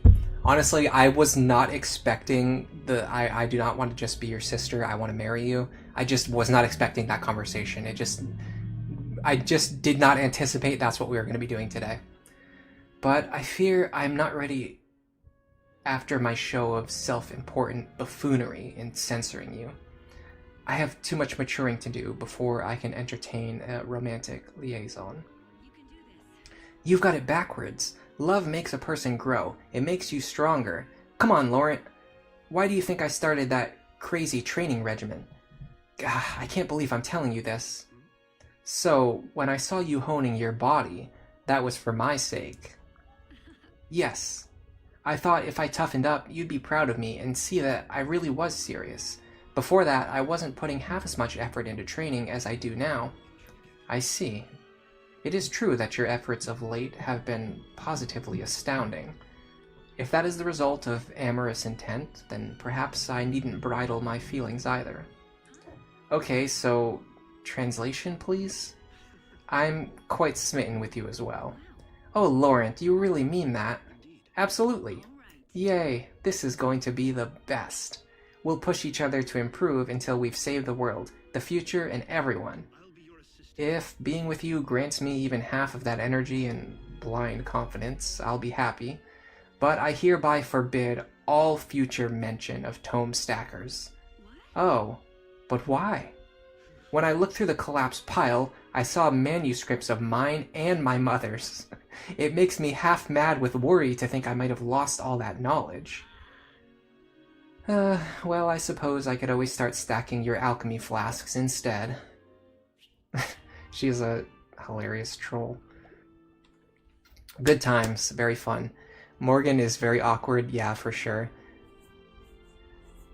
Snow warning, I'm not even going to read your comment. YouTube might come down on me with the force of 1,000 suns.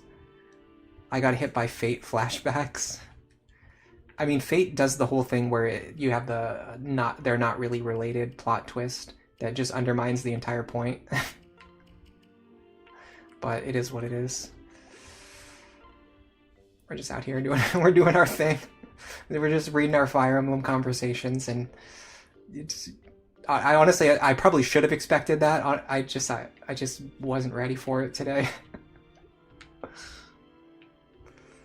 Ooh, a noble rapier on sale. And a mire tome. That's a very alluring mire tome. That is very tempting to buy. In the short term, I don't know if I'm going to use this, but in the long term, that is extremely useful. I'm going to buy it. It might be a misplay, especially in the short term, but long term, I see the value. What do we have next? Dragon's Table? What chapter is this? Oh, is this the one? Yeah, we're not doing this today. Okay, cool. So we can do this. We can look forward to doing this next week, and then maybe playing through most of, if not all, the rest of the endgame next week. The Mire Tome lets you attack at 10 range. It's basically an artillery shell. It's extrememely cheesy, and you can't buy them normally, not even from spot pass characters. So you have to either get them from Anna or I mean, I think that's it. You have to get them from Anna. No, they're not really related. He just said they were like brother and sister in arms. It's like a phrase. It's like, you typically hear people just say like brothers in arms, which means like soldiers fighting together. When you're fighting together, like as soldiers, you develop a bond that's like brotherhood, so that you get this term brothers in arms. The point of the conversation was that when Lawrence said that, Morgan realized that she wouldn't be happy if she was just seen like as a sister or a brother. She wanted to be more to him. But just the delivery and like the way Fire Emblem is, it just ended up really sending me somewhere.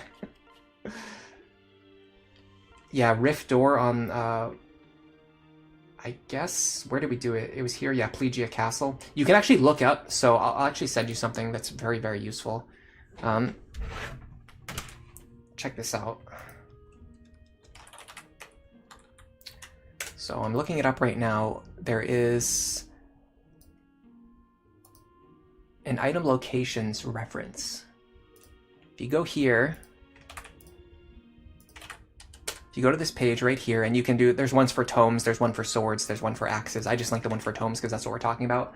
So you go here, you search for the Mire Tome, and this goes down, and then it says that the merchant in chapter 21 is the one that sells it. So if you're looking to spawn Mire Tomes, you would go to chapter 21 and you would use your Rift Door on this square, which is right here. We actually have one. And then if you want to find something else, like say we want, I don't know, Celica's Gale. Actually, Celica's Gale is not an option, so that's not a good example. Not Goetia. What am I thinking of? There's another tome. It's a Versus Might. Where's a Versus Might? Nope, that's also, you can't get that from Anna. So that's a bad example too. Well, okay, well, let's do like a Brave Lance. Like say I wanted a Brave Lance. So I would go to Lance's page, go to Brave Lance. So Brave Lance, they actually can be sold on 18 to 23, Paralogs 5, 9, 11, 15, and 17. So there's a lot of places that sell them. Also, you can actually just buy them from the armory in Paralogs 19 and chapter 25, which we are on. We're not on chapter 25 yet. No, that's still a little bit farther. It also tells you which spot pass teams sell the items, so you can just summon, if you are using spot pass, you can just summon that team and just buy the item from them too. So that also works. Longbow would be a good one, yeah. we can look up longbow.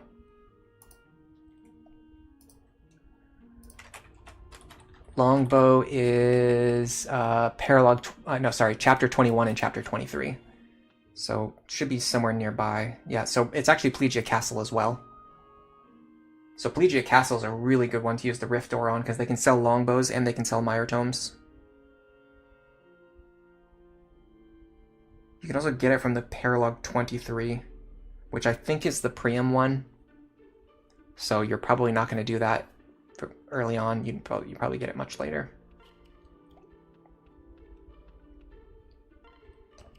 Anyway, considering the fact that I'm extremely hungry, I definitely don't want to stream any longer today. It's interesting that Aversa carries a goddess icon. Yeah, that's pretty interesting. I really like item placement, lore integration, like for characters to be holding specific items, or if you find a specific item in a specific place, it's very lore significant. Obviously, probably the GOAT of this would be like Dark Souls, Demon Souls, Bloodborne. They're really good at that.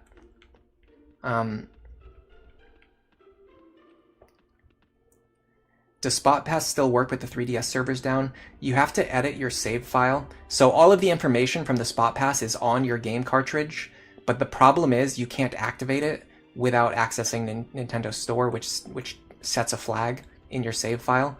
What you can do is manually edit your save file. In fact, let's see if I can do it right now. So we're in the second save slot. I definitely want to do it one time on stream. I want to showcase it, but I don't think now is the time to do it. I'm just not ready. I didn't prepare the information ahead of time. And like I said, I'm kind of hungry, so I'd probably want to end the stream soon anyway. There's a Mire Tome on the chapter where you escape from the castle. Yeah, Spot Pass is... Spot Pass. So anyway, if you can get like a Fire Emblem save editor, though, you can edit your save file and just enable the Spot Pass flag.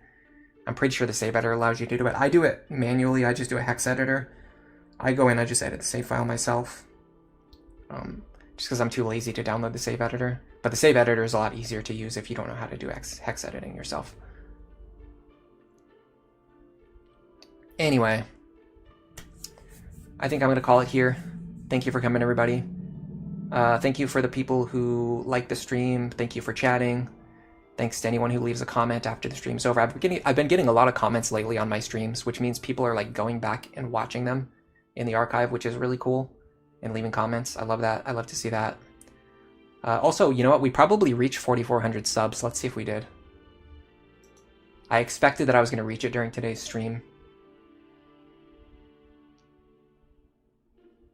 I'll check that really quick, and then we can say our farewells, and then I can make something to eat. The only problem is my browser's going really slow now because I've been streaming for 4 hours. Hurry up and load. Maybe I'll show off one of those 3D models too on the next stream if you guys are interested in that.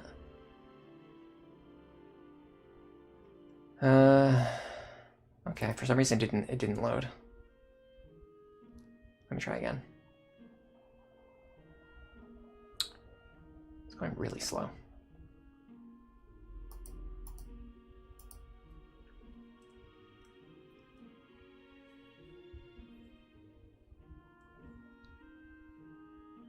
Okay, it's finally loading.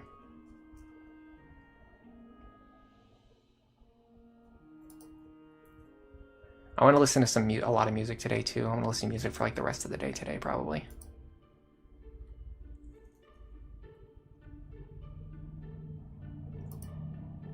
Everyone's saying goodbye. Goodbye, Nef Champion. Goodbye, Hunter B.